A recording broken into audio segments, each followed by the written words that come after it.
All right, everybody, welcome back. I hope you guys got a fair amount of rest and got all of your takes out from yesterday for WrestleMania Night 1 as we are prepping and making our way to WrestleMania Night 2, set to begin in T minus 27 ish minutes or so. Anyway, how's everybody doing? Good to see you guys already lining up and ready to go. Hope everybody's gotten their filled. Anybody eat good today? I know that I did. So we are looking forward. You know what? I'm still thinking, man, I'm still thinking about yesterday and all the developments and all that good stuff, and seeing how that's going to inform whatever it is we see tonight. So just a quick rundown, just to say hi to everybody. Go JB, good to see you here, man. Glad you're here early. Tyrell Breed, good to see you here. George, as always, it's a pleasure. Glad you're here. Jaden, welcome, man. So it's been a minute. Glad you're here with us tonight as well. And did I miss any of y'all for right now? Okay, I think that's all for the moment. George, so here's an interesting question, right? You asked me if I still think Cody Rhodes is going to win. So I feel like a man on an island, calling out for Cody this whole time, because I think so many people are backing John Cena, at least online. A lot of the stuff I'm hearing, people want to see that happen and stuff. But I got to tell you, there's two things I'm thinking about right now. One is the number of titles that are already changed hands. It's very rare for a WrestleMania, even a 2-night WrestleMania, to have a lot of titles change hands. And there were 4 title matches yesterday, and 3 of them walked away with new champions. Which I was stunned by, to be honest. I mean, each individual match made sense, I guess, I mean, I wasn't mad at any of the title changes that happened, but just looking at the card and the way that it shook out, I was like, man, that was almost all title changes. And tonight, we have a capacity for there to be 2, maybe 3 more. There's only 3 title matches tonight. And all 3 of them could change. Could you imagine 6 out of 7 titles changing hands on a Mania? So that one makes me a little skeptical about Cody losing his title. But, it depends on what the story is going to command. And there's this other thing, too, is that WWE in general, now granted, we're only, a full year now into like this Triple H, Paul Levesque era. So this could no longer apply, but as it stands, historically speaking, WrestleMania typically, with a couple of exceptions, I think WrestleMania, what was the one Triple H walked to it? 2000, then 39, and some few others. But even those, I don't think we've ever had, other than one occasion I can remember, which was Triple H himself walking away as world champion as a heel. I don't think we've ever had a WrestleMania other than that one, where once the event was over, everyone, the crowd essentially among conventional babyface heel dynamics didn't go home happy. So like even in 39, when Roman beat Cody that first time, you still had night 1 where Kevin Owens and Sami Zayn beat the Usos. So at least one of those nights ended on a happy ending. And last night ended with like a major betrayal, right? And like, and a few people predicted Seth would walk out of that, but Seth was clearly the heel out of that triple threat match, right? And so if they end night 1 with Seth and a betraying Paul Heyman, leaving, WrestleMania on top, boy, it's a real risky play to end night 2 with Cena taking the belt from Cody, which, your personal feelings about Cody aside, for those of you who don't get behind him really strong, you can't deny, this isn't like a Jey Uso argument. You can't deny that the majority of fans are super behind Cody. And he is, the current face of the company, the new face of the company, and all that stuff. So it'll be a big deal for both nights of WrestleMania to end on a down note like that. But I'll also say this, because just to argue against myself for a second, you've got, how do I say this? I saw a small amount of criticisms from people who think that WrestleMania is supposed to be the time of year where feuds end and you wrap things up. And it didn't feel like a lot of feuds were closed yesterday. And I'll give them that, because I think traditionally that is kind of what people have aimed towards, is the conclusion of a feud, and then moving on to something else, tomorrow on Raw, and as we go on into the year.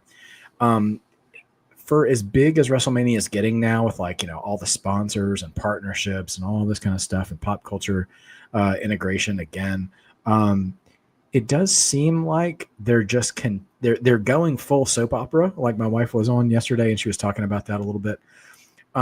Full soap opera in the effect that there's no real resolution to a story. Like the story just kind of keeps going. You know what I mean? And there was a part of me just thinking about some of the feuds that we've seen in the past year, like Cody Rhodes and CM Punk and Drew McIntyre. They ended their feud at Bad Blood in September. It was just a real random spot to close that feud. Roman Reigns and Solo Sikoa ended their feud in January on the Netflix Raw. Punk and Seth still aren't done yet, I don't think, obviously, if last night's any indication. And I don't know that Charlotte and Tiffany are done yet. I hope they are, because that was rough, but it is what it is. And I'll just, so I'll just see what we got there. But so I don't know. I hope Cena loses. I don't want to see him win at all. I'm sure y'all will get a good reaction out of me if he does. I may just end the stream early. We'll see what happens. But really don't want that, especially with how last night ended. And we'll just see what happens. But let's see. All right. Let me just follow up a little bit. Dawsey, good to see you. Glad you're here. Justin, good to see you as always. All right. So JB, got a few comments here. You're still talking Charlotte loss, especially since, Hardy, hold on. I think I got you the wrong. There we go. I'm still taking Cena, especially since Charlotte lost. Okay. Yeah. I mean, it's hard to get a feel on those things, because I will say it feels like it's been a very unpredictable WrestleMania card in terms of title changes, usually that kind of stuff you can at least predict a little bit, but I will say some of the finishes in terms of title changes have been a little unpredictable. So we'll see what comes from that. Sorry, I keep looking. I'm trying to still get the live stream to come up.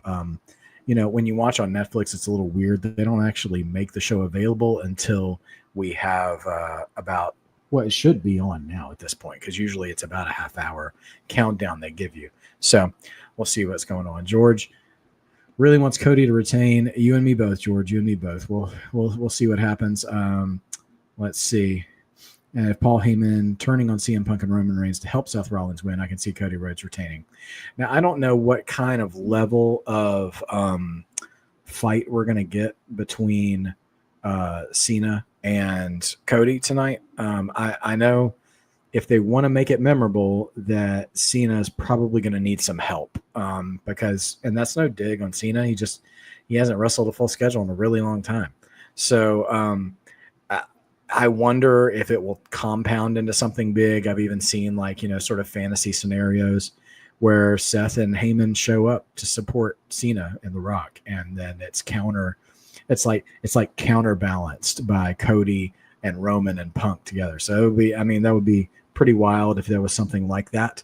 But I'm not banking on any of that, especially because that would also, I don't know. It would be a lot of fun, but also having a rehash of last year. I don't want to say lazy, but I'm hoping they've got something else in store at least. So we'll see. We'll see what happens. Also, let's see. Travis Scott is there in Las Vegas. We've also got quite a few other matches, to discuss. Let me there we go. Get the card up. So yeah, we've got the ladies tag match as well, the tag title match with Liv Morgan and Raquel Rodriguez. And Bailey, you know, as it stands right now, is no longer a part of that match. So I'm curious who they're going to have to replace Bailey for that show, for that for that match. Now, I feel like I don't know what Becky Lynch's availability is, but it does certainly feel like she would be the obvious choice. So yeah, we'll see what happens here as the countdown is still on to WrestleMania Night 2. We're about 15 minutes away, and should be a lot of fun. So we've got that. We've got the Intercontinental title on the line.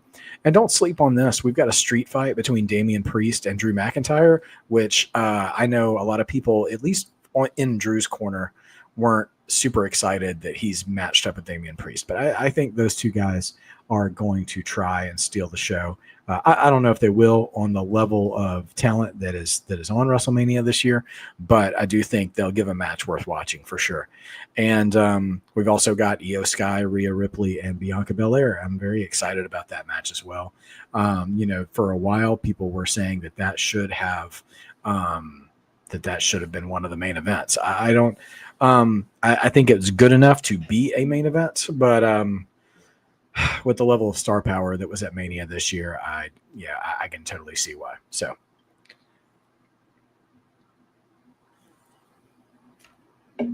oh man, you can see Naomi costing Bianca Belair. Well, you know, that would be an interesting development. I do want continued bigger and better things for Naomi after yesterday. I mean, I think it was just a matter of,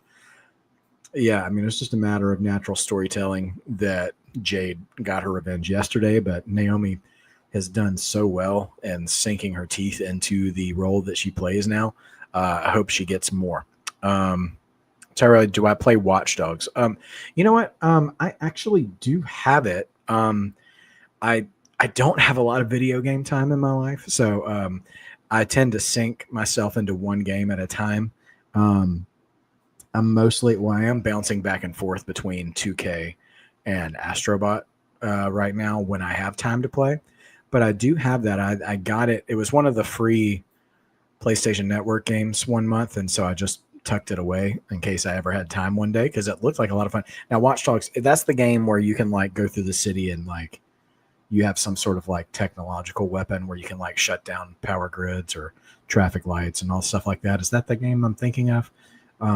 Sounds, I mean, if that's the game you're talking about, it definitely looks like a lot of fun. But I just played some of the games I've finished recently. I think I took a big break from games for quite a few years, so I've been playing catch up. I played Ghost of Tsushima, which was amazing. If video games were life changing, that would be close. It was very good. It was like playing through a really, really good movie. And then the reboot of God of War, way back in the day, I played all the old God of War games. And so I never played the sort of Norse mythology one with him and his son. And I went through the story mode of that one. And then so between that and college football before that and 2K, of course, for WWE. I haven't gotten around to many others, but I'll put that on the list for one day in the future if time allows. But so you guys tend to think it's Becky Lynch. I think that's a safe bet.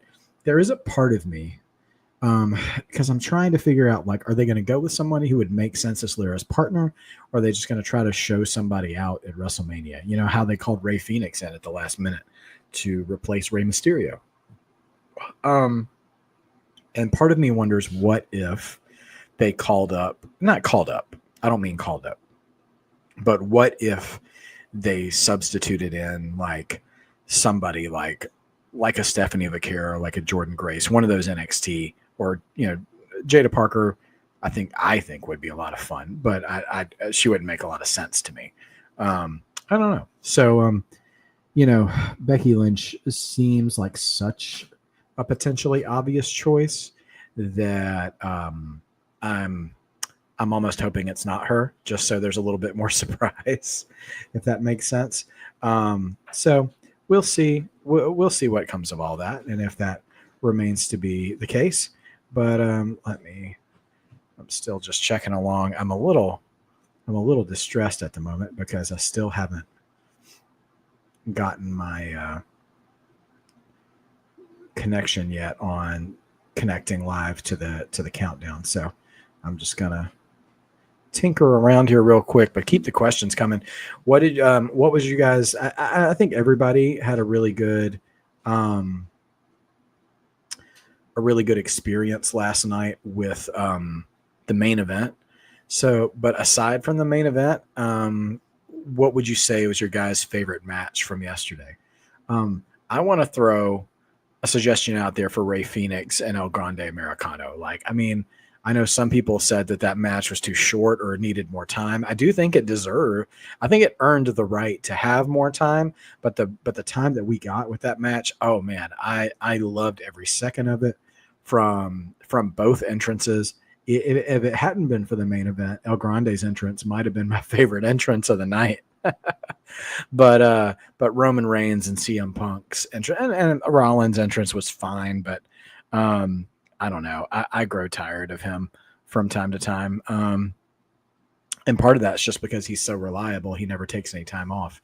But with Roman's entrance, like having those LED panels come down, just showing the history of his family, seeing those panels of Afa and Sika and Umaga and Yokozuna, I'm like, oh man, that was just so good. I loved every second of that. And then CM Punk's sort of career, at least his WWE career retrospective from OVW all the way up to now, like that. Oh man, that was beautiful. It was just great stuff. I was very, very impressed with that. And so, okay. All right. We are rocking and rolling, and I've got the countdown on now. So we're about 9.5 minutes away from showtime. Feeling much more relieved about that now. Justin, Jacob Fatu, LA Knight, and Jay versus Gunther for you. Yeah, listen, those were both solid matches. Like I was very pleased with Jacob and LA Knight. I love both those guys, and you could kind of tell that the crowd did too, right? It was such an interesting matchup because Jacob's obviously the heel there, but like everybody loves him, and LA Knight, man, I don't, whatever he's got, they should bottle it up because he has not had, I know he's been US champion twice, so it sounds like I'm being a hypocrite, but he really has very rarely ever been the focal point of the show. He's never really ever been truly elevated, and the crowd just like, it's like the crowd hasn't cared about his booking. They love him all the same, no matter what. And that is special. Not everybody gets that. And so every week I see them do him kind of dirty. I'm hoping that the crowd still sticks with him. Yeah, I think he's a great performer. And Jacob, of course, is a fantastic performer, and is a great promo too when they let him do his thing. So yeah, I mean, I expect Jacob to have that belt for a long time. And I just don't know what's next for LA Knight. I hope something good. Really hope it's something good. And then Jay and Gunther. So here's the thing. I really liked the Jay and Gunther match. And I'm ready to talk my stuff, as some of these kids say about that, because Jay, I love that they booked that match for him to shut the haters up. And here's the fun thing about Jay's haters. There's almost a cult-like mentality online of people who want to rip on WWE, and that there's just no amount of rationale that will show them the truth of things. I know what kind of performer Jay is, and he was an excellent tag wrestler. I think he's a good promo. And he's fantastic at capturing the audience's affections and energy. And like that is champion written all over it for WWE, you know? And I love the story they told with him and Gunther. Like Gunther really tried to put him away and Jay wouldn't go down. And I thought it was a very fun extra seasoning, so to speak, for Jay to make Gunther tap instead, because the story I've been saying for weeks that I wanted is that Jay only had to be better than Gunther just long enough to win. that he could take that beating and stuff like that. Because, the whole story even Gunther's telling Jay is like, you're not good enough to be in the ring with me. You're just a catchphrase and a ring entrance and all this other stuff. All the same criticisms he gets online. But Jay making him tap. And now I've heard people criticize too, like, oh, Gunther should have passed out or whatever and showed how tough he was. Like, there's not anybody who actually thinks Gunther isn't tough anymore. Like, I don't believe that for a minute. Don't believe it for a minute. And this is something I've heard UFC fighters say in interviews before when they have tapped out fast, when they've been put in a submission hold, is I wish I could remember which fighter it was, but it was a respected fighter, or at least a guy who had a lot of experience, once said, yeah, I tap right away because I know once I've been put in a hold that I'm not going to be able to get out of, or basically I know when I'm beat. So there's no sense in me risking further damage. And Gunther, I think by tapping that fast, knew that he'd been got and then he couldn't get out of it. Now it's a little harder to translate that idea to professional wrestling because he's only as gotten as the booking tells him he's gotten, but that didn't bother me at all. I think Gunther is so Teflon, I don't think any bad booking will stick to him in WWE because he is clearly one of their guys. And I 100% believe that he will eventually go after, the big time WWE championship, Cody's, or at the end of the night, Cena's championship. I think Gunther will do that 100%. I don't know if he'll do it right away, but I think that's the next target on him. Maybe he gets a rematch with Jay, but I don't think Gunther needs to spend much more time wrestling over that world title. I think he needs to be wrestling for the main title in the company. And so, I'll give people their opinions, on Gunther, not staying in the choke long enough, but not only, but the story that match tells was so beautiful because not only because Jay didn't win with a nice little small package, he out wrestled Gunther, even if it was just for a couple of seconds long enough to get the win. It's just precisely what he needed to do. He just needed to prove that he was better and prove that he could do it. And Jay, shoot, for all I care, man, Jay can have feuds with Finn Balor or I don't know, no disrespect to Finn Balor, but he could have low stakes world title feuds and drop the belt to somebody like Braun Breaker or somebody at SummerSlam. And I would totally be fine. Totally be fine with that because last night was what Jay needed to finally to really get that full validation. So I felt good about it. I felt good about Jay and Gunther. Anyway, it said also, let's see, what'd you say, JB? Having Tiffany really didn't help her in the near future. Sorry, I might have missed a comment before that, JB. Sorry. Did anybody else think it was weird that Charlotte and LA Knight almost had like the exact same entrance? Charlotte's was Charlotte-y, but both coming up in like luxury cars. I feel like somebody in production could have been weird. Tiffy winning the way she didn't help her at all. Oh, okay. You know what? I didn't enjoy the Tiffany Charlotte match. I didn't enjoy it at all. I was bored by it. It felt uncomfortable to watch. And I don't know what the prognosis is for Charlotte. Something's not right there. Either she, I would say the worst of it. There's multiple things that could possibly be happening. Yes, that you're getting there right before I get there, JB. My girl Charlotte wasn't playing well with others either at some points. Yes. She shows her attitude in the ring sometimes, and that's unprofessional. Like Bret Hart and Shawn Michaels hated each other for a season of life.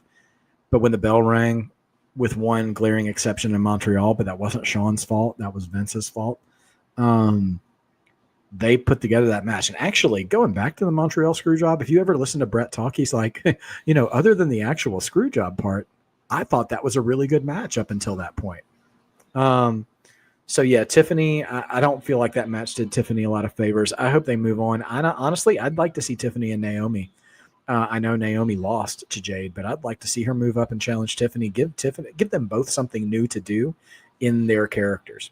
But you know what? Respect to Tiffany. She chipped a tooth in that match and apparently got it fixed like before she even left the building, which is wild. They have emergency dentists at WrestleMania, but that was pretty dope. So I mean, I respect her for really laying it in there. But yeah, the chemistry's not there, or well, wasn't there last night.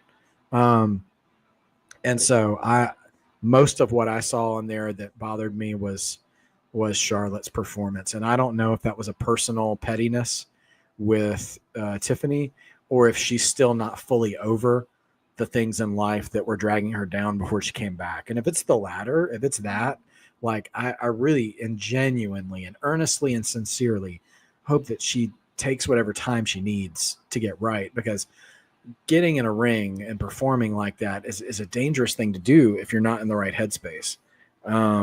So I would rather her be okay than be putting on matches. So I don't know, but we're less than a minute, man. We're about 30 seconds away from firing up. I'm very excited for tonight. I'm excited for the women's triple threat. I have been really invested in Io, Bianca, and Rhea. As long as Rhea doesn't win, I'll be happy with that match. I don't have any like anti-Rhea bias. I just don't like the way her character has come into this feud. Very whiny, very entitled. Honestly, I picked Bianca and the predictions to win, but I wouldn't be mad if Io, who has been overlooked by everybody the whole time, is like, hey, I'm the champion, and I'm still going to be the champion. Also excited for the Intercontinental title as well. And, of course, we got to see what happens with Cena and Cody. I don't know. All right. It's a happy night to T-Man. Thanks for being here. All right. We are about to start. So, everybody, get your snacks and your drinks. Stay hydrated, and let's get ready to see what this Vegas WrestleMania is. Oh, Sean absolutely knew. I just said it wasn't his fault. And he was made to take the fall for that for a while. I won't begrudge any of you who are Rhea fans and want her to win, but I see Rhea the same way I see Gunther, and that they can afford to lose because they've been booked so strongly for so long that losing at WrestleMania is not going to hurt either one of them. I think they can be great. All right. Michael Cole on the call. Tell you what, man, daytime sky shots of Vegas is a whole nother thing. Oh my gosh, Pharaoh is on the bus. Or is that the bus? Oh yeah, he's on the door of the bus. Why is Cody wearing those Ethan Page glasses? He looks like a televangelist. It's not great. Okay, Judgment Day's here. Dominic looks kind of Amish. It's weird. But they're here just standing around. I wonder how JD McDonough's doing. There's Penta. Penta doesn't ever not do that strut. Whenever he sees a camera, he's like, let me get that strut out for you real quick. I respect that. And why did Braun Breaker start dressing like a cowboy all of a sudden? I mean, respect it, but that he looks like he saw a Texan on TV.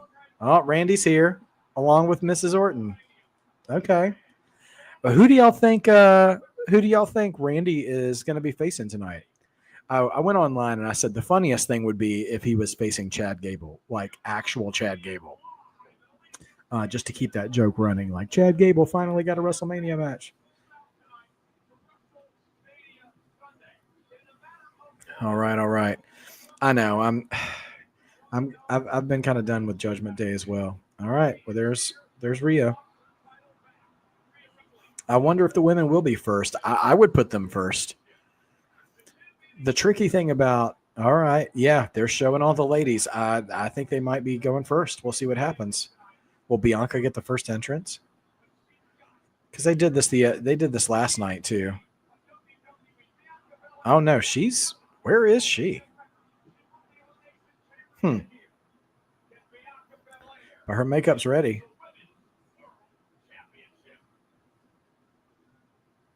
Okay. Oh, I guess we'll get our video package first of last night. The funny thing with Randy's match is that I think the first question we have to ask is, are we expecting Randy to win? And if Randy wins, if Randy's going to win this match, right? Do you want to waste a return on someone who's just going to lose to Randy? Or is it on the table for someone to debut or return or whatever and beat Randy? And if that's the case, then our options are open. So anyway, we'll see what happens. Man, I can't tell you how much I want Cena to lose this match. We'll see what happens. That's going to be my mantra all night long. We'll see what happens. Omos or Jeff Cobb or Bronson Reed. Okay. Yeah. And it could be something silly like A-Town Down Under or something like that too. Yeah, I'm curious. Back in the Attitude Era, it would have ended up being Pete Rose or somebody. May he rest in peace.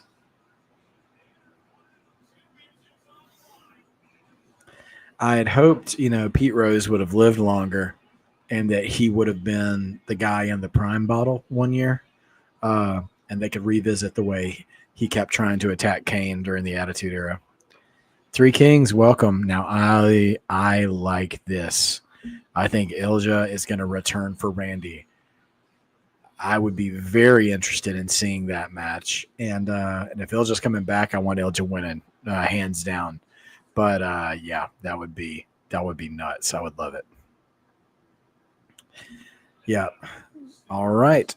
Here it comes. Here comes Mania. By the way, we are climbing our way to Super Chat status. So if you want to donate and support the channel as we are working our way up, there's two ways you can do it there. As we begin the opening here, we had Hunter open up the night last night. I wonder if they'll bring anybody in. Somebody's in the ring already. So let's see what we got. Stephanie. They did this last year too. So I feel like this is going to be an annual tradition for Hunter to open up night one and Stephanie to open up night two. Stephanie looks happy to be there.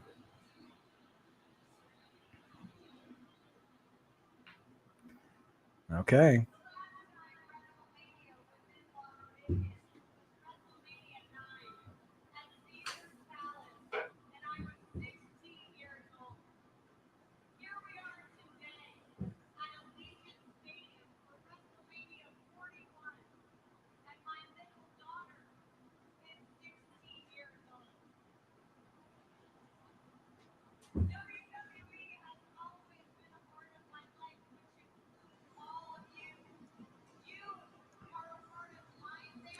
Whenever a McMahon thanks the fans, I always hold my breath a little bit.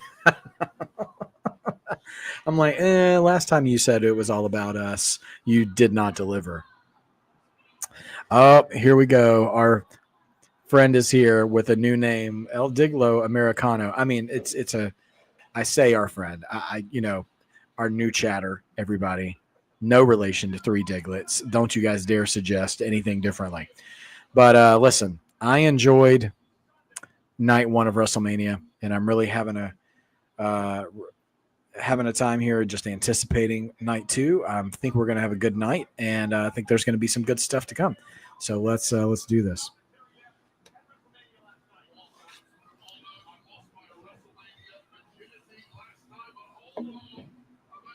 You know what, Movie Queen?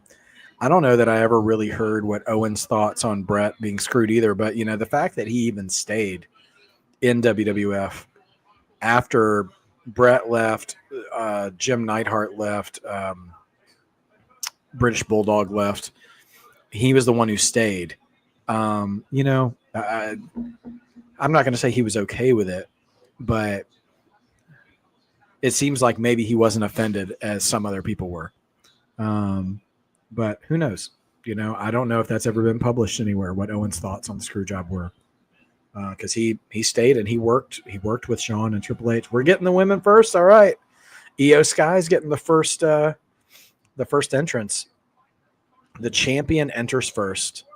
You know, some of you guys may not remember this, but it used to be common for the champion to enter last in every title match. However, the first time I actually remember that not being the case was WrestleMania 5, because I remember Jesse Ventura being on commentary talking about how ridiculous it was that Randy Savage, the then WWF champion, had to enter first. But either way, going to be a great match. Let's grab the graphics, guys. All right, let's start letting those predictions fly. Who do you have for our opening contest tonight? Rhea Ripley, the champion, Io Sky, or Bianca Belair? I did lock in my choice as Bianca Belair, but I would love to see Io defend tonight. And we had a lot of title changes yesterday, so we will see what comes of night 2. All right, George says Rhea Ripley. T-Man says Io Sky. Jaden says Rhea. Three Kings says Io retains. T-Man says Bianca's who I'd like, but I think it'll be Io. Okay, yeah. Respect for that.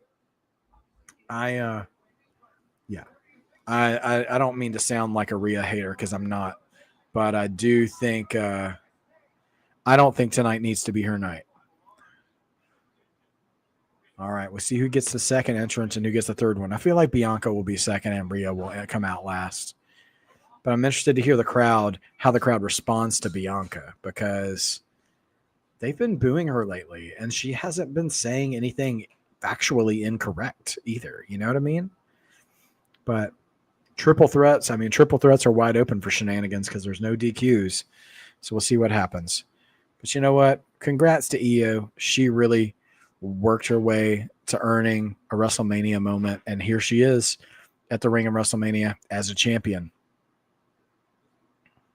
And that's something to be proud of.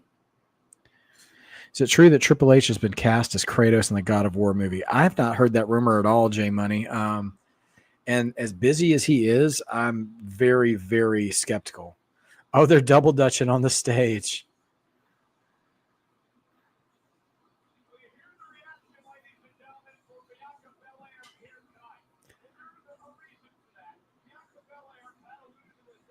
Let's see.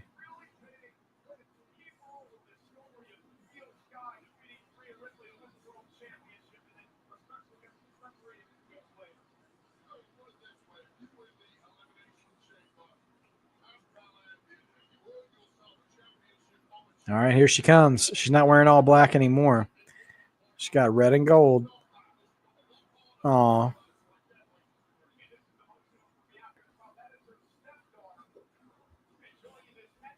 Oh, how sweet.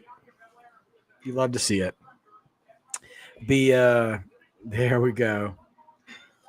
That line speaks volumes. I got to say this. I love that Bianca always has some sort of sentiment to her WrestleMania entrances.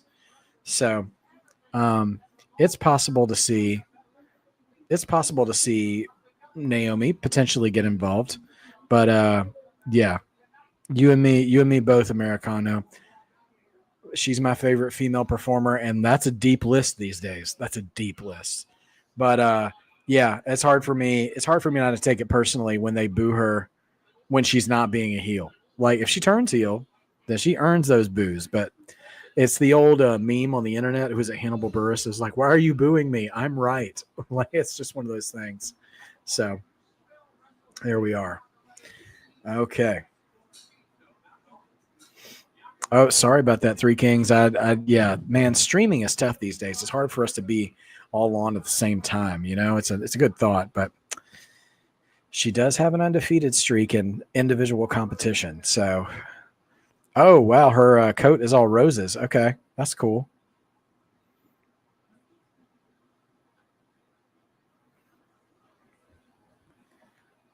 A bunch of the Minute Maid juice box. Oh my gosh, dude, we're really going all out into the ads.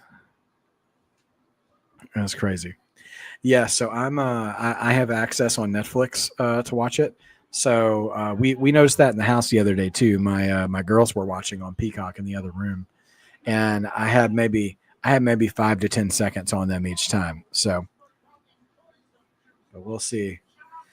Hopefully, it won't be too much of a distraction, guys. All right, one more entrant, but she didn't. I didn't hear Bianca getting booed by the Mania crowd.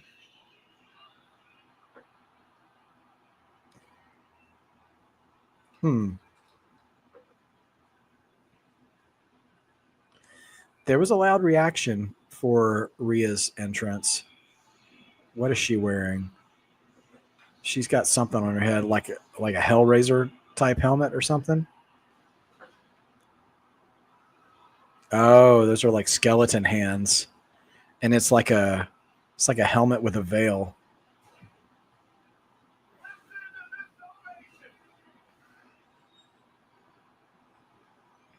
Well, I think this match is going to be great. Seriously, man, it's crazy. She's in incredible shape. But yeah, listen, fans cheer whoever they're going to cheer. These three women they have great chemistry together. Honestly, not unlike Seth Roman and Punk. I think these three are going to do something special. I hope they've gotten enough time, been granted enough time to really do something with their match. Because I mean, they've earned it. Absolutely earned it.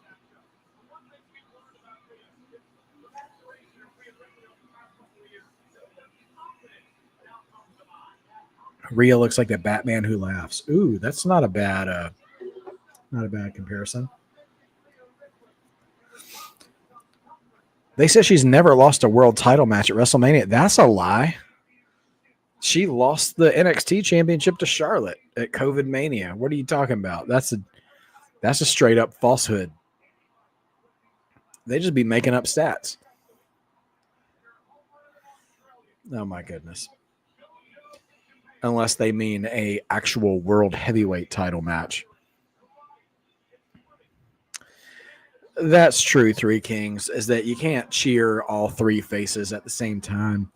And I think the fans had probably gotten sorry, I've got something in my eye, guys. Um, this is gonna be weird, but I'm taking out my contact lens right here on the live. When you have three um baby faces and people were just assuming, I mean I was too, that Bianca was involved in the attack on Jade, that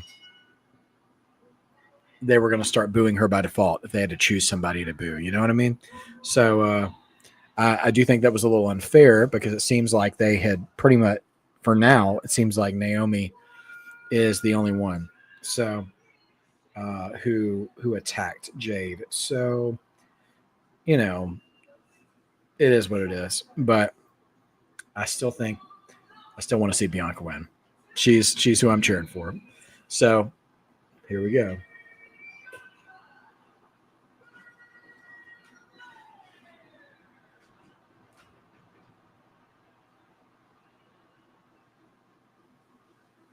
She never needed you at all.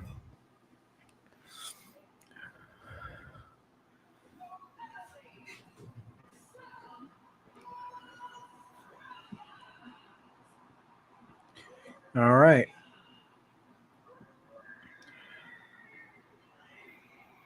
Yeah, man, she looks creepy.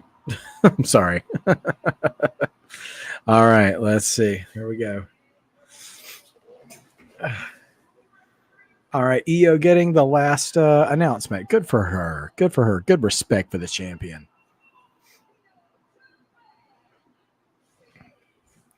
All right, ladies and gentlemen, let me reintroduce you to Mrs. Marked by Wrestling here to join us just in time for the first match. Allison, welcome back.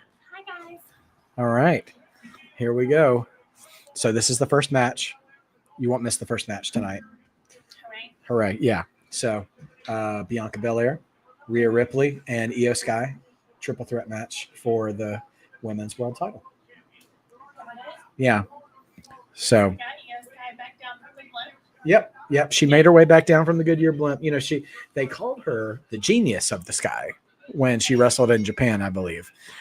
So, you know, she's comfortable up there. She didn't have a fear of heights. Oh yeah, she had her stepdaughter on stage with her when she entered, and she was dressed like her. Well, not dressed like that. She was wearing all gold, but oh my gosh, they're doing this same thing again. Okay, Io is ready for the hands this time.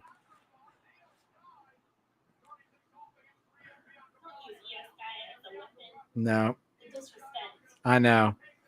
Oh boy, here we go. Alley oop. Okay, they're gonna have fun tonight. All right. Allegedly, oh gosh, our friend Three Diglets now goes by El Diglo Americano. We just wanted to say hi. So we can't confirm or deny that that's the same person. I mean, the internet's a big place, but he's absolutely welcomed into our community as well.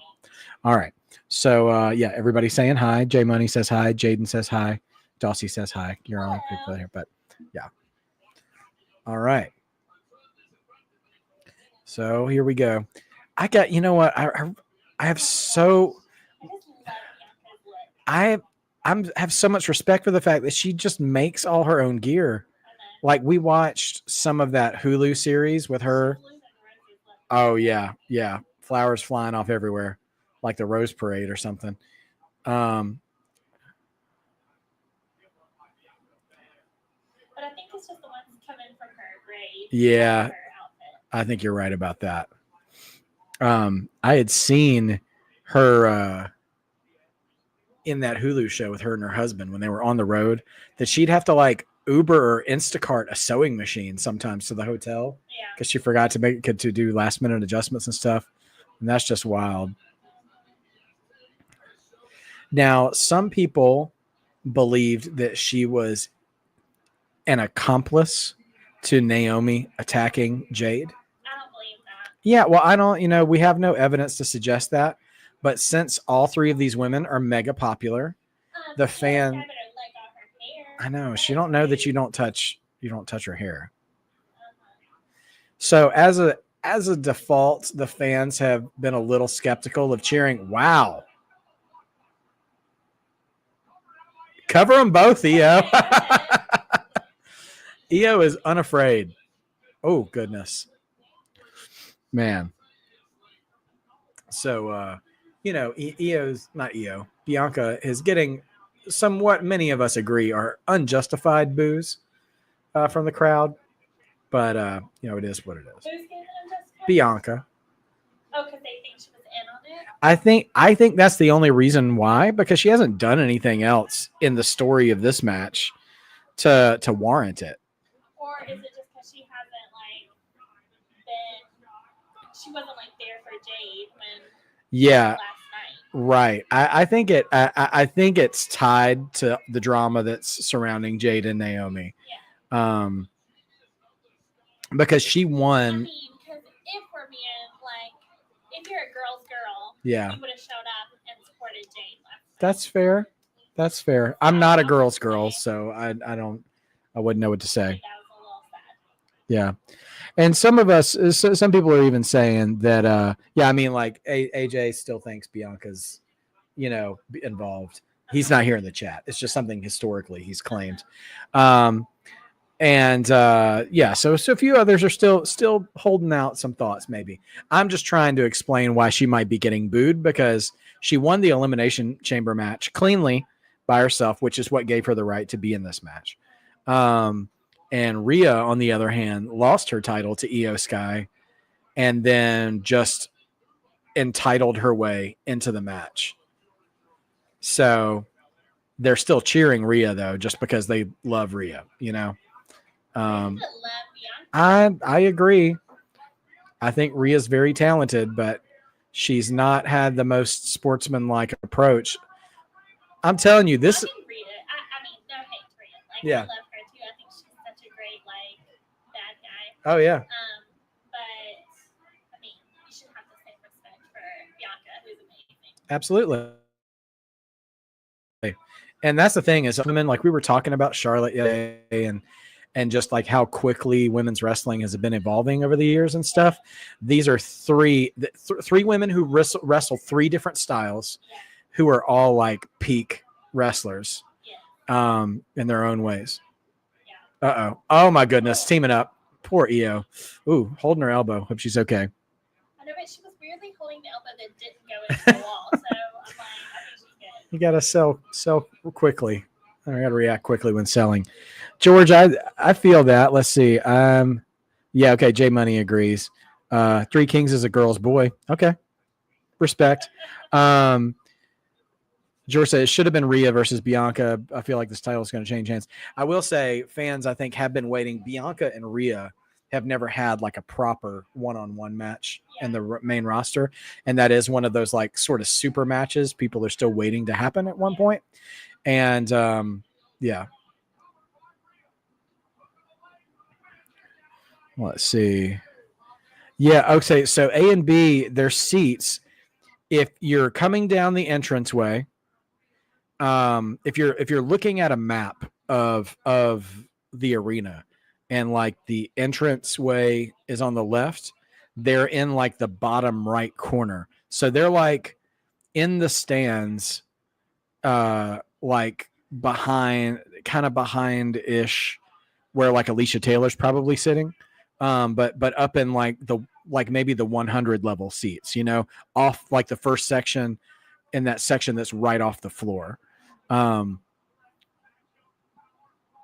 Okay. Bianca trying to work that KOD. Nope, reversal. Too early for that stuff. People are like wearing their exact same outfits so they can catch themselves on TV. Yes. Yeah. Oh gosh. Then, this kind of front, is that like Oh, I love that. Yes. He makes the rounds too, the Macho Man impersonator. I've seen him not as many times as the green shirt guy, but yeah, they were. It looked like the Matrix when they were shooting at each other in the air. Yeah. Spun around. Oh, man. Comes Io. Oh, man. Knees to the face. Oh, she's going back for more. Man, oh, man. Yeah, I mean, I think we'll eventually get Rhea and Bianca eventually. I mean, maybe next WrestleMania. I mean, because I know they'll want to save that for a big stage. But, man, keeping them apart for a whole nother year. I mean, there's enough women on the roster. You can do something there. She just hit her in the butt, basically. She was like jumping up, but didn't quite make it. It's because Rhea's so tall. Like with Io, oh my gosh, Io. That same shot against Io would have hit her right in the small of the back, but Rhea's too tall for that. But the crowd's fully into this. Whenever they get a spot like this and they're all laid out, you can just hear applause from the whole crowd. Like deep down, the crowd is admitting from their reactions that they still respect Bianca. Oh my gosh.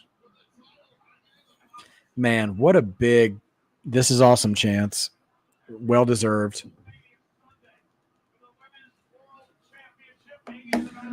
What a, as the old timers would say, a capacity crowd. But this is so good, yeah. Three Kings, you think Rhea or Bianca is going to go down as the women's GOAT like 10 years from now? I'm inclined instinctively to agree with you. But I will say this, man. Women's wrestling just keeps getting better and better. Who knows how good women's wrestling is going to be 10 years from now? But I think they will stake their claim on this era for sure. All three of these women actually will stake their claim that we'll remember this beginning Triple H era as these are the big three. I saw oh man. There was I saw a great meme that had these three women, and on the other side it had Julia and Stephanie Vicaire and Jordan Grace. And on the one side it said Triple H's big three, and the other one said HBK's big three. And just like, again, how crazy it is for This Is Great. Yeah, I mean, yeah, this is so boom. You know what I appreciate about these women in the ring is that, like, all three of them are absolutely beautiful women, and none of the three of them is that their personality. No. You know what I mean? Yeah. I value that so much. Like, they're all very believable. It's like they could beat you up. And it's just like I don't dig the people who like their personality is their beauty. Yeah. Like, what does that have to do with They're you kicking my butt in a wrestling ring? they're three-dimensional characters. Yeah, all three of them are three-dimensional characters. And I mean, Tiffany and Charlotte are both talented, but I feel like they both kind of lean on that a little too much in their characters. At least like I feel like with like Tiffany is like she's also like just fun, spunky. Yeah, funny. she's a bit like what if Alicia Silverstone and Clueless could fight? Yeah, You know. So I guess I'm not as bothered about that. That's fair. There's other people who I feel like their entire personality is their looks. Yeah. Yeah. No, and I mean we've that era has passed that mentality by. Like that can't be sustainable over time.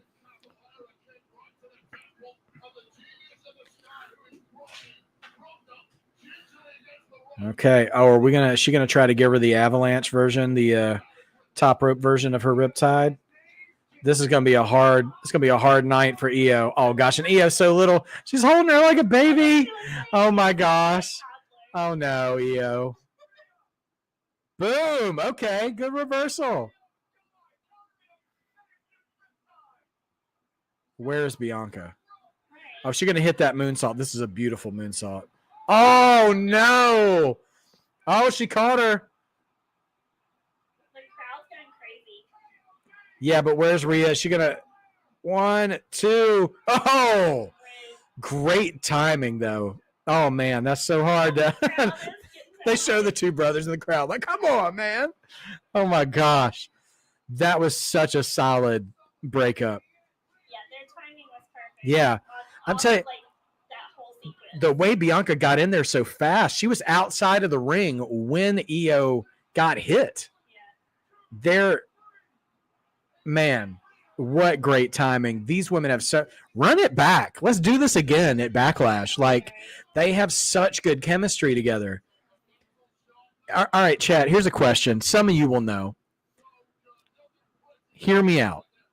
Tell me this might not be the ladies' version of AJ Styles, Christopher Daniels, and Samoa Joe. Let's just leave that out there. Let me know how that feels. Send it on back.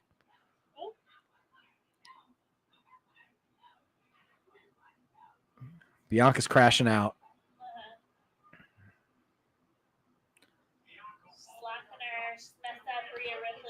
Makeup. Oh, she's like, slap me. We can go to forearms. My goodness. Yeah, that was a tease of what these two could do one-on-one. And that day's coming eventually.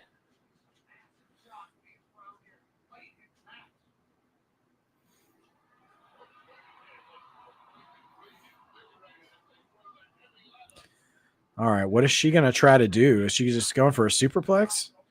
But she's standing kind of...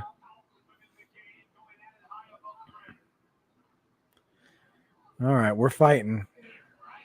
Also, I don't know what's about to happen right here. Oh, gosh. What a bump Bianca took. They're not using her hair too much as a prop, which is something they like to do in her matches, and I respect that. Like, they're being a lot more creative. What are you about to do? Oh, my gosh, Io, don't do it. Oh, my gosh. Oh. She's like, no. She's holding that up. Oh, no, Io. Oh, this is a good chant. Oh, whoa. Man, Bianca keeps coming out of nowhere. Oh, no. Throwing bombs. Bianca won't go down. Oh, no. So physically similar. Yeah. No. Okay. Whoa. Got out of it. Oh, the braid. Yes. I love it. I love the braid shot. Io's had a lot of time up there, though. What are we? Oh, my gosh. Io. Oh, no, she's going to steal it. No. Io retains. No. I can't believe she pinned Bianca, though. I didn't love her pinning Bianca, but what a finish, though. I'm not that mad at it. I'm not that mad at it. Yeah. No, I think it was great. Man. Because, I mean, they really painted it like they're three, even evenly matched people, and it was Yeah. just going to come down to the luck of the. With this was just like the J match. This was always the logical conclusion. They kept playing in her face week after week after week, treating her like she didn't belong in the match. And she's like, "Oh, I'm going to show you both that I'm the one who's. I'm going to remind y'all that I'm the one who's walking in here with the belt. I'm the one who's walking out with the belt." And that was a great match. That was a great match. Yeah. That was better than 90% of yesterday. I mean, yesterday wasn't, and I thought yesterday was a great card. Yes, Diglow solidified herself as a legit top competitor. I was about to say that win did more for her than that win would have done for either Rhea or Bianca, because they have ascended to that point already, and now people are going to see Io in that same light, and that was amazing. Yeah, I always hate to see Bianca lose, but what a way to go, though, in this match. Fantastic. I'm already over it. So we have another title retention because we had 3 titles change hands yesterday, 3 out of 4. And so right now we're 1 for 1 in retentions. Yeah. So, no notes. 10 out of 10. No notes. Yeah, and Io, I don't know how much longer she'll hold it, but that's okay. It's wherever the story takes us. But that was so good, and I'm just so glad the crowd is like behind it too. Yeah, I mean, because they set it up so perfect. Like, I think the crowd would have been as reactive for anyone winning that. Yeah, it was just like such a fun match, and yeah. And that's the thing too. Like, you can win over a crowd with a great match, regardless of how they feel about stuff. And we've seen that even with promos on SmackDown recently. Every time Cena comes out and people are like, "Ooh, Cody sucks," and then Cody gets 2 sentences out and he's already pulled the crowd back over to his side. So I mean, yeah. Once you let these people just get to work, they can win you over if they've got what it takes. And all 3 of those women do. So good, so good. So Io is on Raw. So yeah, Cardi B. She's made for pro wrestling. She'll be good. And honestly, I think to a degree she is a fan. Like, she's not wearing. They didn't give her an Eddie Guerrero shirt to wear. I know that was something she wanted to wear. She has like the funniest personality, and she genuinely seems like a sweet person. Yeah, she's like so funny. Yeah, yeah. I need a segment. I said it last night. I'll say it again. I need a segment with Cardi B and Dom and Liv. For something. I think that would be peak entertainment. As far as WWE celebrity relationships go. Now, are we going to get another close up of Dana White again? Did they make him come back and again? Oh, Flavor Flav. Now that's more WWE speed. Living rent free in my haters' heads. Yeah, I want one of those shirts. Who the Merritt? Oh, UFC fighter.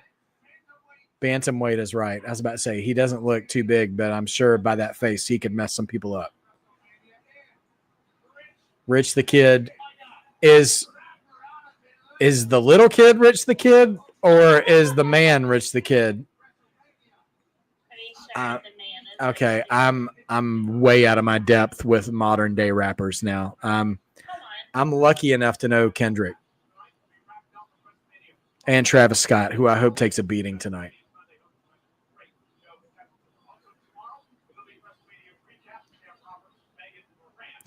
Somebody just ran. Pat was laughing. Somebody just ran right in front of the camera. It's $1 billion operation, guys. Come on. Oh, are we getting the street fight next? Oh, boy. Man, having to follow that. That's going to be entertaining. So, all right, fellas and ladies. Our Sin City street fight.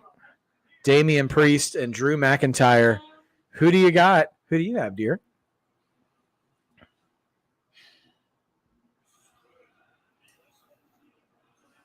Oh, Rich the Kid is an ATL rapper. Okay, well, to be fair, Three Kings, I haven't lived in Georgia since 2011. So the thing is that I still think of Outkast when I think of ATL. All right, go ahead. I used to really like Drew. Yeah. And I was just like not all about Damian Priest. Sure. Like eyeliner is not my thing. Sure. And Some people call him bisexual Undertaker. I'm not one of those people, but you know. I actually feel like their appeal for me has flipped. Double turn. They call that the double turn. I don't know. Drew's whole personality lately has just been like, I'm bitter and everything's not going my way. Life is so unfair for me. And I'm like, oh my gosh, if you crash out one more time, like, I want to fight you. Yeah. And then, please don't fight Drew McIntyre. I cannot defend you in that scenario. I know. But, so, I don't know. Just like going whiny boy is sure. just not it for me. Yeah. And then I feel like Damien has like chilled on the makeup. Sure, it is true. And he's leaned in more to less of a hot topic character and more of like a New Yorker. Yeah, and then like I enjoy him as an entertainer in the ring anyway. Sure. Yeah. So since he chilled on the makeup, I dig him more. So yeah, I think that I used to be like totally love Drew, but now I'm just like. So you're leaning on Damien tonight. Yeah. Okay, that's fair. I think he's got a good shot because he's been taking more beatings than Drew has in the lead up to this. At least that's my, that's my perception. And also, I think there are some people who wanted more. Look at that. There's not eyeliner in sight. Right no eyeliner in sight. The people have wanted more for Drew in his WrestleMania match, and I think some of them felt a little disappointed that he wasn't being involved with a title or something like that. Yeah. And so as that is, I think some people are kind of underselling the potential of this match. But these two guys are like hard hitter guys, like a male Rhea and Bianca. Yeah. So giving them a street fight to work with, I think is going to be really entertaining, and I think it's going to be a great match. I'm even though he's bitter, I just love Drew because I think about when I think of him, I don't always think about his most current iteration. And I think about how he came in or not long after we got married. Yeah. And he was like this like hot, like flavor of the month kind of got like he was going to be the next chosen guy. And he really kind of flamed out and he got fired. And then he went back and worked on himself and basically said, I'm going to make you regret cutting me. And they brought him back. And then he came back like this and like, well, not with the eye patch, but he came back like this and he reinvigorated his whole career and came back at a whole different level, kind of similar to Cody in a way. And I'm just like so happy for him that he's achieved that sometimes I don't really pay attention to the character he's playing on TV. But I think this would be a great match. I sort of feel like Drew may win. I just feel like they might. Oh yeah, I know. I feel like Drew has a better potential to move up the card after this match than Damien does, but you know what? I don't know. I don't actually know at the end of the day. So we're coming down. I'm just going to go ahead and read some things. Let's see. Some people want to see Bianca versus Tiffany now. That wouldn't be a bad match. Let's see. Yeah, who knows where The Rock is? I'll be just as fine. I'll be fine if he doesn't show up at all tonight. I don't even care anymore. Rock can go hang out with Martin Scorsese. George is saying Damian Priest. Diglo says Priest just in time for a food and bathroom break. Rude. Samantha Poole going Priest. Jaden Winchester saying Drew. Justin saying Drew with Gallus' help. Interesting. I didn't even think about just. Oh my! Is this another Clash of Clans outfit? No, that helmet doesn't look like Clash of Clans. I can't believe they're making Drew do the video game tie-in gear. He looks like that old Sylvester Stallone movie, Demolition Man. The sword is in that rock, though. All that pyro is so far up. Drew honestly kind of looks angry that he even has to wear that. Why do you think it's video game stuff? Well, yesterday when the War Raiders were fighting the New Day, their Viking-looking gear looked really cheap and kind of Party City-ish. And then an ad came on the screen that they were like promoting Clash of Clans or something like that. And so, yeah. But I mean, maybe that is his, but like that soldier or knight or whatever on the middle graphic, it looks a little. I didn't see that. Yeah, it looks a little out of character, but I mean, this is still better than what they were wearing yesterday. So maybe it just is his gear, kind of that scale level armor. Well, if that's what he's wearing, I'm curious what Priest is going to come out wearing. Doom Dark Ages. Doom. Okay, thank you, Three Kings. That's what this is. Yeah. So they're doing a Dark Ages version of Doom? Interesting. Oh, his shoulder spikes got caught on the rope. Oh, Drew.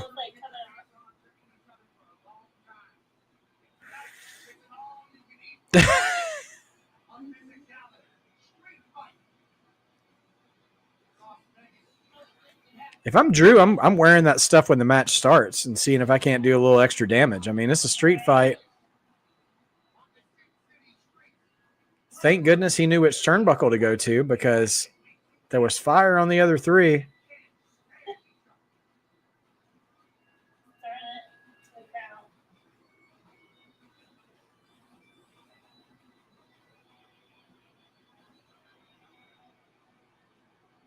He threw that down on the ground. Now it's just him and his kilt. All right, Drew getting an ovation. Good for him. Awesome. Okay, let's see. I know, man. He's got so many layers on. He's like an ogre.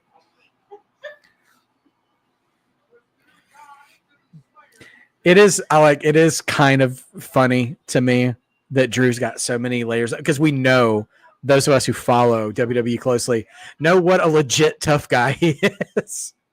So it's just funny that he's just got, okay, let me take off these gauntlets and this cape and these spiked shoulder pads, and now I've got my actual gimmick on. Let me take this kilt off, and nutty.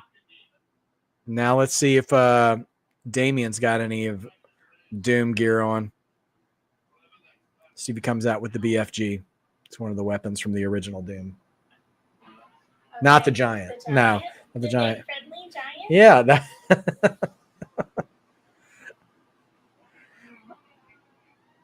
So he's getting a live entrance. Wow. I never expected Priest to get a live entrance.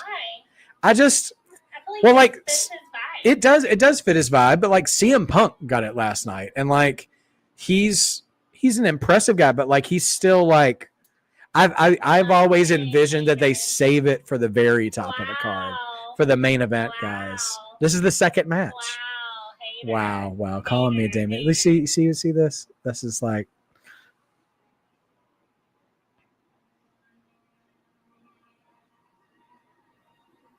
oh, he's from Slayer. Man. Okay, so he got Slayer playing him out. That's his. Someone as lowly as Priest has, it's crazy. Wow. It's like, why would they even waste the effort, breath, Oh my the fire. gosh. I can't believe they're using fuel on this guy. My gosh.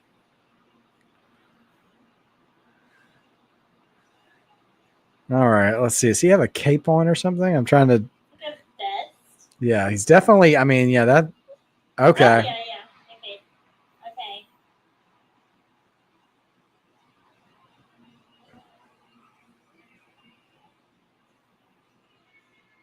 I didn't know that Slayer actually performs his theme.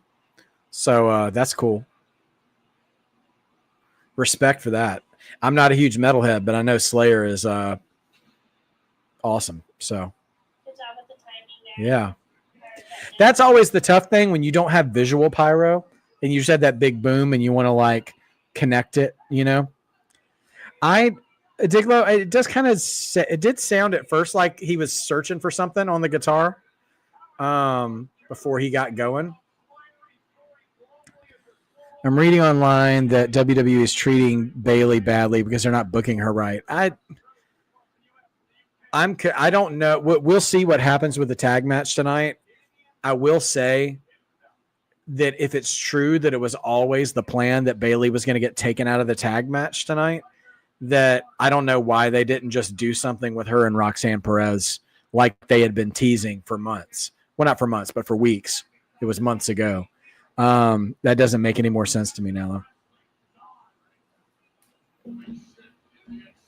Yeah, Damian and Rhea both have really kind of ascended since leaving the Judgment Day. They've really both found their way. And Damian, you know, even though maybe some may accuse me of being a little bit of a hater, he has you know, this time last year he won the world title, and he's had a good year. He's really had a good year. He's made a lot of improvement. He's come a long way since leaving the Judgment Day, and I mean, he is continuing to solidify himself on a spot on the card. And he does show up really well in big matches. And I think he proved that throughout the year. So you think he's carrying the torch from Edge, Three Kings? Okay, I can see a little bit of that. I can see a little bit of that too. Yeah, I think people just rush to the Undertaker jokes because he wears like black bodysuits. Let's see. T-Man wants to see stop signs, fire extinguishers, ladders, bats, and sledgehammers. Oh, my. As long as we don't see a bat full of nails in it, as long as we don't go full Moxley in this match, I'll be happy to see where it's going. Drew said street fight. I don't care. I do like the black and gold on Priest. Yeah. It's nice for a special occasion. It's like when you have the fancy opponents come over.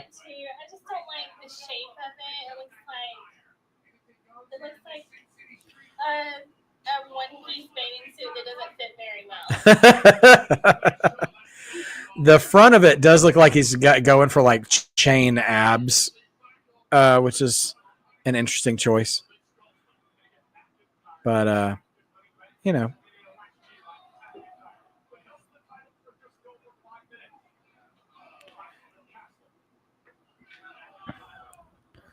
let's see. They should put Black. Oh, Aleister Black when he comes back. Rhea, Priest, and Penta in a faction. That would be entertaining. Moves on the outside can be like that sometimes. Let's see. All right, are we going for weapons? It's just so funny, like you're on the front row. You paid like $1 bazillion. $1 there. The wrestler is literally right there, and you're just like shoving food in your mouth. You know, you're like, what? This is a great street fight. This $40 hot dog is amazing. Oh gosh, so good, man. Laid out.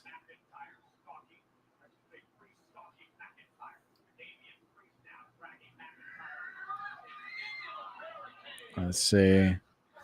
All right.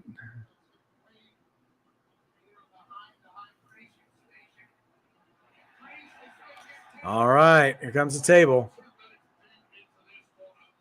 Table's right away. Man. Just throwing hands. Yeah. Chest really took the bulk of that.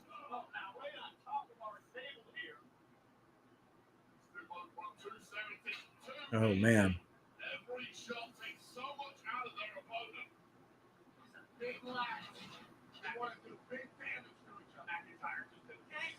Who's next? Oh, another shot with the steps.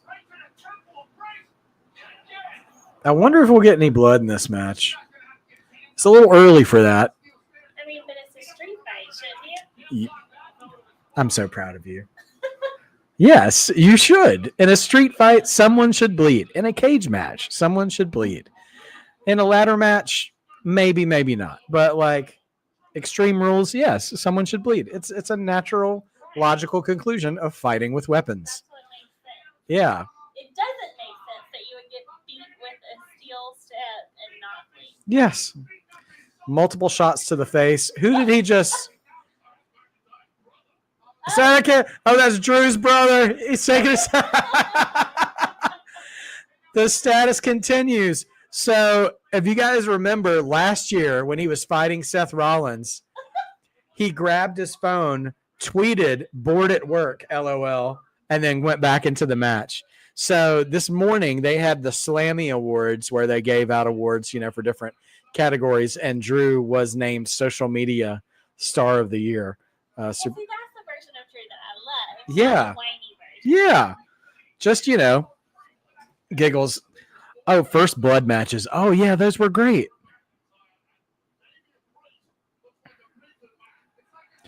Yeah, George, you hate to see anybody, whether it's Bayley or anyone else, just be taken off of a card like this just for story reasons without there being a legitimate reason. Like, we're not talking about Rey Mysterio, who unfortunately tore his groin on Friday Night SmackDown and had to be replaced. Like, it seems like they just – so the story is, so Bayley and Lyra Valkyrie are tag teaming against Liv Morgan and Raquel Rodriguez, and they ran a storyline yesterday where Bayley got attacked backstage, and now they're like, oh, she's not in the match. And it wasn't because she was injured. They just said they're doing it for storyline purposes, which is kind of frustrating. And it just sounds like they're just setting up for another person to come in and replace her.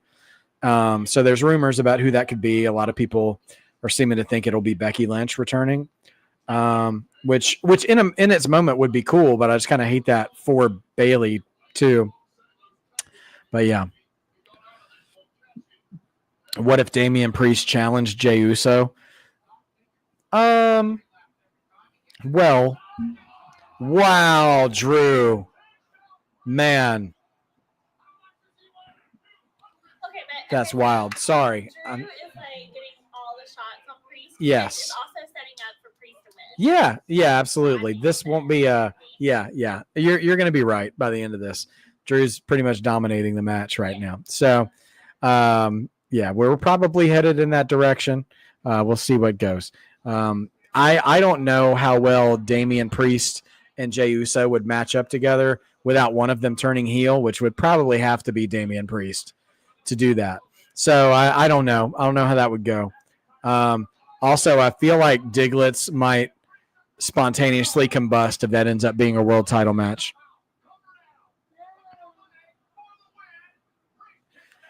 Dawsey said, while still cheesy, at least Drew's attire wasn't as bad as the War Raiders. One looked like Hagar the Horrible. Thank you. Great shout out to Hagar the Horrible. That's immediately what I thought too, but I didn't think anybody would get that reference. And the other had a Burger King crown. Yes, it was. It looked like, so I took my son to go see Minecraft a couple of weeks ago. It looked like gear made out of Minecraft materials. Like it. And that's not a good thing. That's not a compliment. It's very blocky, and like it looked like it was stuff that was 3D printed and not even. And that's actually that's like a disservice to 3D printing, because we have a cousin who goes to like cons and stuff doing cosplay with stuff he 3D prints, and his stuff looks so realistic. And like, because Austin's stuff looks great. It's not 3D printed. Oh, well then no wonder. Okay. So maybe, yeah, 3D printed stuff. Oh, man, chokeslam reversal. Yeah, he was about to get Claymored into retirement. I've never understood that sort of pinning cover where you're setting yourself up to get reversed by a crucifix, like the way you cradle their head and hook their leg. Low-key, one of my favorite, like, hardcore match spots is just straight up throwing a chair at another person. I know it's dangerous, but like that spot always gets me because it's just so chaotic and brutal. I don't think I've ever seen a bad time a chair was thrown at somebody. Well, it's Priest's turn. Now, if he gets his licks back long enough, maybe Drew will take this. Hey? Let's see.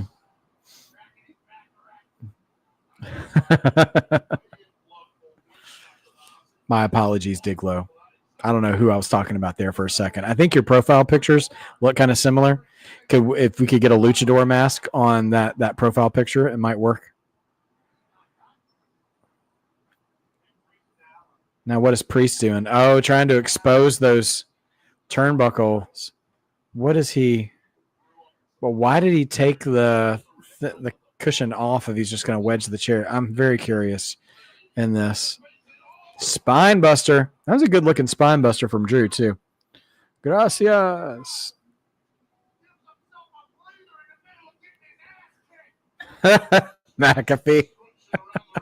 McAfee loves these kind of matches. You can just tell in the passion in his voice.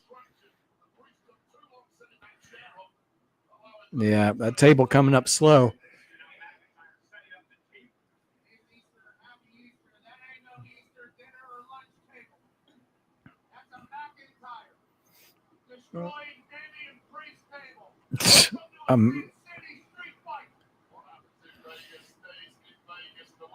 Here come the chops.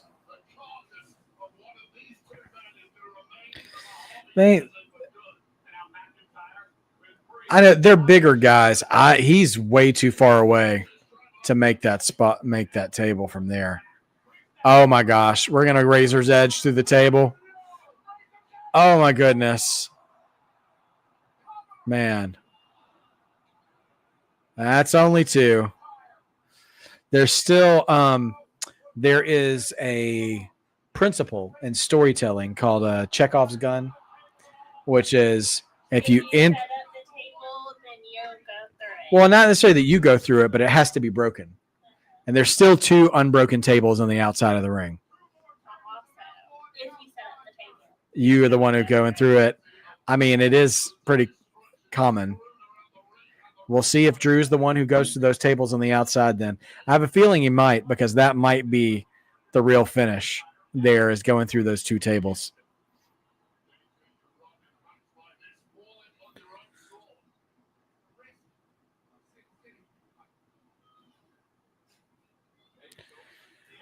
We're going to go a choke slam on the steps.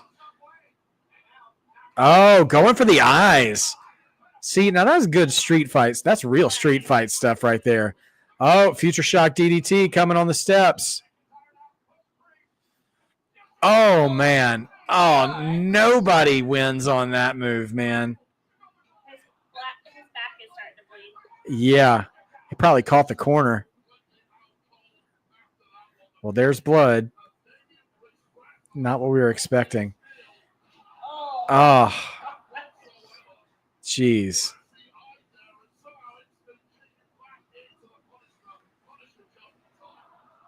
This is awesome chance. Well deserved.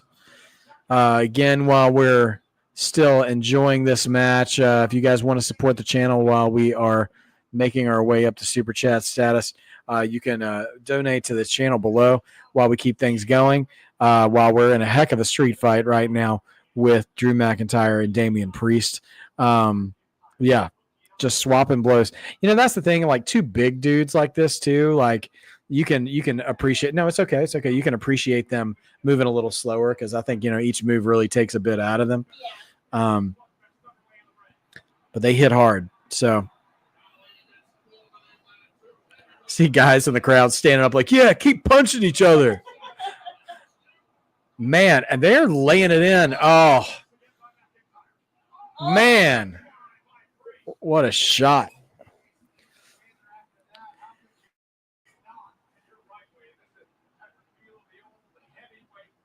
Crowd's here for this match. Is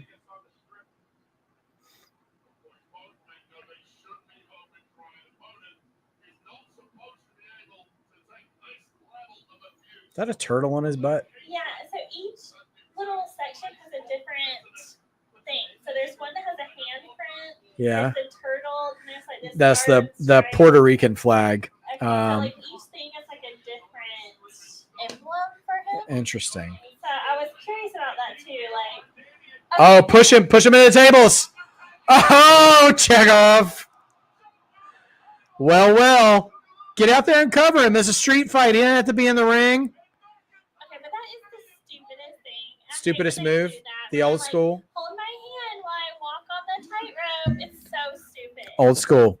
I mean, not old school. Like they call that move old school, but that's not what I was referring to. I was pointing at you and being like, see, old school mentality. That's right. You like that.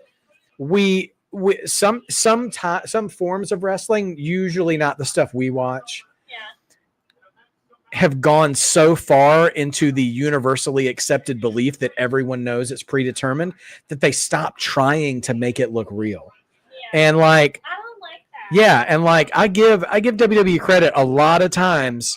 More often than not, they try to make their violence look believable, like it's one person actually trying to hurt another person and not two people working together to pull off a stunt. And that's something I really don't like about wrestling that goes that way. He's going to Claymore him into the, oh my gosh. And that's such a simple move. That's not super complicated, and it's brutal. That's got to be it. That's it. What I say. Just kidding. I was talking to them, not you. I would never talk to you like that. Watch yourself.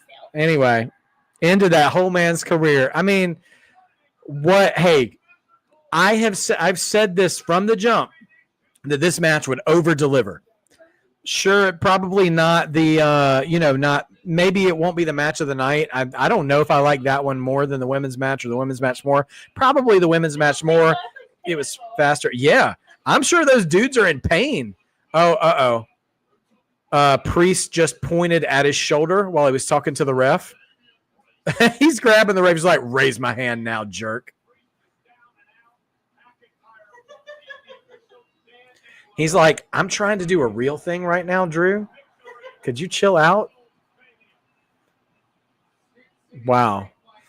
Yeah, I'm a little concerned for Damien's actual health. Let's see if they show. The camera never stays on him long enough after he takes a shot. So, I wonder if maybe that kick, if he kicked him in the shoulder too before he got him in the head. Oh no, and he pulled him by that arm too. I mean, he would no way of knowing. Yeah, I'm curious if Drew, Damien got a legitimate injury in that match. Oh, I wonder if he. Okay, well, prayers up for Damien. Oh man, he looks legit concerned. I don't think that's selling, and that's no disrespect to him as an actor, but I think he might actually be hurt. I wonder if it's his lung or something, or his ribs, maybe. Maybe his ribs. Yeah. Man, okay.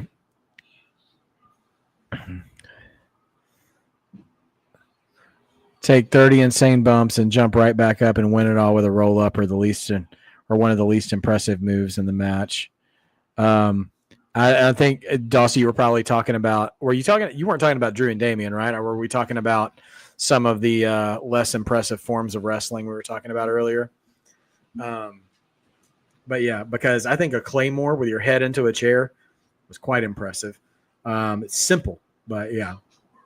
Anyway, man, wouldn't be shocked if Drew comes for Jay. Actually, yeah, that would be a pretty logical turnaround.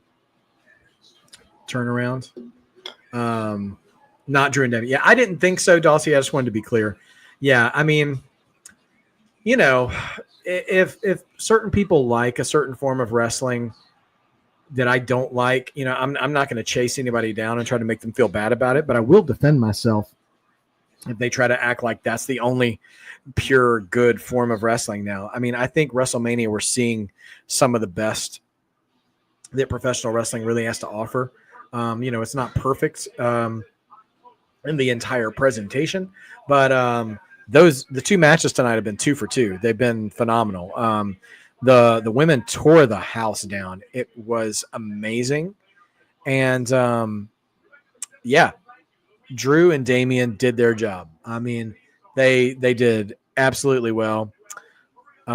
Really, George, Roxanne Perez is NXT Super. Well, I guess when you say of the year, the first half of the year, she really did run the show until Julia showed up. Oh, Jameer Gibbs is there. A Detroit Lion in a Raiders stadium. That's interesting. Oh, Daniel Cormier, UFC commentator and former heavyweight champion of the world.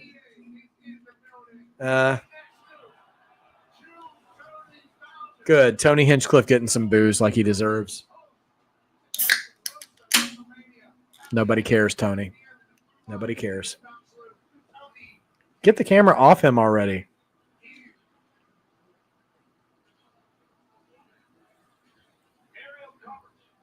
I guess maybe they tried to cut to Dana White and they were like, nope, we can't do that again. Oh, gosh. 100 years of the Goodyear blimp. Wow. I have no idea it was been around that long. Penta also went on the Goodyear blimp. That's a trip. Did he do his strut? All right, are you going to do your strut on the blimp? Come on, Penta. Let's see. Oh, he didn't do it. Oh, gosh. Yeah, he's not the only one. Yeah, I mean, I called for Dom to win the IC title too. I hope he does. I think he can. Okay, and it looks like it's time, guys, for the Intercontinental title four-way. So we've got Braun Breaker, Penta, Finn Balor, and Dirty Dominic Mysterio for this match. I want it to be Penta, but it's not going to be. So I'm going to Braun is who has it right now. Braun's who has it right now. Okay, then my second choice would be I would want him to keep it. Okay. There's a likelihood that he will. I mean, he's by far the strongest guy in the match. Yeah, I like him too. I'm ready. I'm looking forward to when he becomes a world champion too. His dad and his uncle were two of my favorite wrestlers as a kid. So yeah, I'm excited to see what they've got. I can live with anybody but Finn Balor winning. Finn Balor's just one of those guys that, like, I think Dom would be fun. I think it would be entertaining. I don't want to see him actually like beat somebody. Like, I want to see him like steal it, you know? Like, that's the only way it's believable. If he takes credit for someone else's work. Like, Braun beats up everybody, but I guess he's like, you love to hate him. Yeah. And so that I don't mind. Finn Balor, who is actually an accomplished, good wrestler, he's just been around for so long. I kind of take him for granted, and I'm just not that interested in him anymore. Finn Balor, you're saying? Yeah, Finn Balor. I've never found him interesting or fun to watch. Yeah, so there you go. But yeah, Penta is incredibly fun to watch. Braun is incredibly fun to watch. Dom is a great fun hate watch. So I would love to see a scenario where Braun spears like Finn Balor or Penta or somebody, and Dom just runs in and steals the pin. Because Dom makes for entertaining TV. I mean, so there's that for me. And also there's a part of me, like, I felt this way about Gunther too, losing to Jey Uso. I was happy for Jey Uso to win, but also, like, I want to see Gunther. I'd love to see Gunther, like, have a feud with Cody or somebody like that. Like, he's up at that level now. And I think Braun could move up to a world title level within this 12-month period, I think. And you have to let go of the belt you have to be able to move up to the next section at some point. Well, I mean, you don't have to, but it's a better decision to do it that way, in my opinion, than to challenge the next level while you still have your other one. So that way all these other guys can fight over the belt you left behind while you challenge for a new one. But that's how I'm feeling. All right, so let's visit some of these predictions while we're doing this. Let's see. I missed a question here from Justin. Who did you think did the headbutt better? Rhea Ripley, Drew McIntyre, Jack Gallagher, which you wouldn't have seen him. He was a cruiserweight. Or I'm assuming that's JD McDonough. I mean, JD has the biggest head out of all of them. So you could make the argument there. But honestly, it's a very tough call for me between Drew and Rhea. Rhea gives a great headbutt, and she only started doing it semi-recently. Drew had been doing it for a little while longer. I feel like when Rhea does it, it feels like a bigger deal. Maybe it's just because you just don't see women getting headbutted a lot. At least not in wrestling. You go to a Black Friday sale, you'll see women getting headbutted all over the place. But no, Yeah. So I'm going to say Rhea. I'm going to say Rhea on that. Good question, Justin. Penta making his entrance. I thought for being like fairly new to WWE, how much the crowd like has bought in. They have embraced him so much, and like I said, Rey Fenix, the guy who wrestled yesterday, was his partner before. And if you had told me a year ago both these guys would be wrestling at WrestleMania the next year, like it's crazy. Here comes that little strut. I think he's so great. Yeah, he reminds me. So there was when I was a teenager, for WCW, there was a luchador named La Parka who dressed in black and white and kind of had a similar full body suit. He was a bigger guy though. He was probably like somewhere in between Damian Priest and Drew McIntyre's body size, but still wore a full body suit. And he did a little prance like that down the entrance too. It's so funny. Like Southern, Atlanta wrestling fans loved that dude, even though he was just a rando Mexican wrestler. So, all right. Samantha calls for Penta. George thinks Braun's going to retain. JB thinks Braun's going to retain. Jaden is calling for Braun as well. Justin says that Dirty Dom's going to win with JD's help. I'm assuming you mean Judgment Day and not actually JD McDonough. Dawson, look at that, giving out. It's like everybody hit me with the Miedo. He seems just so like grateful and like fulfilled and like loving his lot in life right now. And again, I talk about the sentiment of things. I love seeing people. I said that about CM Punk last night and Jey Uso. Like you just love to see people taking in the moment of loving what they want to be, and that's one thing that makes WrestleMania so special. Dossie said, Braun, spear the chicken tendies out of Dom.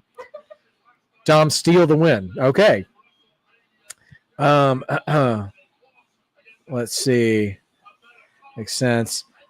Diglo, I love Penta, man. Yeah, man. I mean, like, how could you have a bad opinion of Penta in WWE at this moment in time right now? Like, any reason you wouldn't is just some kind of sour grapes about where he came from, I feel like, and like that's just foolish, man. You're never going to hate on somebody for being excited about having their moment and living their dream, man.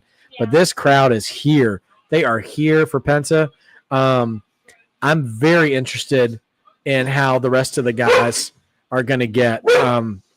We have some channel mascots in the house, by the way, in case you didn't notice. So if ever we get any visitors at the front door, that's what's going to happen. Listen, George, if they swerve us and Penta wins the title, I'm for it. I don't mind that one bit. It's all good.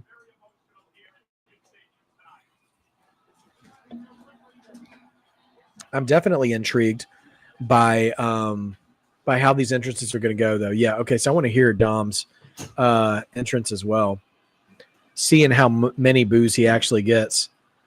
Dom's coming out in a mask. Dom's so cocky, dude.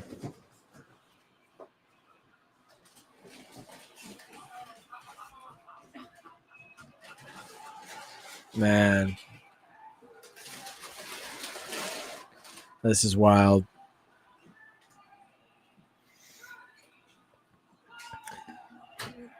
Oh, man.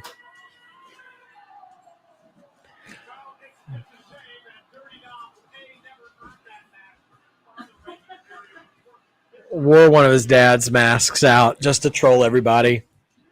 And then, like the idiot that he is, he couldn't get it off his head. No, he couldn't. And, like, listen, that legit struggle is such pitch perfect Dom, too. Yeah. That Dom's always a little out of his element. I love it. I love it. That's a great gimmick because it allows you so much leeway to make mistakes because that's just part of your character. Yeah. Oh, man. No, you're okay. You can be right there. All right. So I'm guessing Finn comes out. I'm guessing Braun comes out last.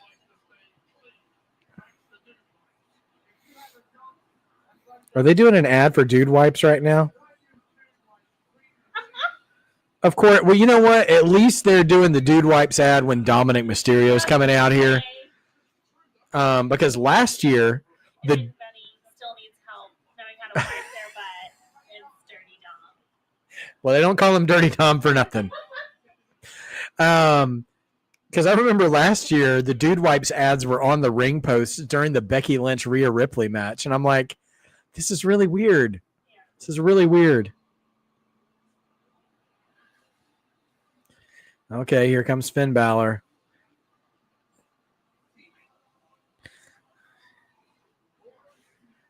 Diglo, you know Dom didn't practice taking that thing on and off. You know, he was probably like, I'm a Mysterio. I can do this. It's fine. Also, like, what in the hostage negotiation is Finn Balor wearing? Are y'all old enough to remember Crash Test Dummies? Him starting to, he's in this practice of wearing these bags over his head. Like, I don't know. It's not a good look to me. It feels like somebody who's out of touch with reality being like, oh, this is a cool, edgy idea. I don't quite understand Finn Balor's fashion choices. The mixed reaction for Dom. Yeah, I know. A WrestleMania crowd is going to be a certain percentage of people who are going to hate him and some people who love to hate him so much they're just happy he's there. You know, the WrestleMania crowd is always so interesting. Oh my gosh. Is it bad? I'm just like, go ahead and get in the ring, Finn. Let's get to Braun Breaker already.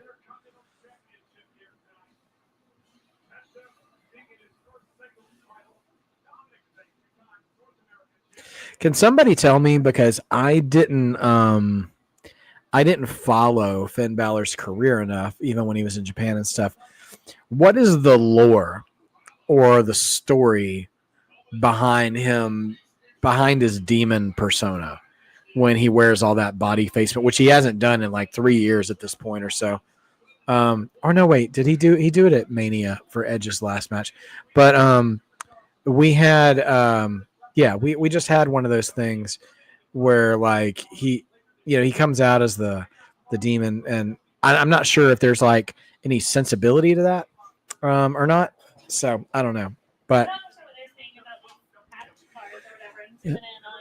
yeah. So every performer yesterday and today has that patch sewn into their gear. And so after WrestleMania, they're taking it off and putting them like in WWE card sets or whatever.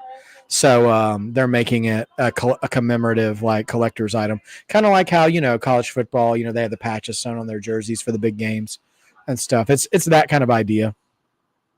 All right. I wonder if Braun just gets a straightforward entrance or if he gets something special looking. Oh, he's in all white. Okay. That's different for him. Oh, no, he's not all white. And that's not a joke about his tan. I'm talking about his gear. That is kind of a half Steiner gear. That left side of his gear is very much like his dad and his uncle from back in the late 80s, early 90s.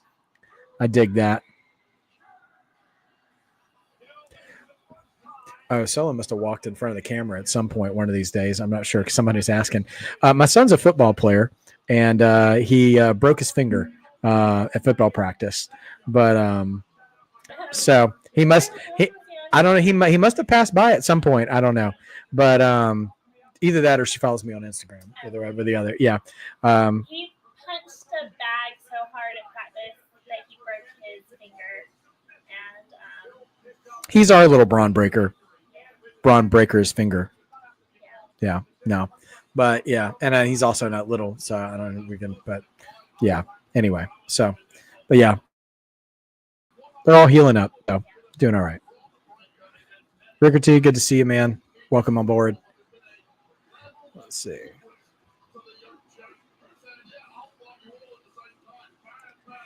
All right, Braun's in the ring. We've got our predictions, so we'll see what comes of this as we go along.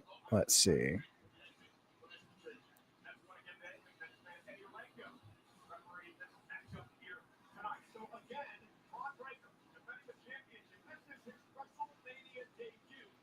yeah, Solomon was going for a no-sell on the injury. Yeah. Yeah, dude, no sells pain, and I don't understand it. Yeah. He's a tough kid. Oh, man.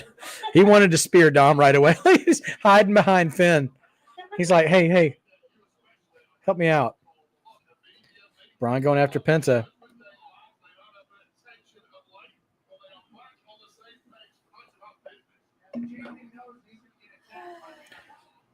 Wow. Oh, my gosh. Dom even flexing his muscles is just so funny. Like, I hope, man, wow. I hope they don't have Dom and Finn working together for too long in this match.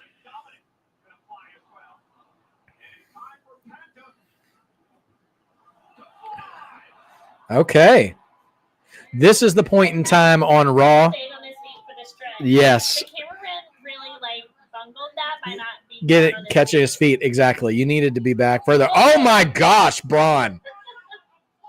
Braun literally has that dog in him. I think he's part boxer, the way he just leaps in the air. Maybe we can see it from behind. Oh no, they cut too soon. Man. Yeah. Braun's like, this is WrestleMania. I've got to get my vertical up. Yeah. But Cero Miedo. Okay. Oh, man. Breaker said, I don't care.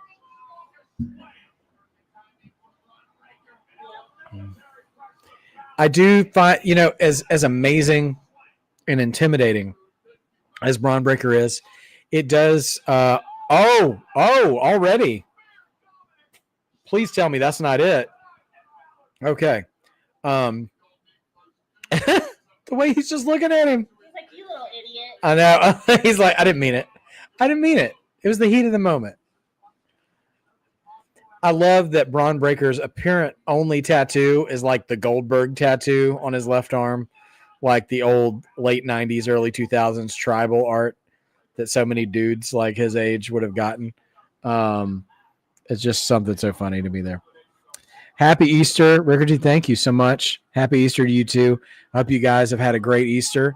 Hope your plates were full and your day was fulfilling.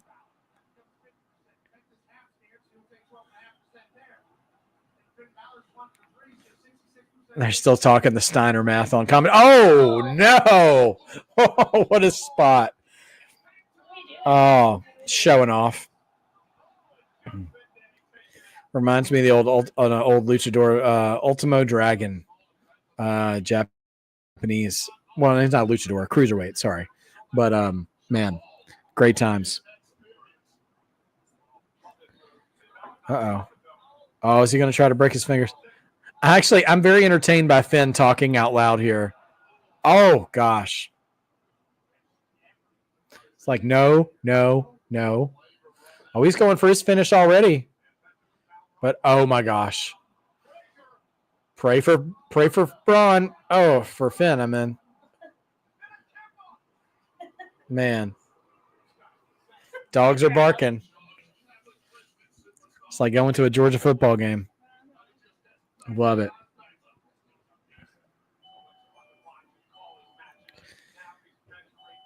Oh, boy.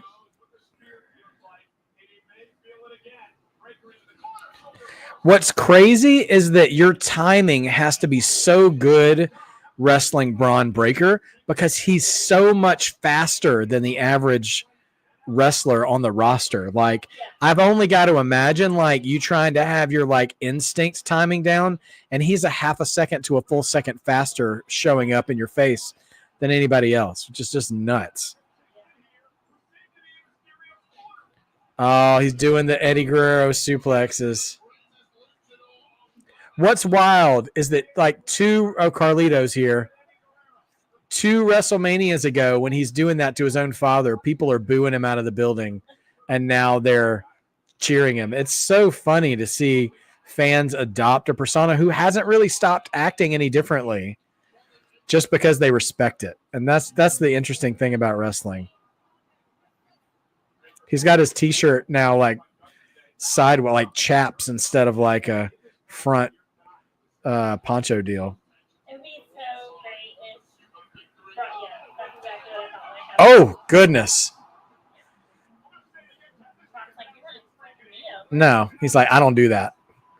You're the ones who go up.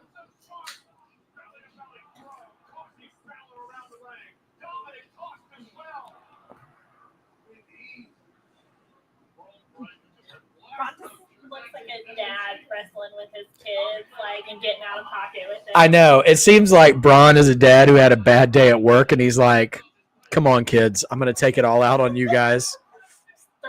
Just throwing them over the trampoline. Kids are having a great time. They're like, this is awesome. Dad's really wrestling with us. He's like, come on, bring me more.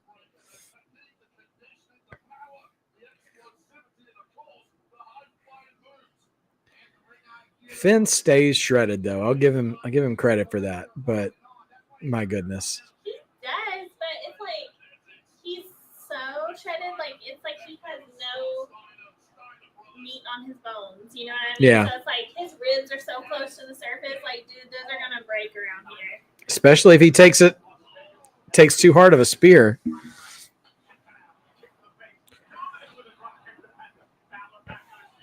All right, Braun's out of the ring. Carlito, I got to one. Dom is scheming. Crowd wants to see it. Oh, he's going to give the 6-1. Oh, my gosh. Listen to this crowd. And he just jogs to do it, too. Like he's like, no. It's a misunderstanding. It's not what it looks like. I wasn't about to kick you in the face. Finn is the only heel in this match. No, according to the crowd reaction. I'm sorry. I mean in relation to how the crowd is responding. Yeah, no, Dom is totally a heel. Just no one's cheat. I cannot believe they popped that loud for him. Like that might have been the pop of the match so far, which is just 2 WrestleManias ago, he was the biggest heel on the card. That's so unreal. What a difference a couple of years makes. And I mean, Dom hasn't been doing anything different other than getting new girlfriends.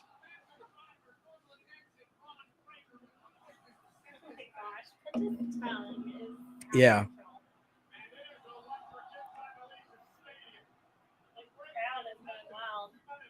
I can't hear who they're chanting for. Yeah, well, it's the same like Cody Rhodes thing, but now since they've come back from Europe for those 3 weeks they did TV, they start singing it for all the people they want to cheer for them. I've heard it for Roman Reigns. Oh, Carlito's involved. Carlito is going to regret that. Carlito about to start rethinking his life choices. Oh, my goodness. I'm nervous if Dom actually pulls this off. How bad? Oh, man. Carlito. I'm very curious how the crowd would respond. Like he could get pop of the night. That's crazy.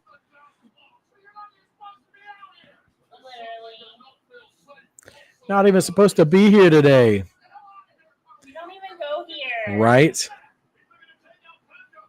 Oh, no way. Do it. Speared. Oh, right into the table. Look at McAfee.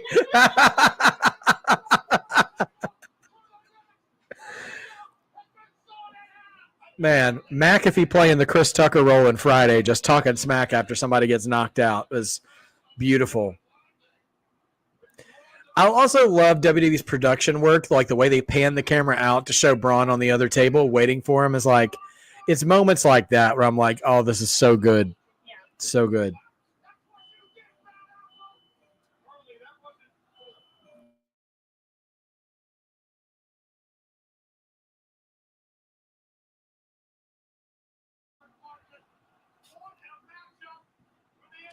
All right, who is... Wow. Cuts Penta right out of the air. Dom's behind him. Oh, my gosh. Is he going to take a 619? Wow. He is absolutely not going to pin Braun Breaker. Oh, Finn. You know what, though? That might be all Dom needs to turn on Finn and steal it. Injured yeah. I'm calling it now. I think Braun might spear Finn, and he comes off the top with a frog splash and steals it.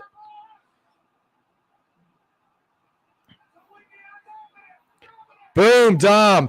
Come on, Dom. Unbelievable. Oh, man.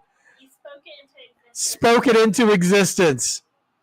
Kittle's here for it. Love it. Finn, you deserve it.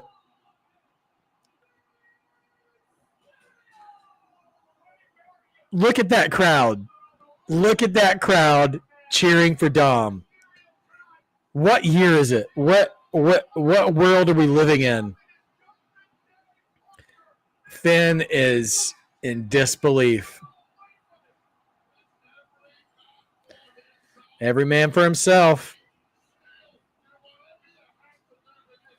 Wow. You know what, though? Even behind the scenes, people say that very few people work harder than Dom to try to actually get better and stuff, which you may not see it sometimes, because he's not as refined as the other guys, but clearly he's taken this seriously, the actual craft of things, and the timing and the entertainment side of stuff. But man, that was a fun match. I think that match totally served its purpose. Yeah. You know what? Real talk though, Americano, I do bet Ray is super proud behind all the stuff. I bet he's probably in tears. Any dad will want to see his son excel at the highest level. And, he's got to love that. He's absolutely got to love that. And honestly, to a degree, only the smallest bit. It's a little bit of a shame he can't do that publicly. But that's okay. I know that he's super excited. Liv got to come out. Well, I'm sure we'll get some kind of segment of them celebrating, because at current time, Dom, Liv, and Raquel all have belts, and Finn does not. Neither does Carlito. Dude's just celebrating. He's running back down. What's he doing? He's just going to celebrate again. Oh, my gosh, Dom. Just milking it. He's like, don't you guys love me? I know. Oh, my gosh. Dom is shining like I'm Rob Liberace. Oh, my gosh. Wade Barrett quoting Dr. Dre on commentary. Hey, I'm very impressed. Yeah. I'm impressed with this. George, you say Liv and Raquel aren't going to win, but they're the heels, and it was a babyface team who won at NXT to face them. So, I mean, I wouldn't count them out, even if Becky Lynch is the replacement. I wouldn't count it out. We'll see what happens. We don't know who the partner is yet, but unless Finn Balor somehow causes Liv and Raquel to lose. But yeah, we'll see. We'll see what happens. I wonder what AMV's reaction was when Dom won. I would love to. I'd love to find out. I'm sure it's going to be amazing. Actually, I'm just going to check and see if I've even heard from them, but they do. Oh, by the way, sorry, I had my phone on Do Not Disturb. So shout out to El Diglo Americano. Thank you so much for your donation and super chat. Super appreciated there. Appreciate all that. And man, yeah, it's wild. And and Three Kings, thank you so much, man. Appreciate that as well. I'm back on, so I'm actually seeing them now. I've been so locked into Mania. So far, it's been an incredibly solid show. I mean, I think match for match, it's been better so far tonight than it was yesterday. And I was a fan of yesterday. So things are going well. So we got? Who do we have here? Another UFC fighter, perhaps? Colby Covington. Okay. I know the name, but I wouldn't have been able to pull him out of a lineup. So I stopped paying attention to UFC in like 2010, 2011. It's been a long time. Metro Boomin. Do you know any other guys named Metro? No. Kittle's still there again. Got to respect Kittle for showing up for both nights. That's a true fan. Dean Norris from what's his name? Hank from Breaking Bad. Okay. I guess he's on Law and Order Organized Crime these days, but he'll always be Hank to me. You stopped watching when GSP retired. Good evening, Teflon Don. Good evening, Modfather.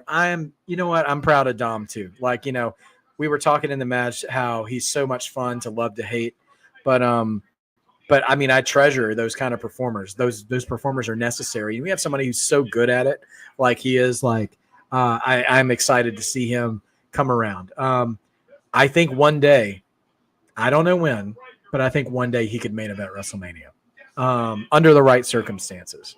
One of those days. Yes, George St. Pierre, Diglo. I will always remember his promo he cut to Matt Hughes. I am not impressed with your performance. All-timer. It took me a while to appreciate GSP because when I got into UFC, I was a bigger fan of the more aggressive combat rather than his style being really mat-based and stuff. But I really appreciate that. Oh, okay. It's open challenge time. We can talk more UFC if you guys want. Older UFC because I'm not going to be much fun otherwise. But let me go ahead. Let's see. Let me put it up. And here we go, guys. Hold on. Randy Orton versus Vacant, the best world champion of all time. No, I'm just kidding. Yeah, so we're going to have a surprise opponent here for Randy Orton. Who will it be, and who do you have winning? So let's think about that. Meanwhile, while you're thinking that out and giving me your predictions, Tyrell Breed says, I think the reason Liar's partner got attacked because if Bailey turns on their I think WWE made the right call to take Bailey out. Yeah, I'm curious to see how they play it out now. So we'll see what happens. All right.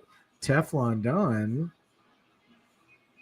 Orton's mystery opponent is say his name, and he appears. I believe in Joe Hendry. That would be wild. An active TNA performer performing at WrestleMania would be wild. That would be absolutely wild. So, Brandon Thomas. Okay, I haven't heard anybody say this yet. I think Lyra attacked Bailey. That would be very intriguing. Very intriguing. Rigerty says Orton will lose to his opponent.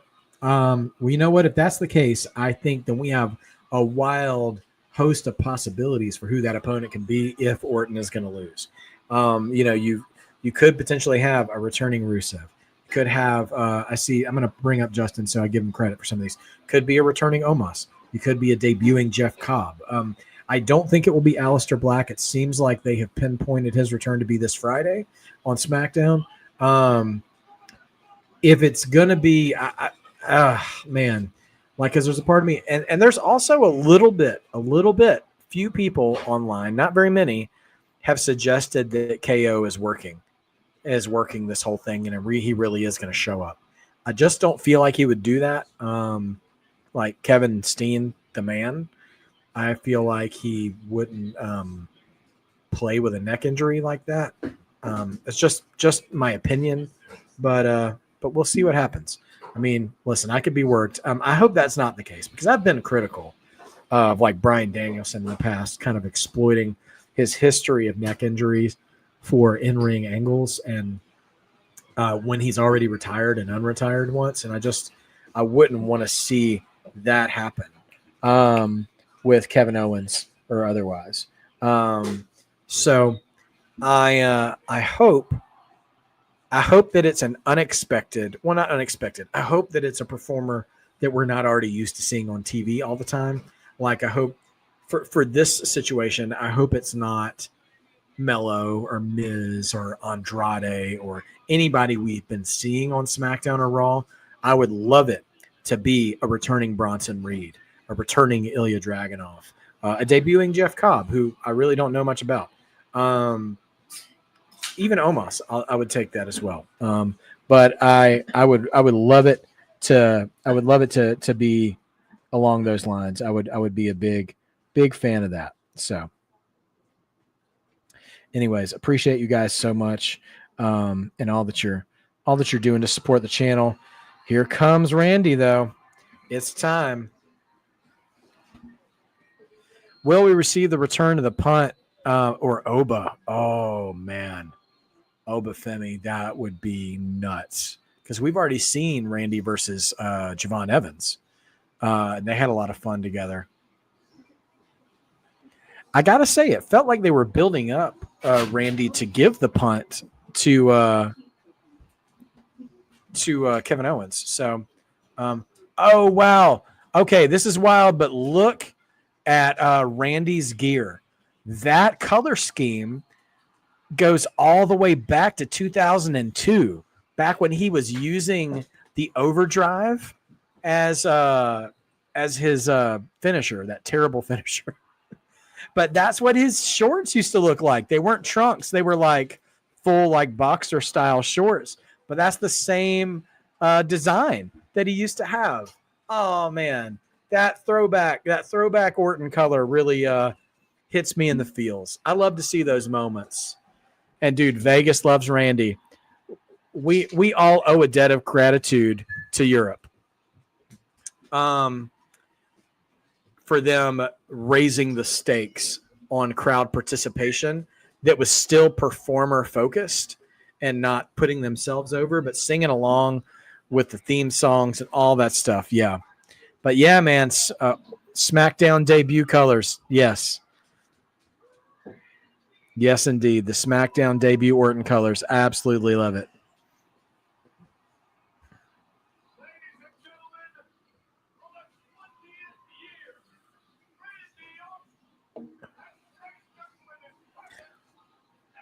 $20. Wow. That's right, because, 04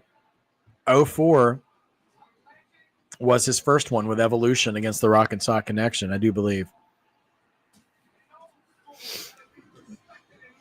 All right. It's time for Randy.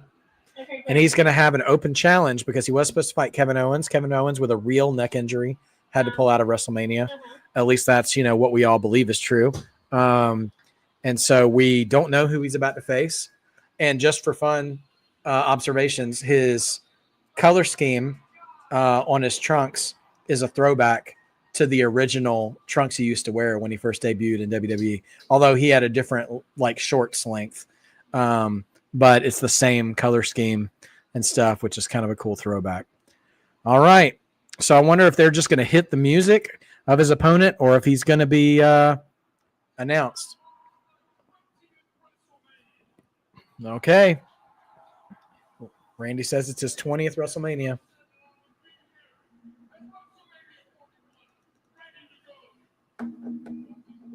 I apologize in advance for spoiling who his opponent's going to be for those of you who are 5 to 10 seconds behind me.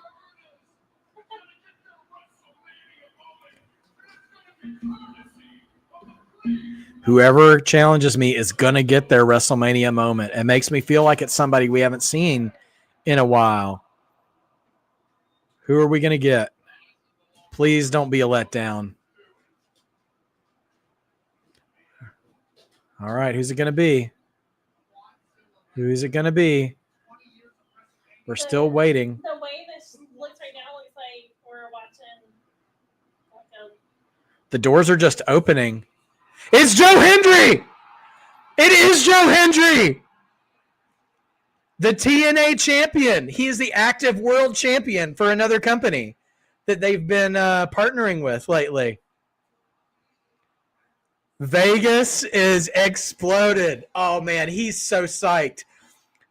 Don't cry, Joe. Just take it in. 60,000 people are singing Joe Hendry's theme. Joe Hendry is wrestling Randy Orton at WrestleMania. Oh my gosh. Oh, his little grin. Yes. It's not his cheesy one, it's his real one. Yes. I know that, dude. I know that this is his dream coming true, man. I'm telling you. Now he's biting his bottom lip. He's like, this is a really long aisle way. I thought I'd be to the ring by now, and now I just have to not cry. Oh man, Joe. All right. Well, we've got Randy Orton versus Joe Hendry. Who's going to win, guys? Who's going to win? I'm calling for Randy because I just don't know that I believe. Although Randy, you don't believe in Joe Hendry? I don't believe TNA superstars will beat WWE people at WrestleMania. But if there's anybody who doesn't give a, you know what, it's Randy Orton. And if anybody could be like, you know what, I've been here for 20 years. Let's give you some shine. Yeah. Randy at this point in his career could be that. Because I don't think most people in that crowd expect Joe Hendry to beat Randy Orton. I think they're just excited for him to be there. And I love that WWE's production team has the beats down for Joe Hendry's entrance. This is amazing. And Randy's like, okay. I was not planning for someone who doesn't work for us to show up. And Joe Hendry's got a WrestleMania t-shirt already. Things gonna sell like hotcakes.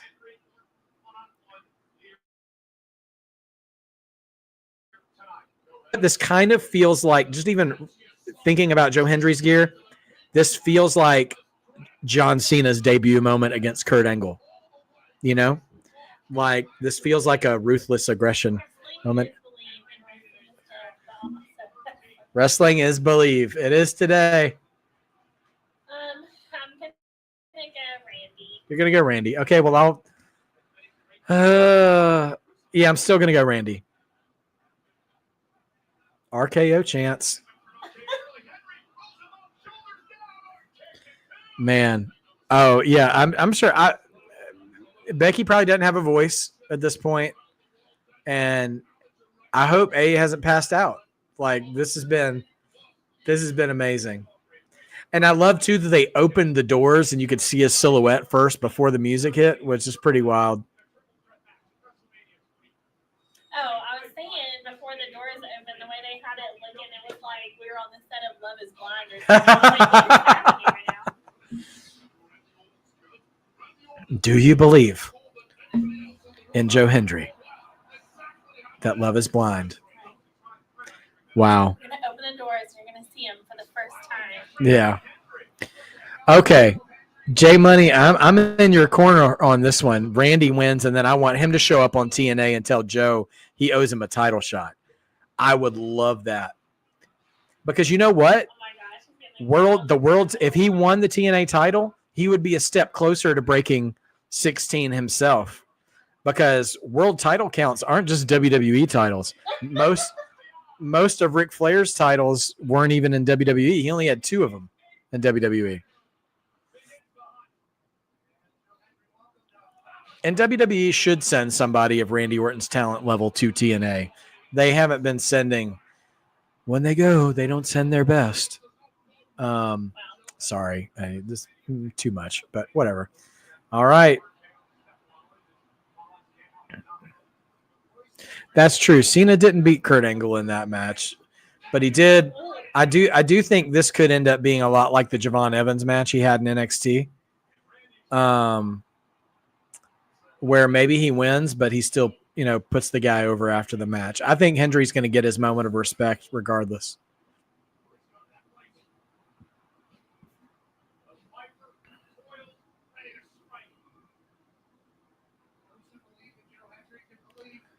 Nope. Okay. That's a big dude. Yeah. And here's my question. Joe Hendry's finisher is a choke slam. Will we get a replay of Randy Orton versus The Undertaker back in WrestleMania 21 where he reverses the smile. Oh, he hit the RKO out of the pose. No, not like this. That's a wrap. Thank you for coming, Joe Hendry. So nice to see you. Oh, yes. Sophie Dopey. Oh, it's great timing. Great time for you to be here. Randy Orton victorious over, believe it or not, Joe Hendry, who's had his WrestleMania debut.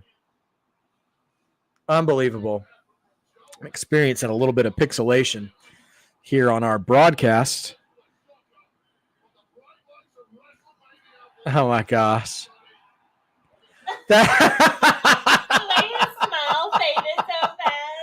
Oh my gosh, that was great framing. They didn't turn Dirty Dom face, Sophie Dopey. The fans just love him. He was just over, because he hasn't done anything different.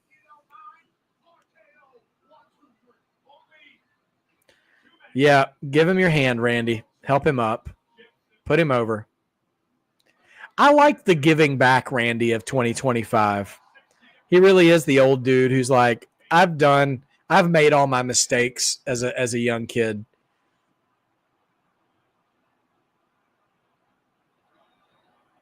Aw. He's like, hey, man, have a moment. I've had 20 of them. You love to see it. Now, in 2009, when Allison and I first got married, Randy Orton would hit another RKO right about now. 100%. Don't. Dang it!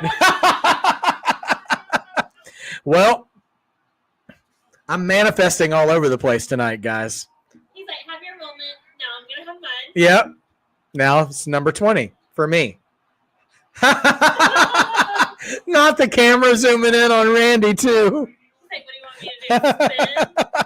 I don't do that. Are they chanting one more time? This is. I know how to do it. Oh my gosh, he's mocking Hendry's.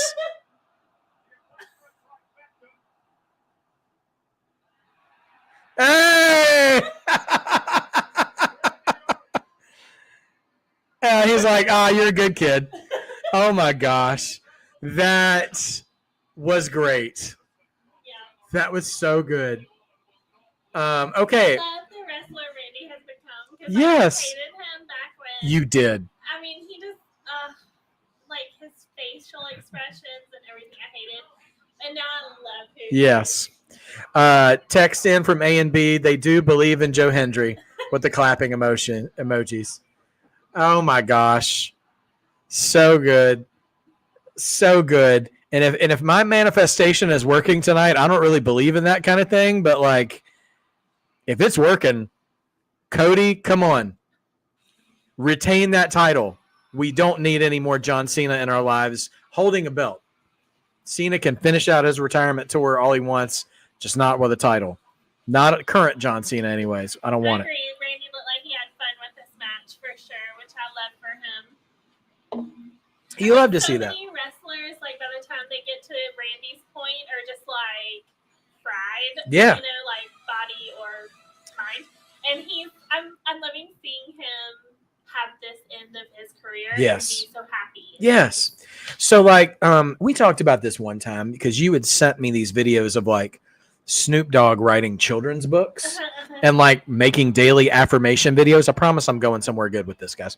Is that I was reading the comments of that post and someone just very astutely said, this is what happens when they said black men, or this is what happens when rappers are allowed to grow old. And it's the wisdom and perspective that you gain in life from being able to not have your life and your career cut short. And exactly what you said with Randy Orton, Money in the Bank, June 7th in LA, and the NXT AAA Luchador show. That's the same day? Oh my gosh. Well, the Kia Forum and the Intuit Dome, I think, are in the same parking lot. So if people wanted to go to the same. Nevertheless, I want to finish the story real quick for the next match. I see that in Randy Orton, and Jeff Hardy too, actually. Like these guys who have not been cut down too short in life, getting and not being destroyed by the bad choices they've made in life either. And they've been given the grace to survive that and to come back from it. And I have to think if he hadn't tragically, if his heart hadn't given out on him, I think Eddie Guerrero today would still be in that same boat too, because he was headed in that direction, where you have survived the worst of your life and you get to give back. You get to actually just take joy and gratitude in where you are in life now. And so I love that for Randy. That was great. And he had a great time. And that was not, you're going to get on Twitter later and some people are going to call that a burial. Just mute and block those people. They don't understand life. They probably still live in a basement. I appreciate the shirt shout out, but I totally rate Steven's drawer whenever I went to. But I have a lot of shirts, so the fact that that's the one that you chose still speaks to you. Yeah, great call, J Money, though. Absolutely. I think you missed a comment here. Oh, it did. But... My thoughts on the Perth takeover WWE announced. I have not seen that yet. I was like church all day and then got ready for the live stream. So if that's new information, I don't know. The only stuff I've heard of is AJ Styles, Logan Paul. We'll get to that in a minute. All I've heard about is AAA, the AAA takeover acquisition and the NXT AAA Worlds Collide show, which I'm excited about because there's a real what do you call it? Influx of luchadors and Mexican wrestlers onto the WWE roster now, and not all of them are given a lot of time to shine because it is kind of a crowded roster these days, and they spend more time in their matches than they used to, so that's even less time for everybody to really get a good shot. So I think partnering with AAA or even acquiring AAA, they probably could use, you could see Dragon Lee or the LWO or Legado del Fantasma or Santos Escobar, like going those places and doing stuff. I think that would be fun. Also, like, I love it that NXT is the one doing a co-show with them, because the speed and agility and stuff of those guys will probably a better counterpart to the AAA roster as well. And so I think it'll be a lot of fun. And this is a thing some people probably don't like, but this is what WWE does when they partner with these people. We saw it with Jordan Grace. We've seen it with other companies. If they see somebody who's really special there, Stephanie Vaquera, another one, they'll be like, oh, you're too good for AAA. Why don't you come over to WWE and you can play for the big leagues? And using it as a scouting tool. And when you are the top game in town, that's a savvy move to do. And also too, maybe it serves your own interest, but a lot of those people, I mentioned Stephanie Vaquera because they did a whole package on her Saturday of going back to Chile and how excited she was and how proud she was to be at WWE and to finally attain that. Even Mariah May, who's currently with AEW, but not the rumors say that she's coming to WWE. Even going to WWE is a goal for her too. Before we go all big, bad, evil empire about stuff, let's just be real about the fact that going to WWE is the dream of a lot of these people. And so I wouldn't want to take that from them and just make it about big, evil corporation stuff. You know what I mean? Anyway. They're doing Logan Paul and AJ Styles video package. I mean, not that I care about either of them at all. So keep doing your thing. I don't care about the build to AJ and Logan at all. I literally probably don't even care about the entrances. I'm just interested when the bell rings. I think when the bell rings, it'll be a fun match, but I don't care about this feud one bit. Steven, speaking of black men, which I believe no black man has ever won Money in the Bank yet, right? Or did Big E win? Yes, Big E did win. He won Money in the Bank. But I do believe he's the only one. And I tell you what, I don't believe the only other black male superstar I think deserved it and got robbed was Shelton Benjamin. In the very beginning, like the first 2 years, he was peak. He was having all the what would have been called viral moments today. He was having all the viral moments of that first Money in the Bank match and the second one. I mean, they started calling him Spider-Man in those matches because he was doing unbelievable stuff nobody had seen done with ladders. And I really think out of all, there is ongoing discussion about how WWE treats their black competitors, specifically black men. And the main roster, there is some discussion to be had about that. NXT does a wonderful job with their black male. I mean, he's selfieing his way out to the crowd. Logan Paul's a showman. I'll give him that. I don't particularly care for much anything else, but he knows the business. Does he have a handheld mic? Oh, no. So, yeah, I'm curious about that. Shelton Benjamin, I felt like got done dirty, but also one of my predictions for 2025 is that Carmelo Hayes would win this year's Money in the Bank briefcase. And I do think he won the Andre Battle Royal, so I don't know if he'll still get it after that, but I do think that he's got a shot at holding the briefcase this year. I think it would work really well for Melo. But that's a good question, and it's a conversation worth having. Okay, catching up by the way, let me just go ahead and throw it on the screen while I'm catching up on comments. AJ and Logan. All right, let me know who do you got for this match. I'm calling for AJ Styles. I'm not putting any thought into it at all. I just want I just want AJ to beat him. Okay, I'll go Logan Paul then. Yeah. Oh, wow. I don't want him to win, but I just think look at all these camera angles. This is so silly. Yeah, I think this is a dumb entrance. All right. Let's see. Yeah, so they announced the Perth thing tonight. I'll have to go look at that later, Sophie. Thank you for bringing that to my attention. All right, let's see. Yeah, black male competitors not always been treated the best under Vince. It's always been hard to watch as a black man myself. Yeah, J Money. I get that to as much as to much of a degree as I can get it. I feel you for that, and it really hurts to see when there are such slam dunk options available. Like, even though he had a Hall of Fame career, there's more they could have done with Booker T in WCW. Booker T's her favorite, by the way.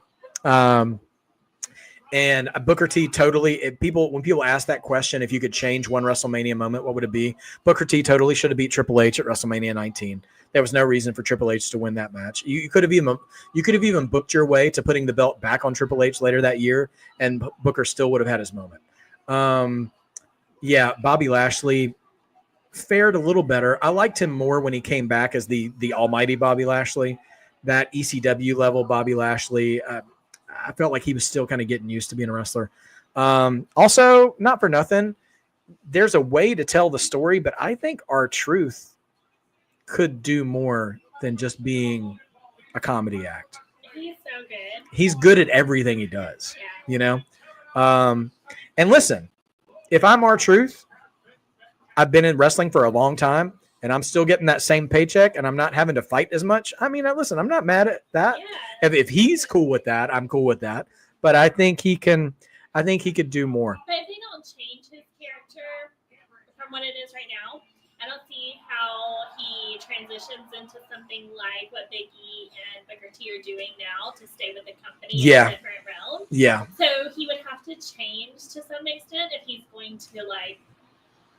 to transition to something else. Yeah. Which his personality, I feel, could. Yeah. So they're just going to have to, at some point, allow him to be something more than what he is. Yeah. And I agree. And I don't know what it is about black men, because they seem to be doing right by the black women now, too. Because Bianca, Naomi and Jade, two black women in a singles match that a title was not involved in at WrestleMania. That's a rarity.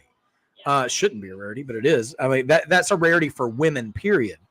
Yeah. And then Bianca is so far in the best match of the night. One of the top women performers in the company, period.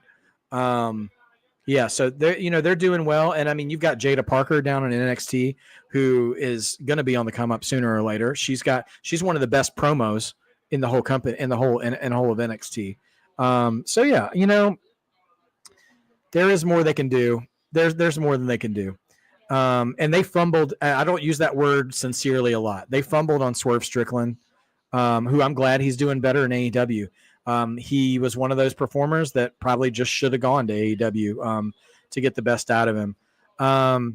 It bothers me they fumbled Keith Lee too. Although Keith, I don't know. Keith Lee, I don't know what. I don't know how he's doing these days. He seemed to have had health issues ever since the pandemic, which does worry me about him. But I don't know. Yeah, but that's a great discussion, Jay Money. Thanks for bringing that up, especially while Logan Paul was on TV, because I wanted something else to talk about anyways. Yeah, let's see. Money in the Bank. Imagine how the Asian male fans must feel. I mean, to be fair, yeah. I mean, the closest thing they had back in the day was Ricky the Dragon Steamboat, who wasn't Asian at all. He was from Charlotte, and then they said he was from Hawaii. But, you know, I mean, that WWE doesn't do great by Asian stars at all. But also something that's different, I'd say, from African American culture to Japanese or lucha. All these other cultures have their own wrestling culture too, because Japan produced the great Muta, Jushin Thunder Liger, like all these great performers that are recognized, Ultimo Dragon, that are recognized in America. And there's just not a lot of that for black men and black women. So I don't know. Interesting to say. All right. Riggerty says Logan. Jaden and George say AJ. Justin says AJ. We still haven't gotten an R-Truth John Cena interaction. That's true. I'm scared to watch that. I don't want to see R-Truth cry from a bad thing. Let's see. Steven actually mentioned Booker a few comments back. Also, R-Truth should have beat Cena in their championship match. Didn't have to be a long run, but he deserved it. Yeah. Truth should have a heel run where he was tired of being a joke and went after a major title. Yeah, for sure. Let's see. Keith Lee got wrecked by COVID and injuries, never fully recovered. Yeah. Pope D'Angelo De Niro. Yeah, originally Elijah, what was his name? Was it Elijah Pope or Elijah, whatever? I met him one time in a Denny's in Jacksonville, Florida, which is wild. He was really talented, and I can't believe they let him get away. I feel like he got sabotaged in ECW because some of the veteran talent that was down there in those days, I feel like didn't really give him a fair shake. But yeah. Thoughts on Worlds Collide and Money in the Bank happening in the same day? It'll be tiring, but it'll be fun, just like yesterday. That's where my take is on that, Sophie. Let's see. Bearcat Keith Lee. I know that was so awful, Dawsey, wasn't it? Let's see. Elijah Burke. That's what it was. I couldn't remember his last name. Cena versus Trick Williams. That would be fun, Brandon. Absolutely. I know. I'm hoping that when some of those men come up, Elijah, oh my gosh, trap him in the apron and beat him. Oh, hockey style. Cover him up his face. I was just about to say this is the quietest in the crowd's been, but then they woke up for that. Yeah, they'll make some noise for Logan getting abused, I'm sure. When Trick Williams and Obafemi and Javon Evans and those guys come up, I'll be very interested to see how they're booked and how they're treated at those times. Yeah, he's great.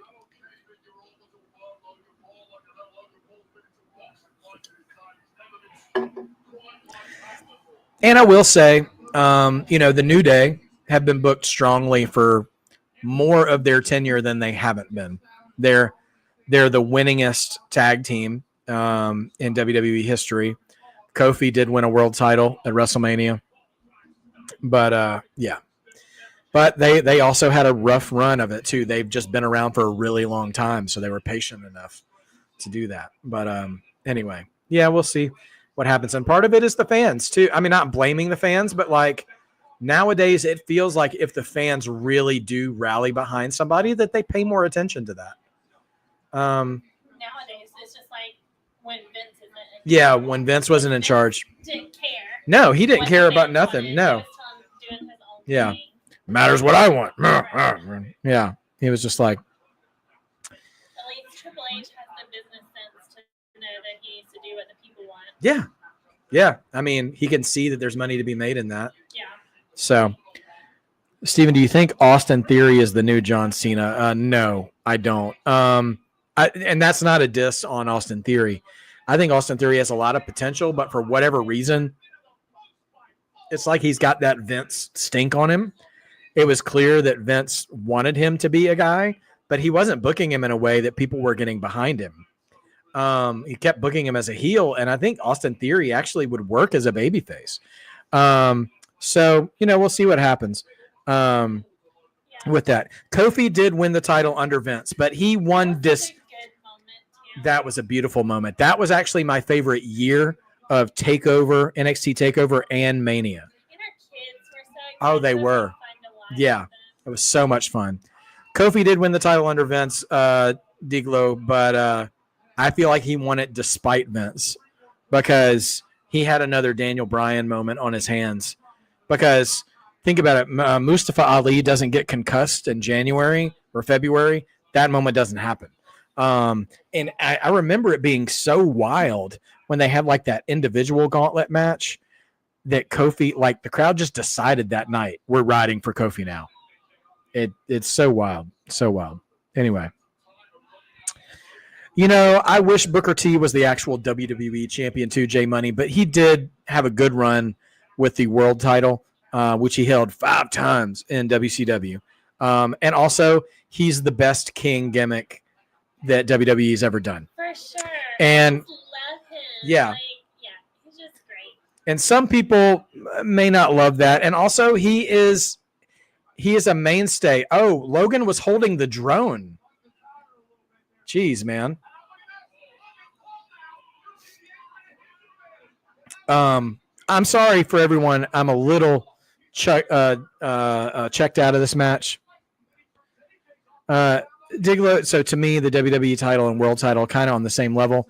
I respect your opinion, but I'm going to disagree with you, homeboy. Trademark, AJ. They always treated Big Gold like the number 2 belt, except when Triple H was holding it. Because, and I say this lovingly, because he's a Ric Flair mark, which so was I. So like, it takes one to know one. But yeah, other than Triple H, that belt was always number 2. So yeah. Sorry. Aren't I forgetting about King Wade Barrett? No, I am not. Booker T was better. Booker T is the best king since Harley Race. Yeah. King Booker. Yeah. Good talk, guys, though. Good talk. This is far more fruitful and productive than AJ and Logan, I hate to say. The conversation's been good because I was like, I'm going to go in the kitchen and make something to eat while this match is on. I've been interested in the conversation. Yeah, so and we're sticking around. Yeah, Big Gold is prestigious. I mean, the belt itself is great, but it's no other belt is ever going to replace in WWE the WWE title. It was big. You're absolutely right about this. Like, Big Gold was always the prettier belt. Like, it was always the best looking belt, and they brought it down a notch too. Did you notice once it actually officially became a WWE title? Yeah, it just got worse looking. Because you go back to 86, 87, 88, like when Flair was holding that title, you're not going to find a prettier belt in wrestling. It's fantastic stuff. When Booker T called Jerry Lawler Jerome, yes. Jerome. Something about that Houston hood accent trying to be British is just one of the best things.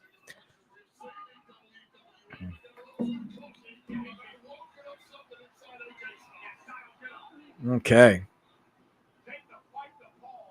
After this match, I may try to hop out and hop back in and see if we can fix this degradation problem. Where our footage is super grainy, has been since the last match.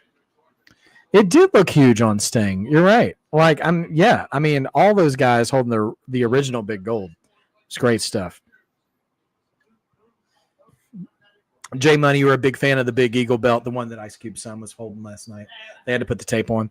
The Big Eagle is a good looking belt. I think it's like number 3 or number 4 for me. I mean, Big Gold was my favorite too. Actually, the Intercontinental title, the one behind Allison's head, that was my all time favorite belt design.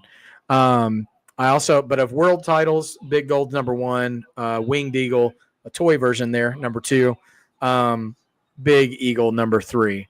And as far as world titles go there.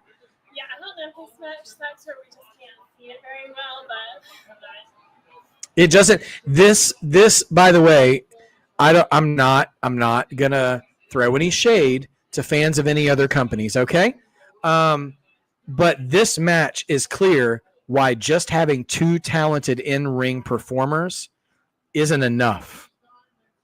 Guys, both of these guys are guys who can do really good moves, and I really love AJ Styles. But they don't have a reason to fight. AJ's dropping F-bombs for some reason. I mean, if you're in the ring with Logan Paul, I mean, you're probably tempted to do so anyways. But big clothesline. Honestly, like, AJ had more of a feud with Karrion Kross leading into this match than he did Logan Paul. Also, not for... What, did I miss something? Tired of Logan? Yeah. Yeah. Also, low-key, from what I can tell from the grainy picture we have right now, Logan Paul's tights look a little Chris Benoit, and I don't like that. I don't like that one bit. For multiple reasons. 1, why would you be referencing Benoit? 2, if anybody's going to do it, why would it be Logan Paul?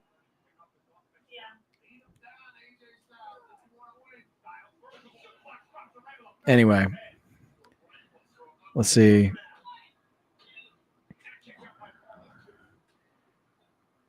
Regardless of how well he can flip and hop and bop. So with the flipping and the flopping. Sorry, I shouldn't be doing that. Out of all the new champions, Sophie asks, we got this weekend, which champion will have a short reign? Well, we're not done yet. There's still Cena and Cody. Dom, you think Dom's going to have the shortest one? I think he might be onto something that, well, we don't know about the tag champions yet. If Lyra and her tag partner win, I feel like they could have the shortest reign, to be honest. You think, Jacob? You think Jacob's going to have? I think Jacob might have one of the longer ones. I think Jacob's reign will probably be longer than Jay's. All right, AJ's caught off the springboard.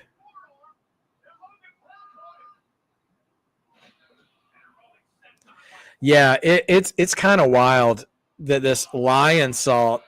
I'm sure Chris Jericho saw that. Yeah, let's see. Sophie, you may not have been around when I said it. Money in the Bank and Worlds Collide. I love that they're on the same day. I wish I could afford to go to both shows and just make a day out of it because it wouldn't be much travel because those buildings are really close to each other. Would be a lot of fun. I still haven't actually taken my kids to a live show yet since they've started loving wrestling with me. I haven't been to a live wrestling show since Royal Rumble 2010, maybe, when Edge made his first comeback debut. So yeah, I haven't been live in a long time. Well, you got to support them in life. Look at you. Okay. You make everything look better on this channel. We're going to have you on more often. Steve, I'm not really a big fan of championship matches being show openers either. How do you feel about that? That's a great question. I used to really not like that, but you know what? Sometime around WrestleMania 21 or 22, one of those WrestleManias, Eddie Guerrero and Rey Mysterio were the first match of the night. And I remember hearing a story that Eddie was really upset about being, the curtain jerker of that match, of that WrestleMania. But since then, it seems as though as WrestleManias have evolved, especially before they went to the 2-night version, those shows were so long. If you weren't going to be in the main event to close out the show, you wanted to be on first because you either get to set the tone or you get to close the tone. And so now I actually have a high value on who they put out first. It's being second or third that I feel is like the most disrespectful at this point. So if you start to look from the WrestleManias where they started putting those back when they had, you know, the Universal title and the World title or whatever, when they have multiple world championships, you can almost always count now on one of them being first and one of them being last. And it's weird how the business has evolved to that point where being on first, I wouldn't say is as good as being on last, but that's actually the next best slot to be in because the crowd is like rabid and hungry to cheer somebody and to be excited. And it's either that or they're waiting all night for your match. So it doesn't bother me anymore. Used to, but doesn't bother me now. Yeah, I think Jacob and Solo probably have a good feud coming up, probably for the U.S. title now. That lion salt. What? Oh, I didn't even realize he covered that much ground. You know, because Logan is so tall and his body's so long. I never really. I was about to ask that. I'm like, is he really tall, or is it just because he's with AJ? He is really tall. So like he does cover a lot of ground in the ring. Sovias, do you think it's harder or easier to make the Mania card when it's 2 nights instead of 1? I think it's easier because you don't have to worry about match placement as much. Basically, you get 2 choices every time. You can say, all right, who's our main event going to be? And now you have 2 matches you can book in that role. And then you say, who's our opening match going to be? And now you have 2 matches you can choose to make that. And so it makes it easier to spotlight the women. It makes it easier to spotlight your champions. Since you have so many, oh my gosh. Logan's going to try to do the Styles clashes AJ. Does Logan? Oh, and AJ no-sells it basically. He's going to give him one of his own. But can he make the cover? Come on, AJ. End this misery. Let's see. By the way, yeah, if you haven't hit that like button while you're here, please do so, whether you like it or not. Okay, one of Logan's idiot friends is at ringside now with brass knuckles. Oh my gosh. I hear the hypocrisy in my own voice, but I'm so tired of YouTube streamers. Who is that? Karrion Kross is here. Yes. Face turn from Karrion Kross, or he's just defending wrestling.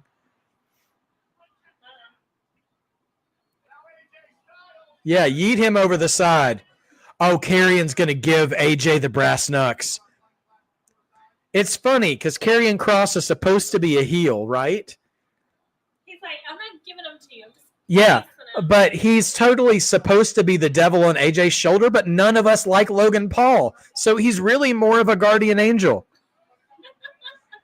It's just so interesting how that works. Never been happier to see Kross. Absolutely, Diglo. This is, come on, AJ. AJ, you idiot. That was the happiest I was ever to see Karrion Kross without Scarlett with him. Come on. All right, he's going to go to the forearm. Kross is just like, you can't lose to a YouTuber. He's just wanting to help him out. Oh, no, he's going to hit him with his finish. Shut up. The only bad match of the night. The only bad match of the night. Okay. You should have listened to Karrion Kross. That would have riled you up as a kid wrestling fan. Though, yeah. Because the good guy did the good thing and didn't cheat, and then he still lost. And you yep. Ticked. I know. It would have totally offended my sense of justice. Yes. Yeah, absolutely. That's what they're going for. Yeah, well, they succeeded. Great job, guys. Great job crushing the values of right and wrong of your young fans. Get this loser out of my ring. You know what, though? If this leads to no, Sophie, I don't think Logan's undefeated at Mania. I think he lost his first match. There was a tag match with The Miz. I might be wrong about that, but I think he's lost once. I can't remember against who. I'm so sick of this guy too, but I feel like I've stopped saying it because I just think he's here to stay, unfortunately. In the beginning, I was just like, oh my gosh, I want this guy out of here. Yeah. But I just think they've embraced him. Yeah. It's a choice they've made, and I just think he's here with like like it or not. I don't like it. No. But he's here. Well, also, like, Logan is kind of like a big match attraction. Well, they think he is. So it's not like he's going to wrestle every week on Raw or anything like that. This will probably lead to more contention with AJ and Karrion Kross. And that I'm okay with. I'm okay with seeing more Karrion Kross and AJ Styles. But, yeah. I think you need to try to fix the TV. Yeah. Yeah, I know. Sorry. Well, it's driving me nuts too. All right. So, your thoughts on the show so far, aside from, obviously taking into account the actual, the match we just saw. What you guys think so far? To AJ telling Karrion he was right and maybe making a faction with him, it could be worth it. Yeah. Yeah. I mean, AJ is an underrated heel, for sure. I think he could be good. Seeing them team up would be fun too, because Karrion Kross is one of those guys who puts in so much effort on every platform that he has as a performer, that I really feel like he deserves a shot to have some scenery to chew on, so to speak. Come on, percentage. I agree. It's been really good so far. I have enjoyed night 2 more than night 1, but I liked night 1. But I mean, like, I think everything they put out tonight, other than this match, has been fun. Night 2, I think, has been better than night 1. I'm gonna start turning off Wi-Fi's that we're not using. See if that helps at all. Yeah. It could just be too that, like, so many people are watching. It could be a bandwidth issue. But I'm gonna text the children. Turn off your Wi-Fi's if you're not using them.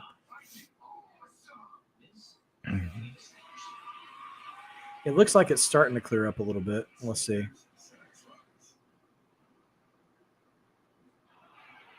Man. Whew. Diglo, you think Logan Paul has overstayed his welcome already? I mean, I can't argue too hard with you on that one. A and B, I don't think they love Logan Paul. I'm not sure where that's from. But I loved night 1 and night 2. I think night 2, other than this most recent thing, I don't think so. I've never said. I don't believe that's correct. Because I know what kind of wrestler AJ hates the most, and it's someone like Logan Paul, who's more about their personal brand than the love of the game. I think there is some respect for Logan Paul, because when a lot of celebrities show up, Digless, thinking he's a good heel and loving him is a different thing. I recognize he's a good heel, but also, like, there's better heels too. I think I'm more dissatisfied. I'm more dissatisfied with there just not being. I'm Logan Paul isn't a story, you know. Give us something to do, and most of Logan Paul's stories are basically I'm Logan Paul and you hate me, and, like, that might be true, but it's not a story, you know. And so we need more than that. If he really is full time, if he really does respect it, clearly I do believe with all genuine sincerity that he physically respects the business, but he needs to respect the and Vanessa Hudgens, a new WWE fan, she's going all in a lot on this stuff. I think what I don't like about anybody who comes over from something else into WWE is when they expect to start out at the top. Yeah. And I'm just like, all these people here have paid their dues. They paid their dues. I didn't even tell her to say that. She said pay your dues. She didn't even know how much people say that in the business. Go ahead. Finish your sentence. And I'm just like, I don't like the disrespect of just being like, I have fame somewhere else, so I deserve it here. Like, no, you don't. You don't deserve it. Like, you have to work for it like everybody else. Yes. And earn it. And if you earn it, great. Be here with us. But if not, then keep it moving. There is a growing trend among the major movie studios that the stories are being leaked that casting decisions are being made based on how many followers someone has on social media instead of actual work and dedication to their craft. Yeah. And it feels a little like that with some of these celebrity appearances. Now, listen, don't get me wrong. Logan Paul might be one of the better celebrity turned wrestlers in the ring, but that's just a part of it. Okay, it is women's tag team match time. Moves are just a part of the story. And all right, we're putting this up. Lyra and to be determined against Liv Morgan and Raquel Rodriguez. Who's your pick for the partner and who's your pick to win? I am picking Becky Lynch as her partner, but I'm going to pick Judgment Day to retain. I think they want to have those ladies and Dom all holding a belt, and I think it makes more sense for Liv and Raquel to go back to NXT to face the babyface team of whatchamacallit, of Gigi and Tatum Paxley. I'm gonna hop out one more time because this stream has gotten really bad all of a sudden. So I'm probably gonna miss the debut. I know. I maybe have to go in for the reveal, and we might have to just restart the TV or something because this is upsetting. Yeah, it started off so strong too. Yeah. Okay. So we'll see what happens. Yeah, I think I don't love Liv's character. But I agree with you. I think that's the choice that they're gonna make in terms of but okay, so J Money's picking Jordan Grace. Sorry, I'm gonna go to watch live so we can catch up. And let's see. Jordan Grace, Becky Lynch, Alexa Bliss, Becky Lynch, Miko Satomura. Okay, that's a left field pick, but a good one. Let's see. All right, we're moving along here. Oh my gosh, the buffering is killing me. We only have one more match after this already. Gosh. All right, here comes Lyra. Wow, Vegas is cheering on Lyra. And so is the commentary. It took them long enough to finally catch on to that. It slowly grew.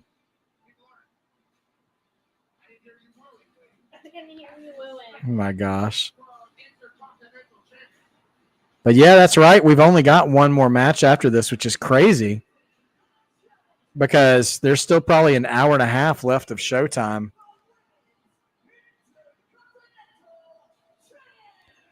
I wonder if they're going to have some kind of in-ring segment. Here comes Bird Lady.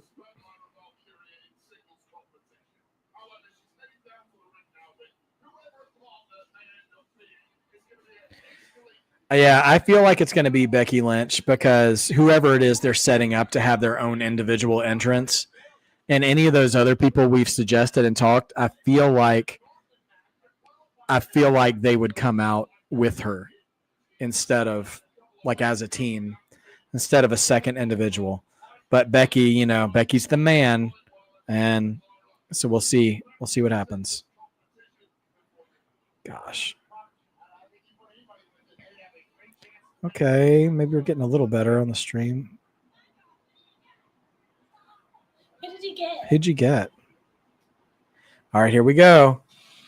It's Becky Lynch, to the surprise of very few. But here she comes. Crowd's hot. And here comes the man.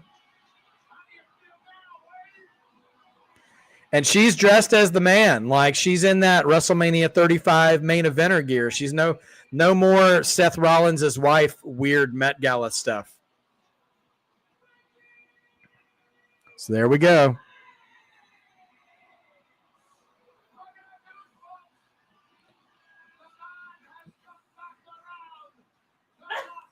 Oh my gosh, someone's crying.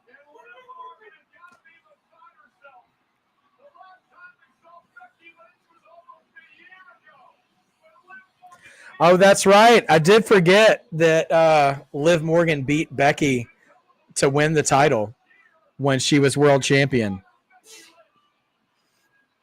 Yeah, I remember that. So I was like, "What the heck?" I know you were not, and I was on the Liv train at that point too, and you were like, because I love Becky. yeah, like she's so freaking tough. Like, yeah, are you kidding me? Yep. It's so funny to see Lyra Valkyria dressed like a bird, and Becky Lynch dressed like she's about to whip somebody's. Like she's like, I didn't get the memo that we were wearing costumes. This is wild. It's good to see her back. And this is what, like, honestly, it's kind of what I wanted for Seth, because she's great, but she was around for a long time and she needed a break. I think she needed a break, and I think the fans kind of needed a break from her too, to not you, but for absence to make the heart grow fonder. You feels one night only-ish for you, Diglo? I think it's a possibility. I mean, she has said in interviews, she's loving being a mom and stuff. And I'm never gonna fault the lady for that, for loving that part of life. And I heard she's been trying to do some movie stuff, So I know sometimes we feel a certain way when wrestlers go to Hollywood. I only feel a certain way when they pretend like they're still a full-time wrestler, but they never show up. Because I'll never fault someone who puts their body on the line every single day for years on end, most of it not even on TV, to get a more lucrative career opportunity that requires less of their body. That's just wisdom. So I just wish that the people who do that wouldn't pretend like, oh yeah, I'm still a full-time wrestler. No, you're not. Okay, looks like our stream is clearing up just in time. We just needed Logan Paul to get off our screen. I don't see how the tag team belts go to some pairing that's not really a tag team. This is my wife, ladies and gentlemen. I say this stuff all the time. Seriously. Like, I know, I really don't think that I don't think Becky and Lyra should win this match, because Lyra's already a singles champion. And if she's going to hold a tag belt, I don't know. Like, she's already, I thought she was just finding her traction as a singles champion and getting matches on Raw and stuff. But I don't think Becky's taking the pin either. Like, yeah, how do you get out of this match? The booking is weird.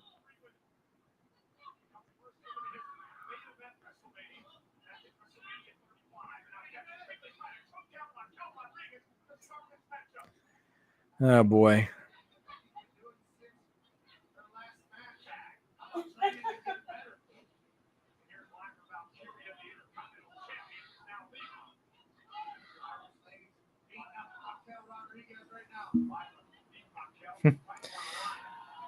I just got the email from WWE Shop about Joe Hendry merch. Wouldn't you hate it if you were waiting to watch this later? And then you get your email and you're like, what? Hold on. Actually, that the year that Kofi won the title, they inadvertently advertised his title merch before the show. And I know people were like, what? Because if you remember that year, the New Day celebrated with him in the ring and they pulled the shirt out then to give to him. And I'm like, give him the belt. Don't worry about the t-shirt right now. But yeah. Oof. That's worse than Shawn Michaels showing the crowd numbers. Yeah, I know. Shawn is so old now and just doesn't care. I love that. Boom. Okay. 2 count there. Becky's got a lot of energy for coming back. This match brought to you by Papa John's, apparently. Nothing says extreme stuffed crusts like women's tag team wrestling.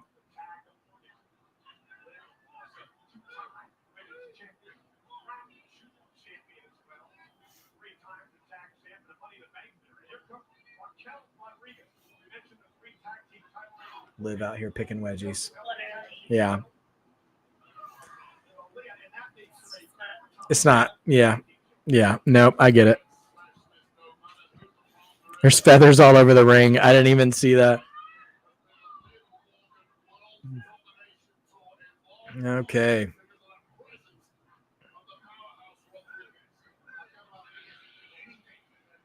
Is she just screeching in the ref's face?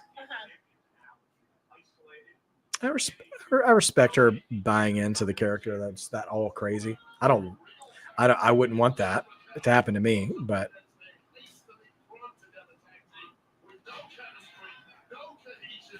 I think it's funny that Liv is trying to do the Dom thing of the 3 suplexes, but like she's not strong enough to actually turn Lyra over. So she just swivels back and forth and does it again. This is such an old school tag team match where the good guy partner has no patience whatsoever and constantly trying to rush in and creates more trouble for their partner. Oh, slingshot. Okay. Shout out to Tully Blanchard. Yeah. Let's see. Wrong tag match for pizza sponsorship. Yeah. I know. Like New Day War Raiders could had pizza written all over it, didn't it? You know, from yesterday. Let's see. Chelsea Green teased on Twitter that she might do her version of the Open Challenge. I wouldn't mind that. Chelsea's entertaining. Liv was villain of the year. I mean, yeah. I mean, she had a great year for that for sure. Let's see.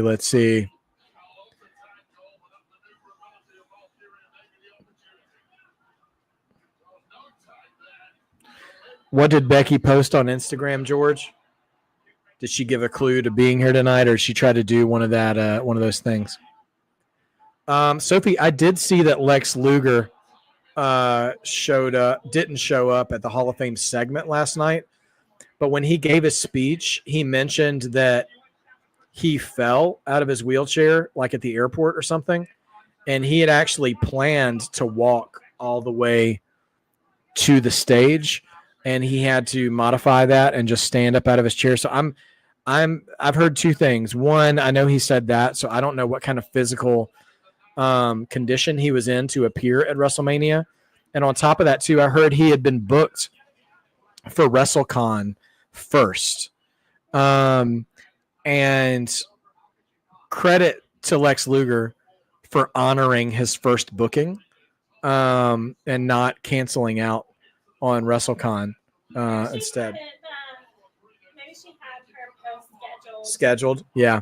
You got to do that. You know, when you're the man, you got to schedule those posts to come out. The man has once again come around. Back in business. Well, here comes Becky. Oh, and Becky and Liv 1-on-1 now. She's ready for the revenge.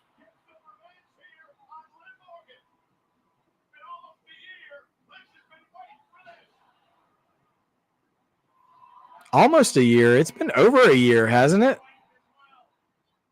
Because it was like last January or something, I thought. No, it wasn't January. It was after Mania because she won the title at SummerSlam. My bad.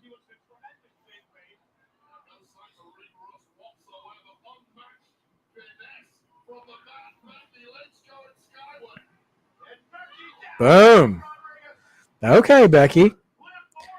Here comes the T-Bone, or the Exploder, rather. Man.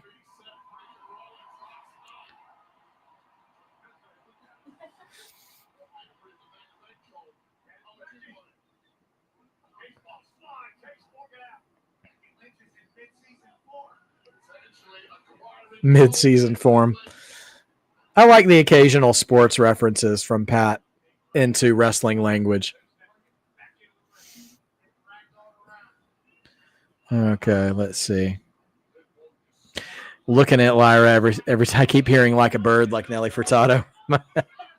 I'm like a bird. She flew away somewhere. Oh gosh, she's got the disarmer. Is Liv gonna tap? Where's Raquel? Where are you, Raquel? Boom. Kick her in the face. Respectfully.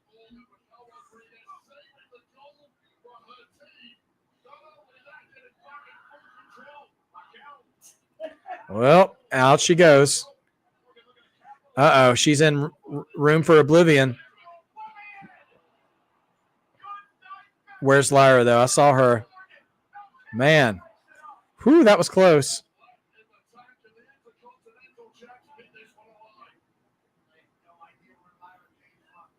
Man, oh man. I think there was a rumor at one time about Lyra facing Liv one-on-one at Mania. I thought that would have been a good Intercontinental title match for Lyra, because I just have a feeling that Lyra and Liv would have good chemistry together. They're both similar sizes, and they both, I wouldn't say high risk. Oh, man, it'll slam. Is that it? Wow.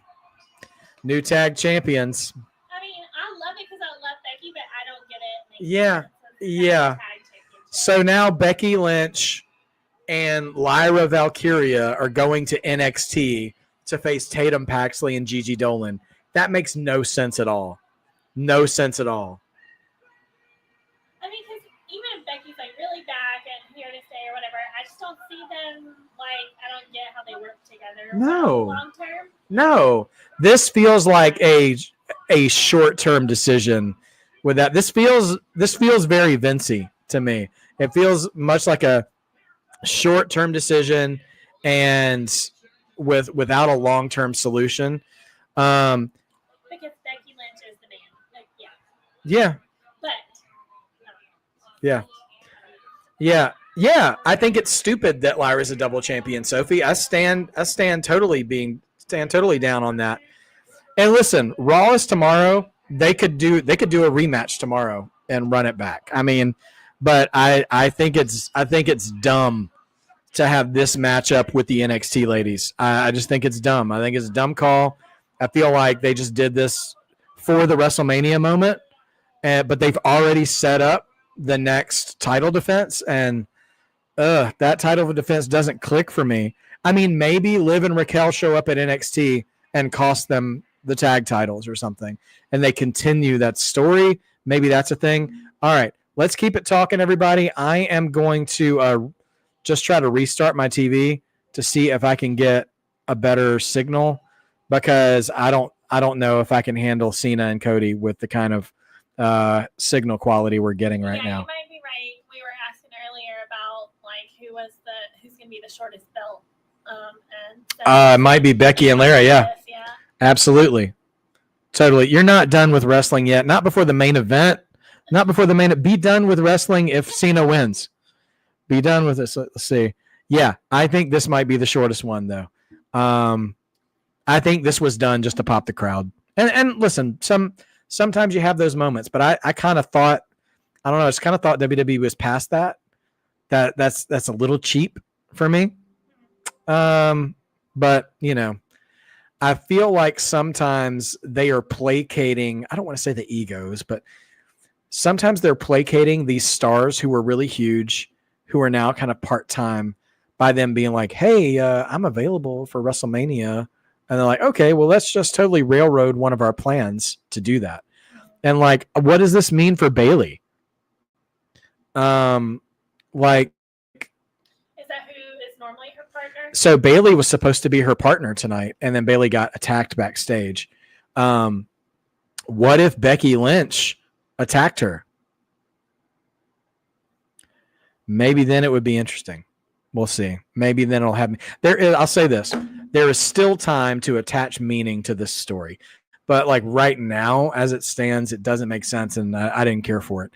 So it's rough because this night of Mania started out on fire. And then we have had two clunkers in a row, to be honest. Oh, hold on. I've got to do something else here for a second.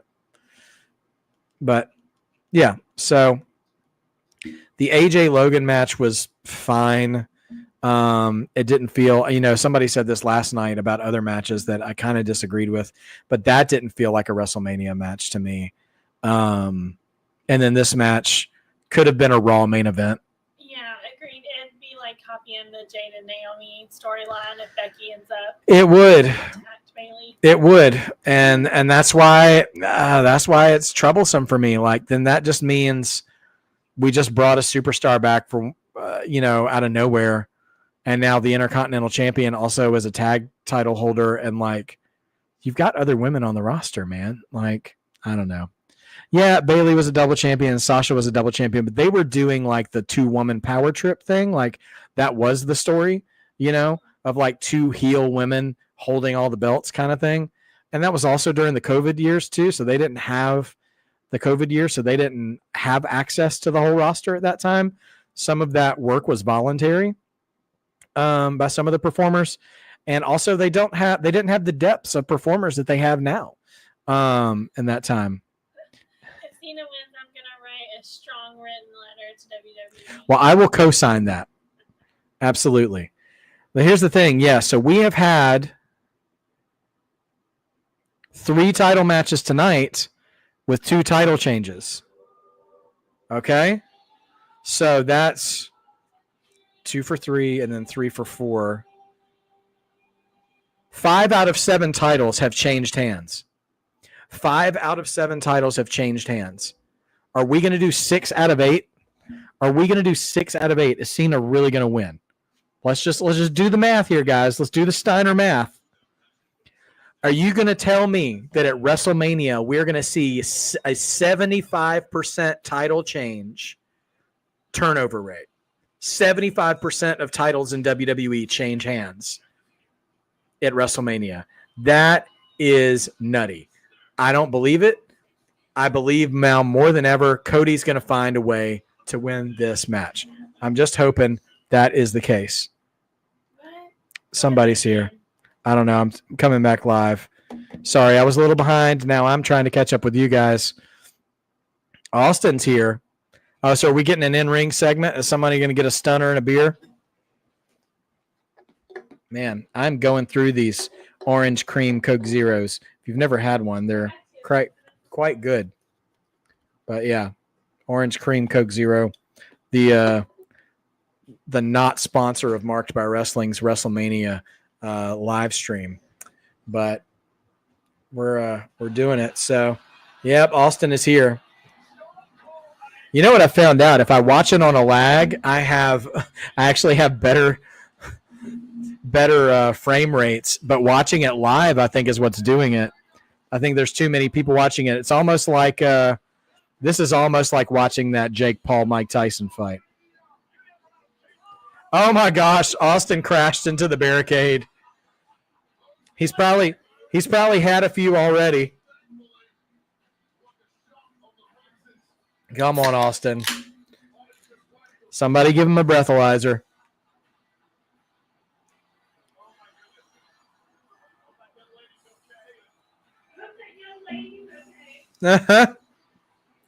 Here's the thing. Oh, he's got a new T-shirt to sell.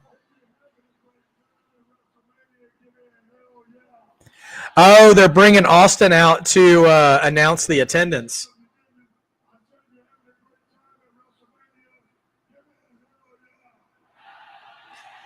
Well, here's the thing, guys. If he's coming out now, he's probably not coming out in the main event.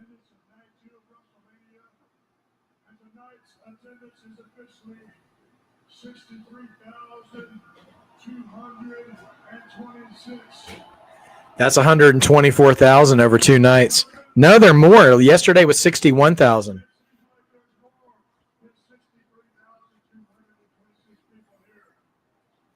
I know yesterday was 61,000 because Shawn Michaels held it right up to the camera by accident.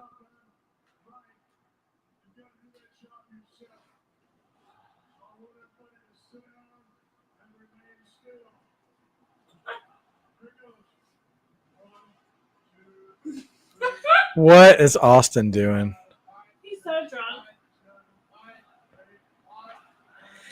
Oh my gosh. You know what? If this gets the what chance out of WWE's system forever, I'll take it. It's the worst chant in the history of wrestling. Oh my gosh.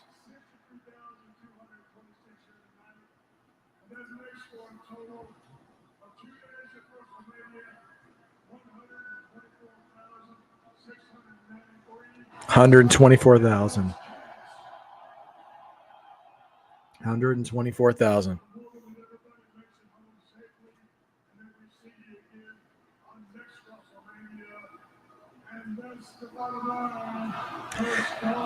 I wonder how many people.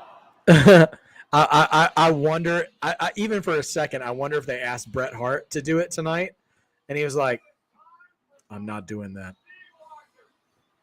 All right. So, is Steve Austin going to spill a bunch of beer in the ring right before Cody and Cena have to wrestle in it? Oh gosh. Oh my gosh, Steve Austin, never going to change.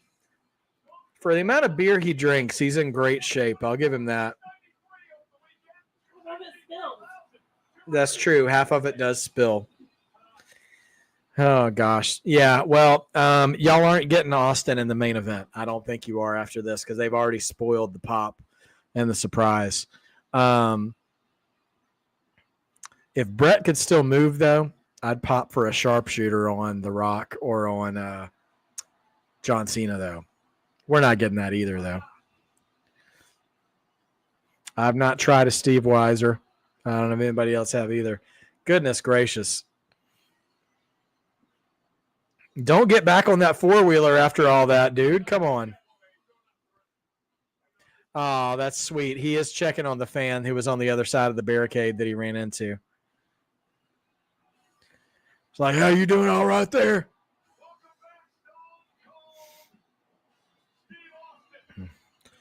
Now tag you with that four-wheeler? Gosh. Don't trust anybody. Especially Austin behind the wheel. Oh, gosh. I mean, he's walking his way back, though. They're like, no, you can't drive back. That sets a poor example.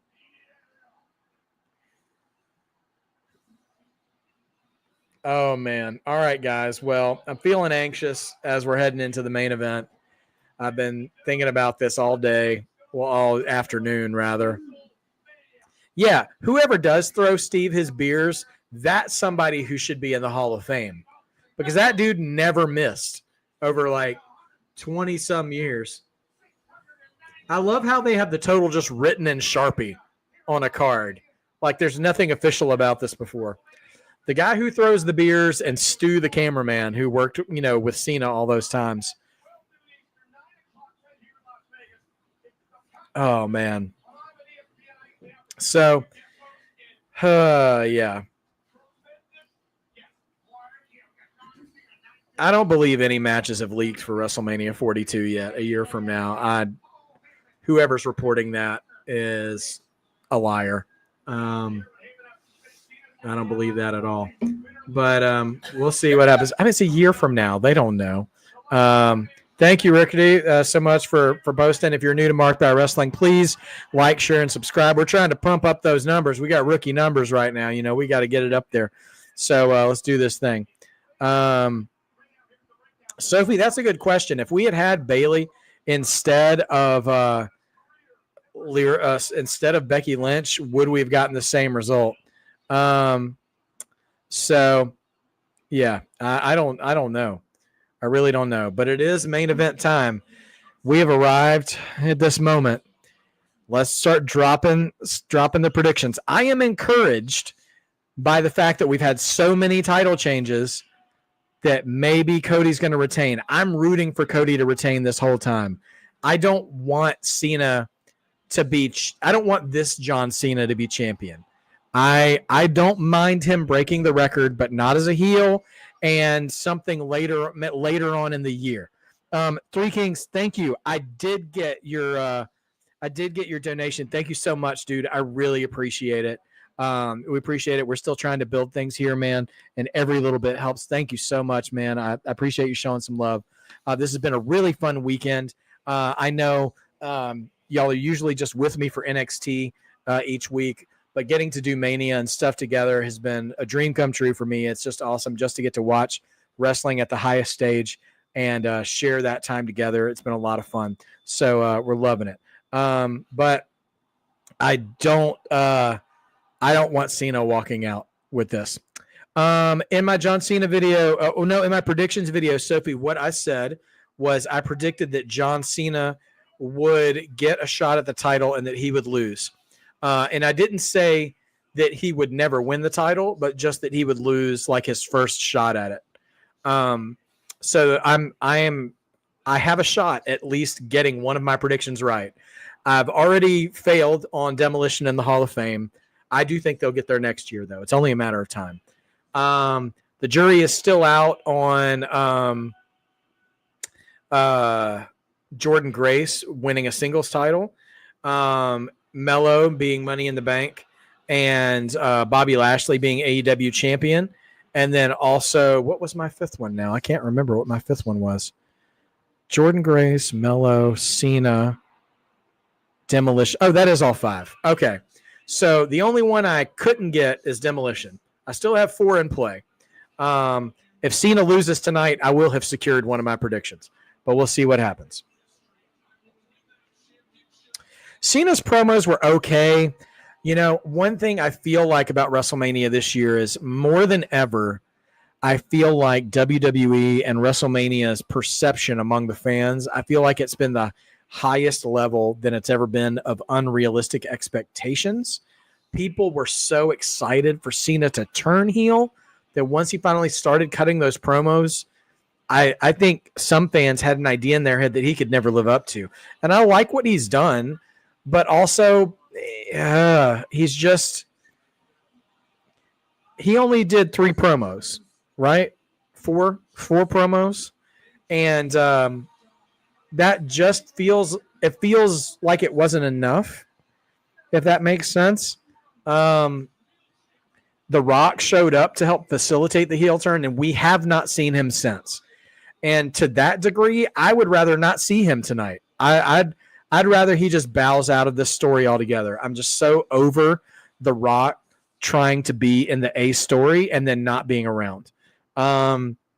Because Cody right now in his career is such an antithesis of that.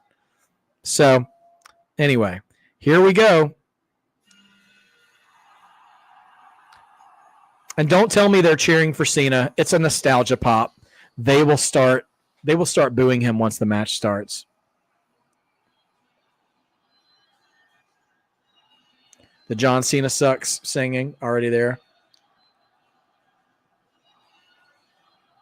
John Cena giving you the "you get nothing." Good day, sir.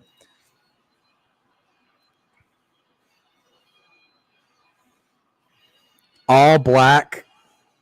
No Fruity Pebbles. Look, that Fruity Pebbles has gone bad.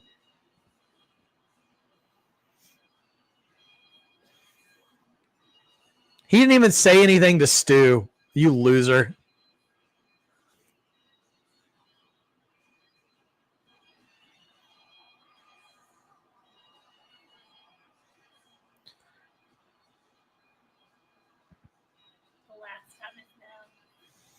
Yeah. I do like I like the all black and white text on the screen. The simplicity of it, like the default iMovie setting. That's nice.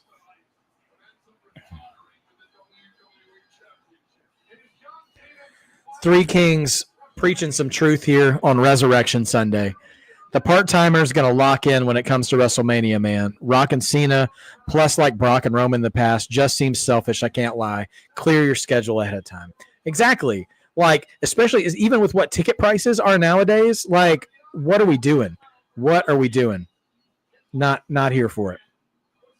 What do you mean, what am I thinking, J Money? What did I say? Or what am I thinking? Like, what am I predicting? I thought that was like, what are you thinking? Are you crazy? What are you thinking? I'm going to go with my, you know what? I'm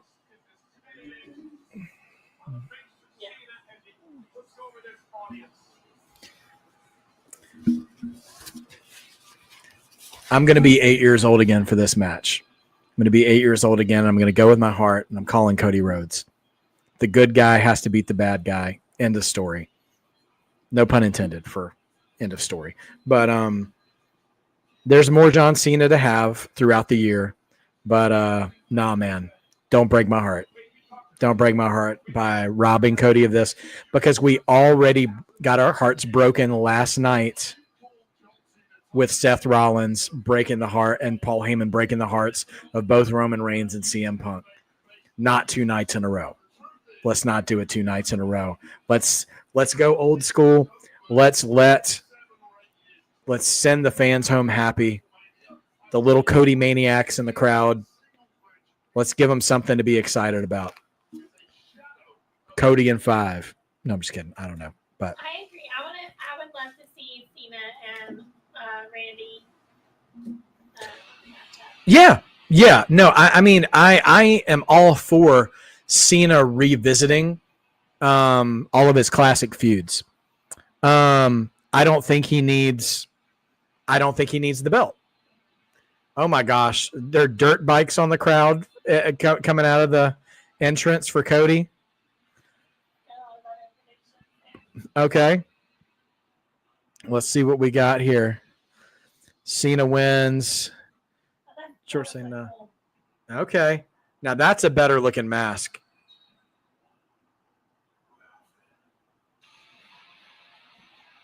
Oh, okay. Got a little Iron Man style. Okay. I'm for it. It's interesting.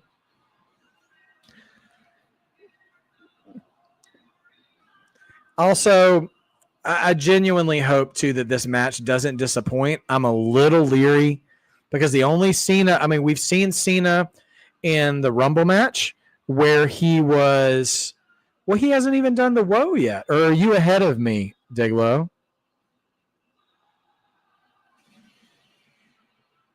It was all right. Yeah, it wasn't, he's had more pyro in the past. But, let's see. What was I even saying? I can't remember. Must not have been that important. But yeah.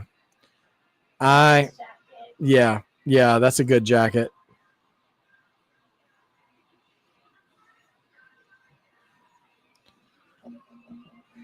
All right, let's see what we're going. The Rock did not come out with Cena. There's no Travis Scott yet. And I mean, I feel like, they've been at least saying that Travis Scott might show up in some regard too.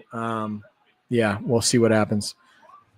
Oh, I was just going to say, yeah, Cena's retirement tour. Like, yeah, I'd love to see him take on Punk again. I was at his daughter. Yeah. Come on, man. Kissing your daughter before the match. Don't take the belt.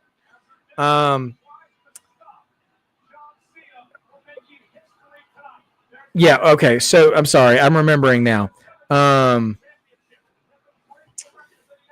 We only saw Cena in the Royal Rumble. He came in like after number 20, so he didn't wrestle for very long.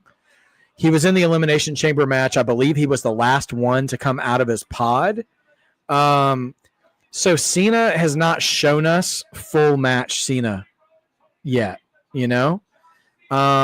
So I know. I see you, Diglo. I see you. I'm ignoring you. And so I hope Cena brings the goods, win or lose, in this match.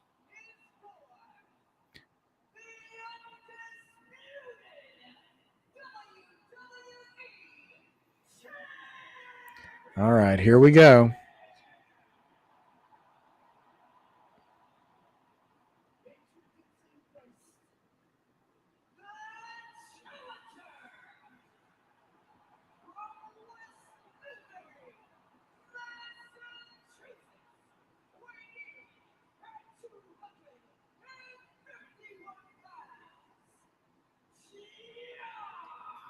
I just looked up how old John Cena was the other day, and now I can't remember. Too old to be a 17-time champion.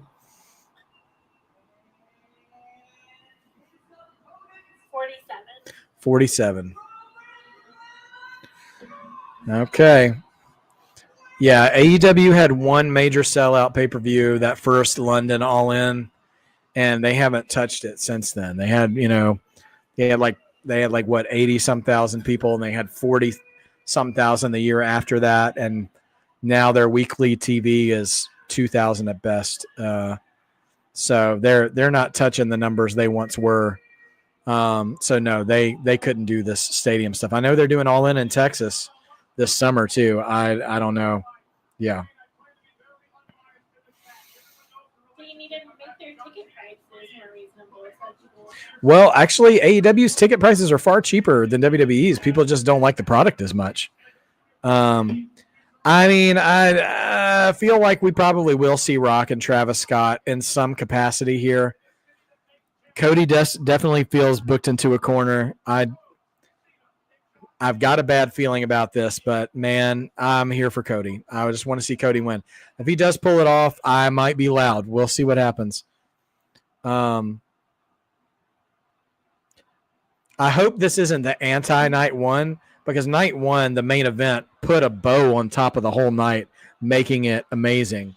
And I hope this really doesn't take the air out of what's really been a great night too, save 2 matches that were back-to-back. Crowd is hot. That's one of the few matches they popped for the bell ringing. So this is big-time stuff. Thank goodness our feed is a little more cleaner now, just in time.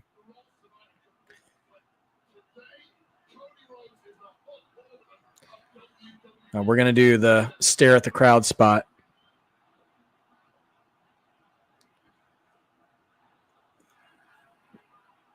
Dawsey, I don't know why they're still calling it Undisputed. They called it Undisputed because it was a merging of the Universal title and the WWE title. And so those were the only 2 belts at the time. So when they merged, it was the Undisputed title. But calling it the Undisputed title now that there's a world title is kind of weird. And let's make it clear, if The Rock shows up to screw over Cody, I'm not going to be mad because Cody, I mean, I will be disappointed that Cody loses if that happens, but that's not why I'm going to be upset. I'm going to be upset because Rock just only shows up at the high points. And like, that was where I honestly I was thinking about it this morning. I have a feeling if he doesn't show up at all, it's because he knew they weren't selling as many tickets as they were the year before, which they still sold a crazy amount of tickets, right? But he can't claim to be a part of the biggest sellout of all time kind of stuff. And I think his ego is to the point that he wants to be his legit ego, I think, wants to be the point that he wants his name attached to box office success and all-time status wherever it's going. Who cares about the storytelling? And that doesn't sit well with me. But I also might be wrong. We'll see what happens. John with the black sneakers on, too. Just black and jorts.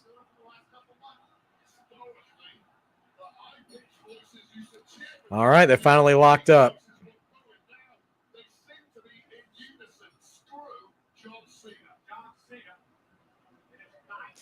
I think Wade Barrett had a little too much fun saying screw John Cena on that line. He's had his own history with Cena when he had a name ring career.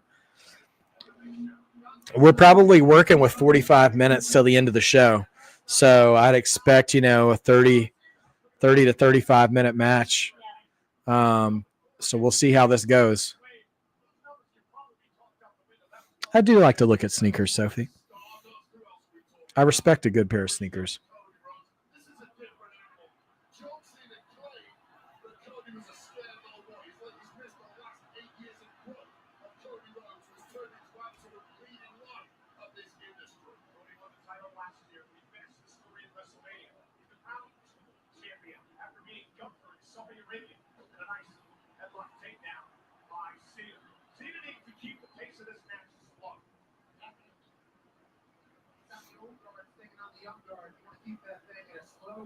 Cody's boots are kind of cool too. They're like part cowboy boot looking and also a little Eddie Guerrero-ish looking to me too, like that sort of design along with his tattoo logo.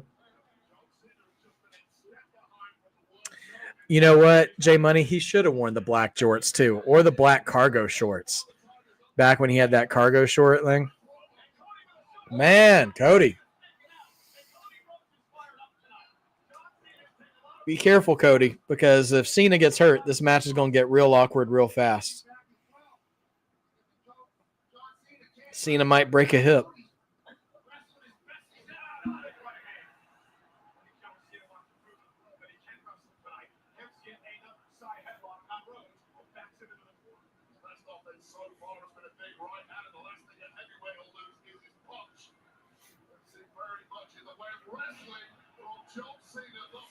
I don't love Cody selling so hard for just his punches. Like, he's punching me and I'm falling on my back. And if Cody does anything, it's sell everything. That is true. He's a little melodramatic as a champion. Yeah. That's true.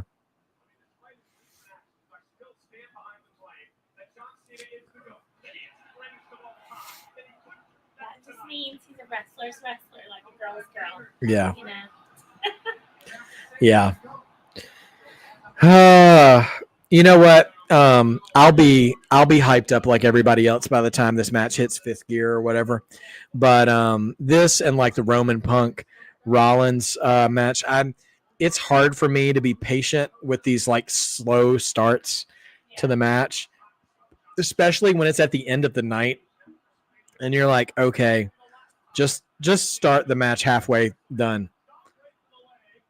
It's tough. I might be inclined to agreeing with you, Diglo. Cena may have lost a step. It's hard for me to tell right now, though. It just seems like he's being so methodical on purpose, and it's hard for me to say if he's doing that to mask, and we're lagging, which sucks. If Cena's doing that to mask his age, or if he's doing that because he's a heel. And that's like super intentional for the storytelling. Like, it's kind of like, I'm also going to wrestle like you don't deserve to see me wrestle all fired up like I used to, you know? So I don't know. Boy. All right. Well, I'm stuck buffering right now, but yeah, I agree. I'd rather move like AJ Styles when I'm 47 and not Cena too. Let's hope we could all be so lucky. Man, Netflix is really getting overloaded for this match. I'm getting PTSD from the Jake Paul Mike Tyson fight right now.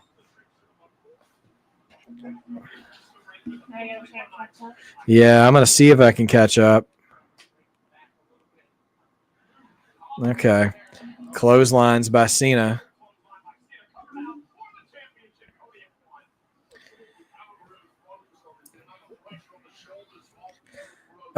You want to move like Lashley? Yeah, he can still go. Thoughts on Cardi B hosting SummerSlam? We did talk about that earlier. Yeah, we're excited for that. I think they use her in the right capacity. It'd be a lot of fun. Yeah, let's see. I'm not watching it on Peacock, Sophie. I'm watching it on Netflix. So let's see. We never got John Cena and Steve Austin. Same with Randy Orton and Steve Austin. Yeah, Steve Austin's done. He was on the Pat McAfee show earlier and saying, it's like, I ain't going in the ring no more. Like, he's pretty much said he's done having matches. So, shout out to Kevin Owens. May your neck heal up soon for being the last official match of Stone Cold Steve Austin. So,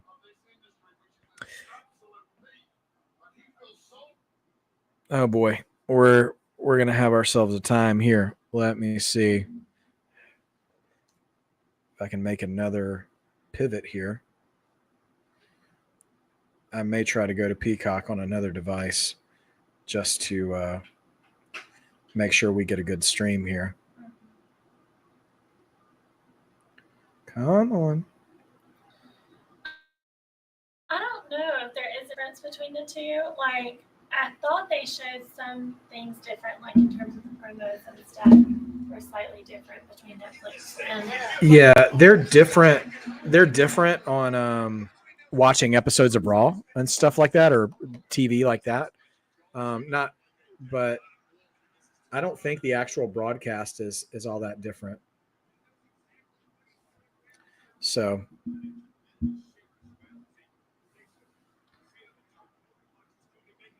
All right. Well, we definitely got better quality here on Peacock. So let's see. Yeah, I mean, I wouldn't trust any wrestler's Instagram to prove where they are or are not on the day of an event. Because when Edge came back to the Royal Rumble in 2020, right before the pandemic, he posted a fake Instagram post about having a movie night with his daughters at home and stuff and everything. So, like, it's just one of those things. Like, Rock could still very much be here. So, for sure.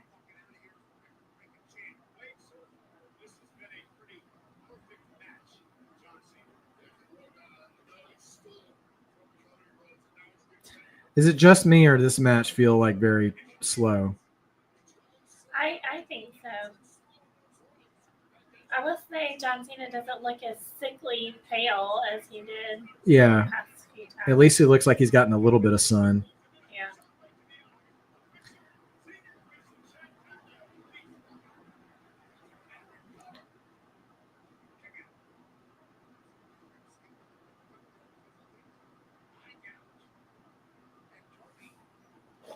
I'm going to keep trying to.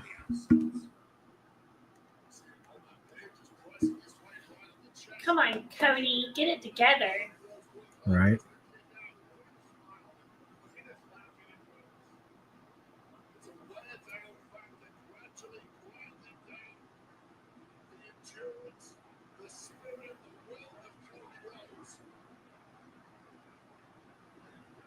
What's the crowd saying? Can y'all tell me, like, my volume's kind of low? Is the crowd cheering for Cena or for Cody?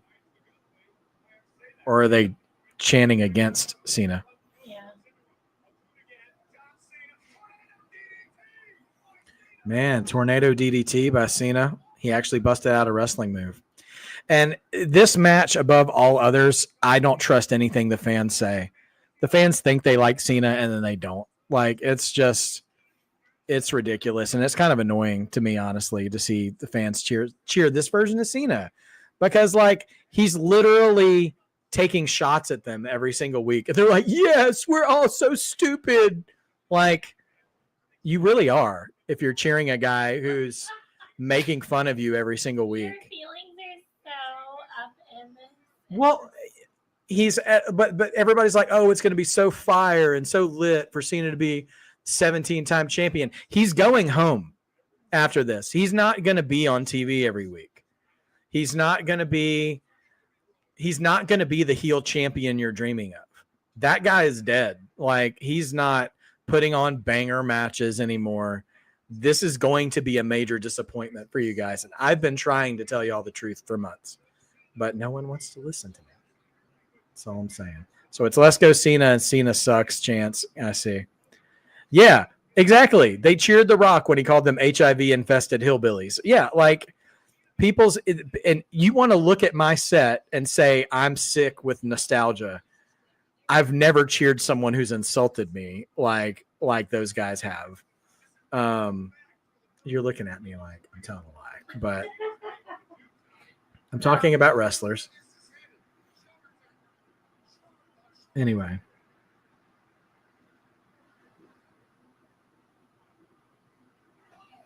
Oh, good. Smack him in the face. Okay, power slam.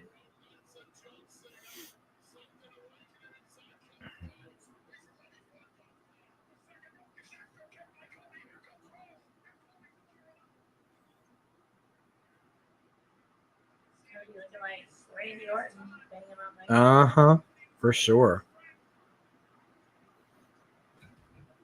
Oh, man. But the fans were flipping him off. Yeah? Cena? Or Cody? Cody.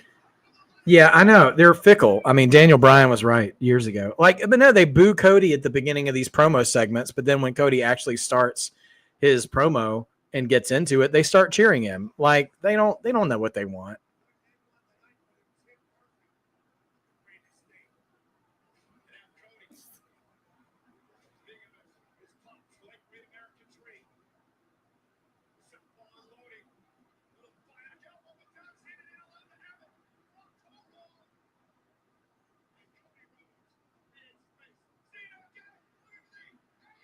We got an AA. He's kicking out. Yeah.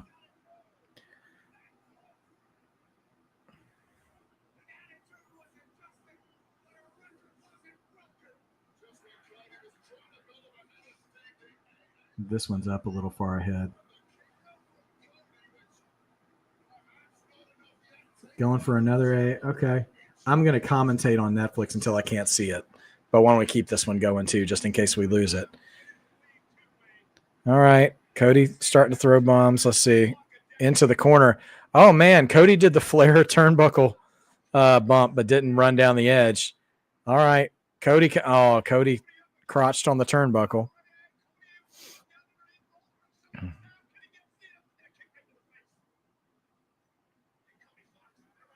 Do you mind if I hit the volume on this one? Okay.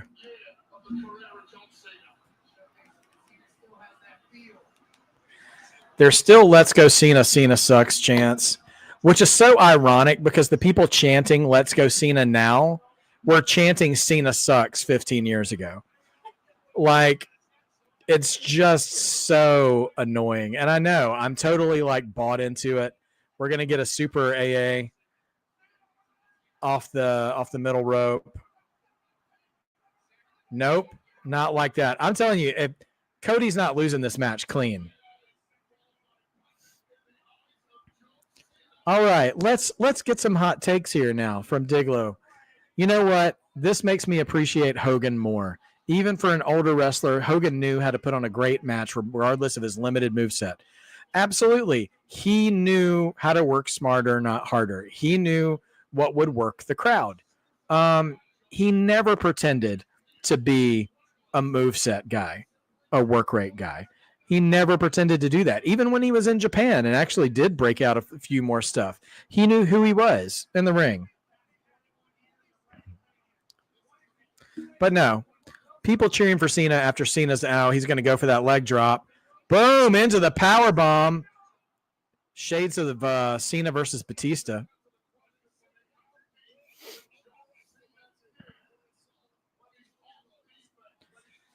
Oh, gosh. All right. And it's so dumb that they're sick, that they think they're sick of Cody. Like, Cody's not had a bad reign. Yeah. He's had a good reign. He had a crazy good feud with Kevin Owens. He had a good feud with AJ Styles. He had a great match with Gunther. Oh, Cody Cutter. The Solo Sikoa one, that wasn't his fault that it didn't hit like everything else. But man, like, I would rather see Cody move on to Punk. I'd rather see him revisit Seth Rollins now that Rollins has Paul Heyman with him, because they still have some unfinished business, Cody and Seth. I mean, Cody and Roman have unfinished business after last WrestleMania. Like, Cena old. If Cena wins, can you imagine the kids crying? Yeah. Yes, absolutely. It will happen. They'll have great shots in the crowd.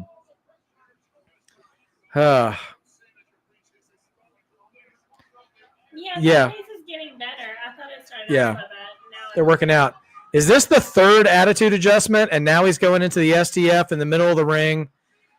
All right, how are we doing this?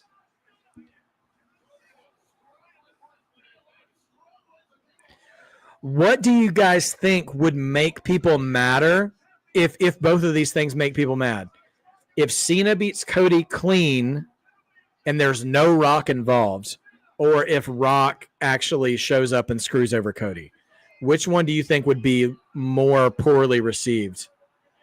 Okay, going to lock it in again. Dragging him back. Cody also, I won't go so far as to be crass and call it a fetish, but he has a real fixation with being abused as a character because his dad was all the time. Man, you think a clean win would be worse? I think so too, because like his whole promo shot against, it's funny, we're playing 2K here and Cena has 3 finisher stores at all time. Ref bump. All right, here comes the fireworks, everybody. Of course he's going to hit the crossroads now that the ref is down.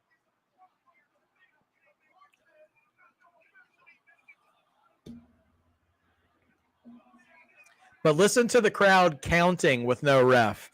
That counts as cheering for Cody. So this crowd, I think this crowd just wants to hear the sound of their own voice. If this crowd was a real one, they would have sprayed some water on the ref. I know, right? AJ, where are you? I know you were wearing your ref shirt yesterday. Why aren't you in the ring? AJ. You're literally there. This time you're there. You're not sitting in your studio. Get in that ring. Oh, boy.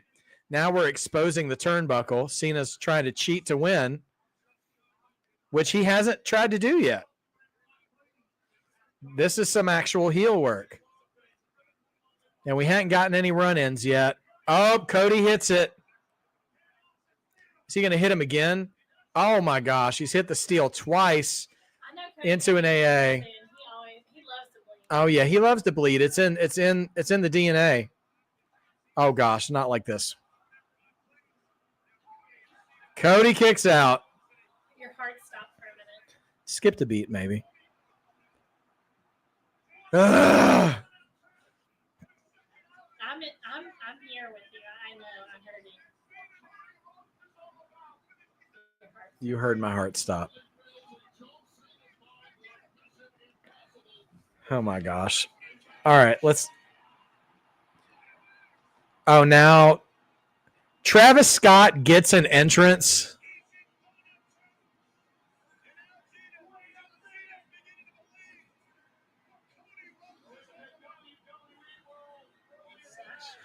Oh my gosh, and mugging for the crowd. Dennis Rodman did it better. And he was an actual athlete. If I never hear this song again, it won't be too soon. I'm so tired of hearing it. The me. Oh, it's Fiend. Is that what he's saying? Whatever it is dumb. Would y'all stop acting like The Undertaker just showed up? Like, oh my gosh. Yeah.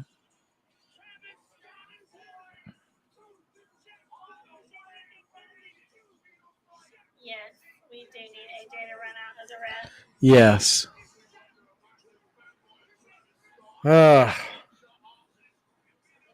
And here's the question, too. Last year. I'm bored with how long it's taken them to get to their this last year when Roman kept having interference, there was always someone there to have Cody's back. Jimmy interfered, so Jay interfered for him. Solo interfered, then Cena did interfere for him. Then Rock interfered, then Taker interfered for him. So here's a question. If nobody shows up to have Cody's back, what did he do to push people away? You know what I mean? Because Jay is still there on site. Sure, you can have somebody else other than Cena. But the ref is back up. The ref is standing there looking. So it's not like he can interfere right now. And he's standing on the apron. Like, what is he? Did this get made a no DQ match? And did I find out about it? Did I not find out? Now another crossroads. Okay.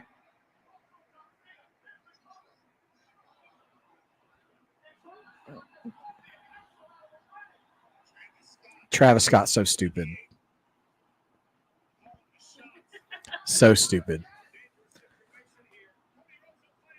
Cody, go out there and give him a shoot punch to the face. Remind him of what it's like when you take liberties with a pro wrestler. Go and David Schultz him.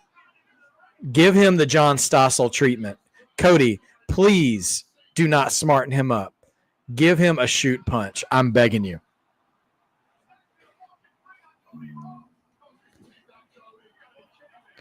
Come on, Cody. Smack the glasses off his face.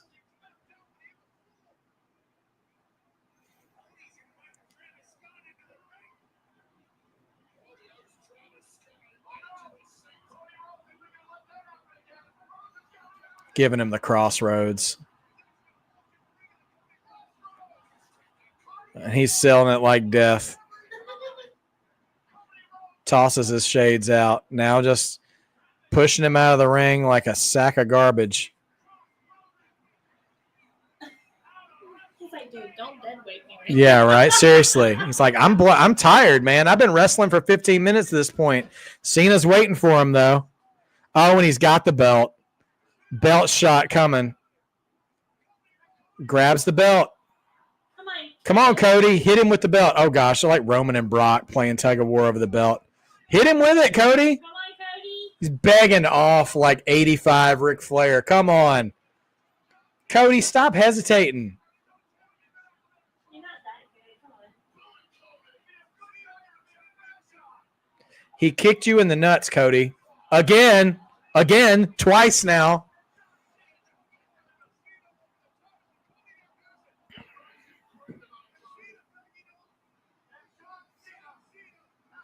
Doing the right thing didn't work for AJ Styles earlier tonight. You keep that title.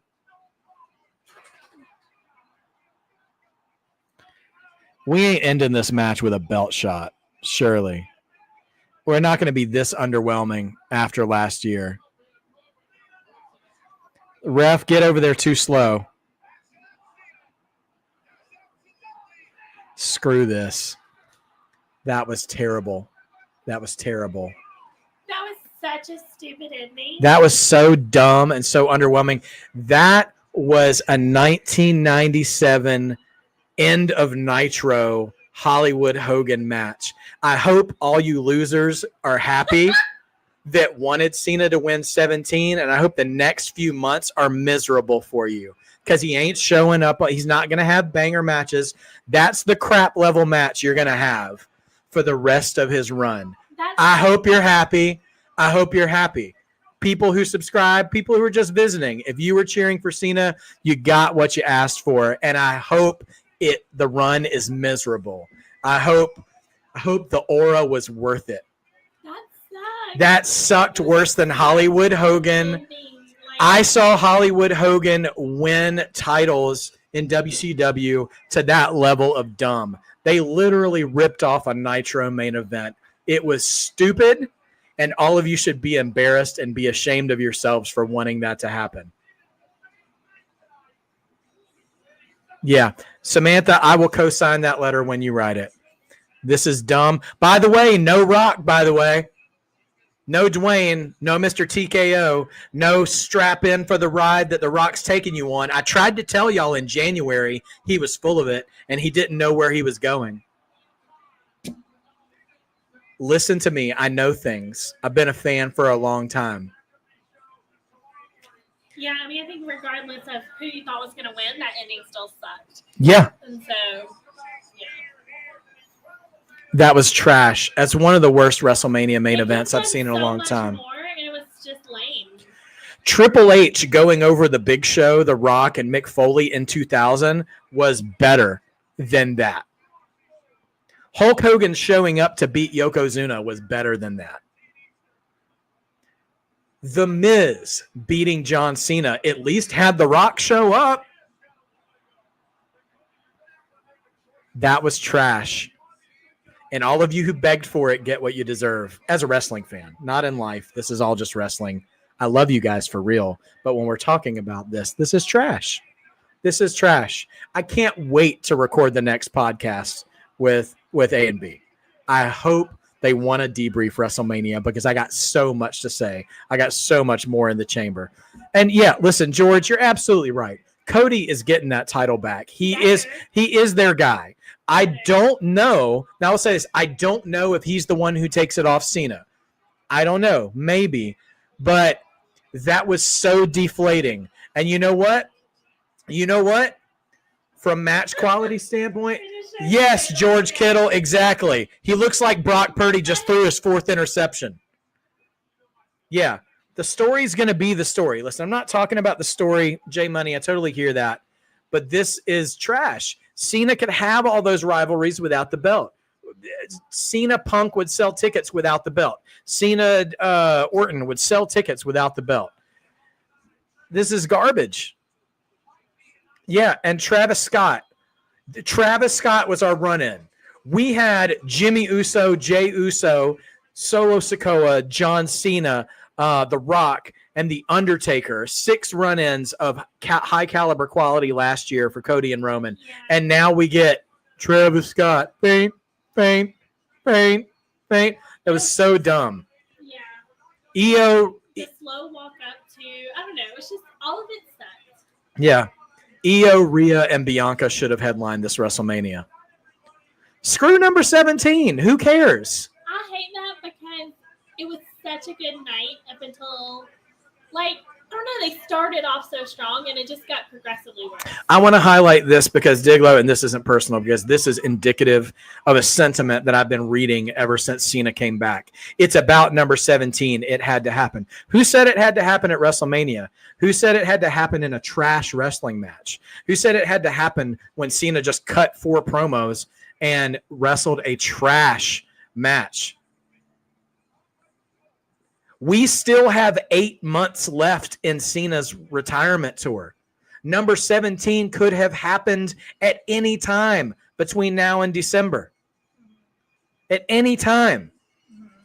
This was a regular singles match, yeah. I mean, like, it's like could have happened any night. Garbage. Hot garbage. I mean, it has happened other nights. You know? Yeah. Like, and it was a ripoff of a bad WCW finish. It was awful, dude. Like, there's no defending this. And, like, because I appreciate my sanity, I'm not getting on Twitter tonight because there's going to be a bunch of mindless idiots saying this was peak cinema garbage. Peak cinema was last night. Punk, Roman, and Seth. That was your cinema match right there. And I didn't, I wasn't happy that Rollins won either. Oh, okay. Let's handle this retort. Maybe he's tired, bro. Look how he was moving in the ring. I don't even think he lasts the whole year. Well, if he ain't tired, hold on. What do you mean it ain't over? Hold on. Because Netflix went off. I see him holding the peak trash. That's all it is. This really put a damper on the whole WrestleMania. And again, it's not just about Cena winning. It's how he won. It's how the match was booked. It was garbage, man. Bianca, Rhea, and Io had the better worked match. Yeah, don't thank Cena. It's garbage. He's not. You don't thank him for nothing. Trash. Yeah, I mean, you should have given him a shot to win it later on, and that's the problem, man. It's about 17, and now when people think about 17, they're going to think about this trash, subpar. AEW fans are going to mock it forever, and they should. Garbage moment. This is like, oh no, that's from night one, replaying night one. There's no, I don't think there's a thing here. I'm just going to make sure there's absolutely nothing else here. Yeah. Who cares, Cena? You egotistical loser. Like, this is just, man. So there you go. Hope you guys are happy. You leave your ratings in the chat. I can't even give you a number right now because it was. I'm so glad. The first half was 10 out of 10. They had us in the first half. Yeah, had me in the first half. Not gonna lie, that was WrestleMania Night 2 in a nutshell. Had us in the first half. Not gonna lie. The minute Logan Paul showed up on stage, this show never recovered. Never recovered. I like Gunther taking the belt off Cena. I would love that. Yeah, listen, any full-time wrestler that's at the top of the card is worthy of doing it. Sorry. Cody in a rematch. CM Punk, this new Seth Rollins, Roman Reigns, Gunther, Drew McIntyre, Braun Breaker, any of those guys would be a more worthy champion than Cena at this point. He's got his record now. You know what they should do? They should give him the Rey Mysterio treatment, like what John Cena did to Mysterio and took the belt right off him before the end of Raw. Have him show up on Raw tomorrow and have somebody just squash him. Just Goldberg level squash him. Bring Goldberg back for his retirement match just to take the belt off him. That's how salty I am about it. I would rather Goldberg be the WWE champion than John Cena that way. It's so, maybe I don't actually mean that. Okay. But that's trash, hot trash. If we could take bits and pieces of night 1 and the first half of night 2, you would have an epic level WrestleMania. But this WrestleMania was a polarized event of really high highs and really low lows. So yeah, I know I'm being a little ecstatic here, or a little fantastical. But whatever. It's okay, George. I'm clearly in my feelings too. I'm self-aware. It's fine. But no, that I cannot believe that they ended both nights of Mania like that garbage. I don't care about speaking Goldberg into. I tried to speak Cody retaining into existence. Clearly, that magic ran out, and I wasted it on Cena kicking Cody in the nuts. So anyway, yeah, Stand and Deliver was great, Justin. That was a great show Saturday morning. There were excellent matches at Mania. So starting with night 1, recapping, I really liked Jay and Gunther because I liked the story that it told. I really liked. I thought the War Raiders and New Day was a fine match. It still was kind of a Raw main event level match, but most WrestleManias, whether you guys believe this or not, from the first WrestleMania up until last year, had TV level matches on there. Okay.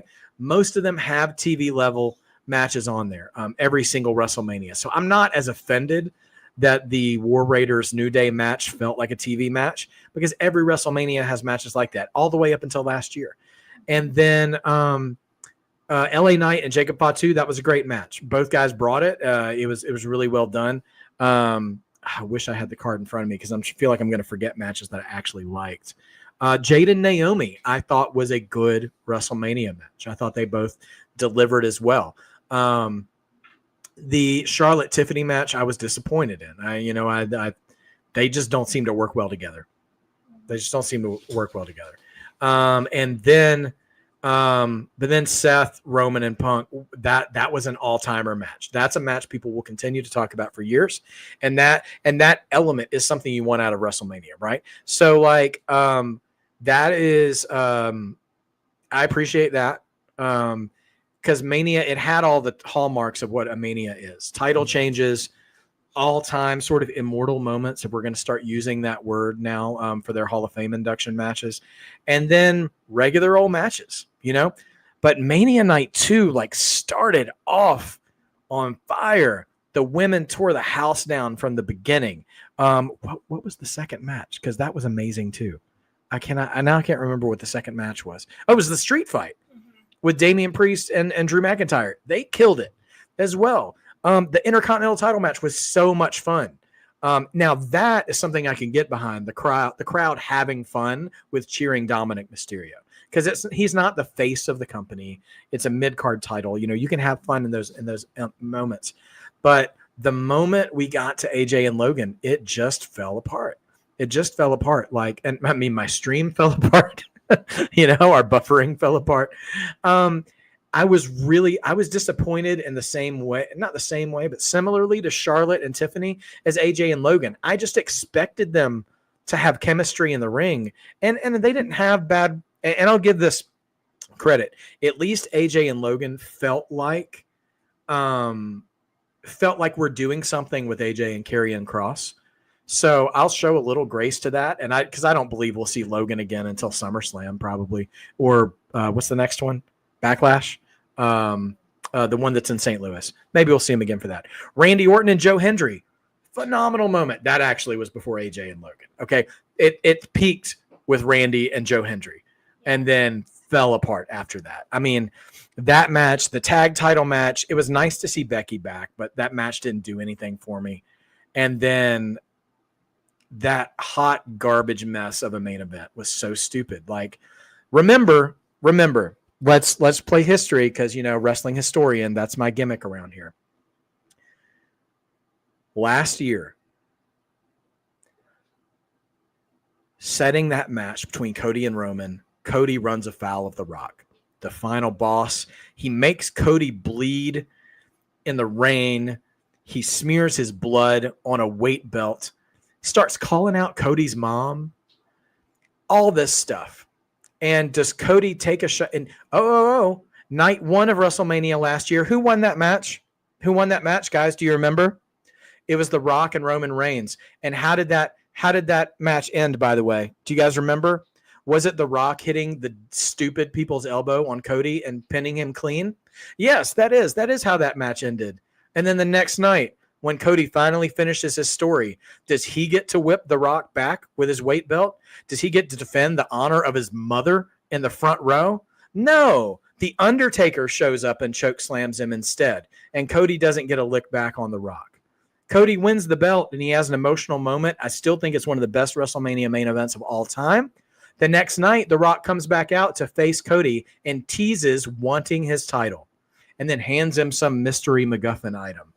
And we talk about that for months because The Rock never shows up again, because that's what he does. He's an absentee dad. He is the absentee dad of WWE. He tells you that he loves you and he cares about you, and that you give him those goosebumps all the time. Look at my goosebumps. Look at how great my goosebumps are, how much I love you all so much that I won't come actually and see you again. He's the deadbeat dad, not Rey Mysterio. And doesn't show up again until September, when Rock and Roman are wrestling, was it Jimmy and Solo in the main event? The main event of that show that should have been main evented by CM Punk and Drew McIntyre in Hell in a Cell, the cap to the best feud of that year. And The Rock, but they has to be main evented because The Rock's going to show up. And The Rock shows up and does his stupid little throat slit that meant nothing at the time, by the way. It meant nothing at the time. They thought it was going to mean something. It didn't mean anything. We don't see The Rock again until right before Elimination Chamber, give or take. I might be missing a couple of appearances here and there. And then Rock says, I want your soul. He thinks he's Johnny Ringo from Tombstone. I want your blood and I want your soul. And I want them both right now. And Cody says, go F yourself, which he should have said to Rock a long time ago, quite frankly. We all should have in our own way.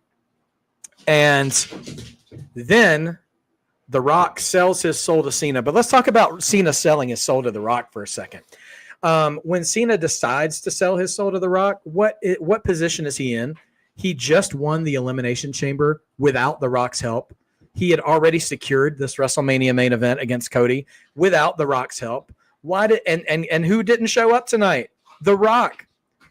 Why does he need to be affiliated with The Rock at all? This was a clear pivot because The Rock decided he didn't want to play ball anymore with anybody. He didn't show up. He's the absentee dad. He went out to get a pack of cigarettes. He's never coming back. And they just pivot to Cena being the bad guy. And now Cena wins with a 1996 Nitro ending Hollywood Hogan win that is just hot garbage. So I don't think Cody's going to show up with Sting face paint anytime soon to be the masked Avenger. But man, oh man, did they ruin the ending of Mania. And it was trash. And you know what? I was about thinking about how stupid it was to have Travis Scott as a part of this main event actually clued it into me. Did you guys notice that this was the first Mania in a long time that didn't have some dumb celebrity segment in the middle of the show? Like, and no offense to any of the celebrities, they kept them all at ringside. They kept them out of the ring. Snoop Dogg didn't come into the ring and do a little dance and have a moment with The Miz or somebody. You know, Run DMC didn't do a rap in the middle of the ring. That's a really old reference for some of you guys. But the celebrities stayed out of it. They stayed as fans. Logan Paul. Okay, touche. But you know what I mean, though, right? You know what I mean when I say that, Diglo. Nevertheless, Travis Scott milking all the attention. Of course, we might see The Rock again. And when The Rock does show up, he's going to give us the same BS he gave us last time. It's all part of the plan. It's all part of the story. Dude, you do Fast and Furious movies. You wouldn't know a story if it bit you in your tattoo. Like, you don't know storytelling. You know box office money. And because this WrestleMania didn't do the box office money that last year did, you dipped. So you didn't have to be attached to it because you couldn't take credit for it. And instead, Cody is now left to look like an idiot. And that's the point I'm trying to make. Rock has abandoned this story because there's no reason. Everyone was telling me Rock's got to show up at WrestleMania. It's the biggest event. It's the biggest moment. It is. I agree with you. And where was he? Not there. And you know what Cody looks like? An idiot who has been owned 3 times by The Rock now, at least, and has not gotten a lick back. It was like Stephanie McMahon back in the day. She used to haul off and slap wrestlers like Batista, like John Cena, like others. And you know what? For all of his misgivings and all of his horror and terribleness as a human being, Vince McMahon understood one cardinal rule about wrestling. If you're going to be a sick, terrible villain, you got to be willing to take a beating eventually. The hero has to conquer evil, has to beat the mess out of that villain. And The Rock is too proud to do that. I'm convinced The Rock is too proud to do that. Because Stephanie would do all that all the time, and ain't no man going to smack her. Like, I mean, the closest she ever got was Ronda Rousey, ripping her arm out of the socket almost, But no man's going to do that. You're not going to put that on WWE TV, and I wouldn't want them to either. But that's why I don't think Stephanie should have taken liberties with the wrestlers for heat, because she's not going to be embarrassed unless they're just going to call her a bad word, and that's not the same. And Rock is never, that's just what I said, Sophie, men can't hit women. And then I don't advocate for that either, which is why I don't think we should try to set that table in the storytelling. But again, that was years ago. Stephanie's a different woman in the public eye now because she's corporate and she ain't going to be like that. But Rock wants to have his cake and eat it too. He wants to go over on these guys. And then he shows up in January before he turns on Cody and does the I want your soul stuff. And then he's like, oh, Cody, oh, man, you're the future of this company. And say hi to Mama Rhodes for me. And Cody's in the crowd like, ha, ha, ha, ha, ha. Oh, I remember when you embarrassed me and humiliated me in front of my mother. Ha, ha, ha, whatever. Trash ending to WrestleMania. Not a trash mania. But that was a hot garbage finish. I cannot believe they pulled a finish of 1997 Nitro out of that. I'm flabbergasted, man. I cannot believe that they were that lazy. They were that lazy with it. And I don't know whose call that was. It was Triple H. Unbelievable. Diglo asked a good question. Steven, what good can come out of Cena winning the title besides number 17? I don't know what good comes out of it, because what you would do back in the day, like remember in the early 2000s, Triple H had his reign of terror, like it was, and Cena even was like, LOL, Cena wins and stuff, all this stuff. If you hold the belt with a vice grip, like Gunther and Jay tonight. And I know how you feel about Jay. I'm not trying to get you to admit that Jay's good, Diglo, but when you have an established dominant champion, it makes it special when someone takes the belt off them. But this decision, all it does is pad Cena's stats and cement him as some perceived GOAT. And eventually somebody's going to beat Cena for that title, I guess. But they're beating an old Cena. That Cena wasn't impressive.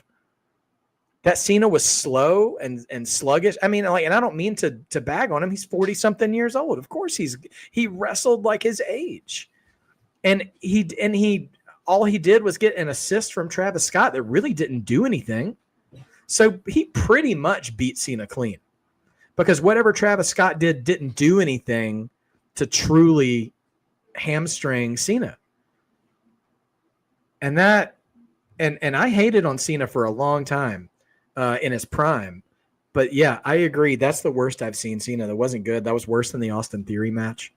Y'all can keep holding out hope that The Rock will show up. I don't care if he ever shows up again or not. I'm so done with him as an on-screen wrestling performer. I mean, if he makes a good movie, I'll go see it. If he's capable of making good business decisions, I don't mind him being on the board. I don't want to see the People's Champion on my TV ever again. I don't care. He can go on. He can go on somewhere. And it wouldn't have bothered me at all if he had not tried to center himself in the A story of WrestleMania 2 years in a row. If he had just minded his own business, if he had just come back to be like, you know what, I'm corporate Dwayne. I'm here to help the Netflix deal. Love you guys. Here's my here's my goosebumps and all this stuff. That's fine. That would be fine. But his ego is he thinks his ego makes him perceive that it's giving me this feeling that he feels like he's bigger than the business, and that's always a toxic trait for anyone in wrestling who thinks they're bigger than the business. And that doesn't. I mean, everyone should be working in chemistry together in service of the best story possible for the best product for the fans. And Rock doesn't care about that. Rock cares about Rock. And this is not kayfabe talking. Yeah, absolutely not. I don't care if this is scorched earth or whatever, but like, no, he's nope. Totally done with him. Yeah, so I don't care for that at all. So yeah, I don't even know what to rate this Mania. I really don't. I don't know where to go with it. But I'll say that, man, it just it left a sour taste in my mouth. And here's the thing, when Hogan did that on those Nitros and those WCW years, I was eager to see who was the guy to take him down. Like, is Luger going to take him down? DDP is getting over with the Diamond Cutter. Is he going to take him down? Is Sting going to come back? Is he actually going to make a move on Hogan?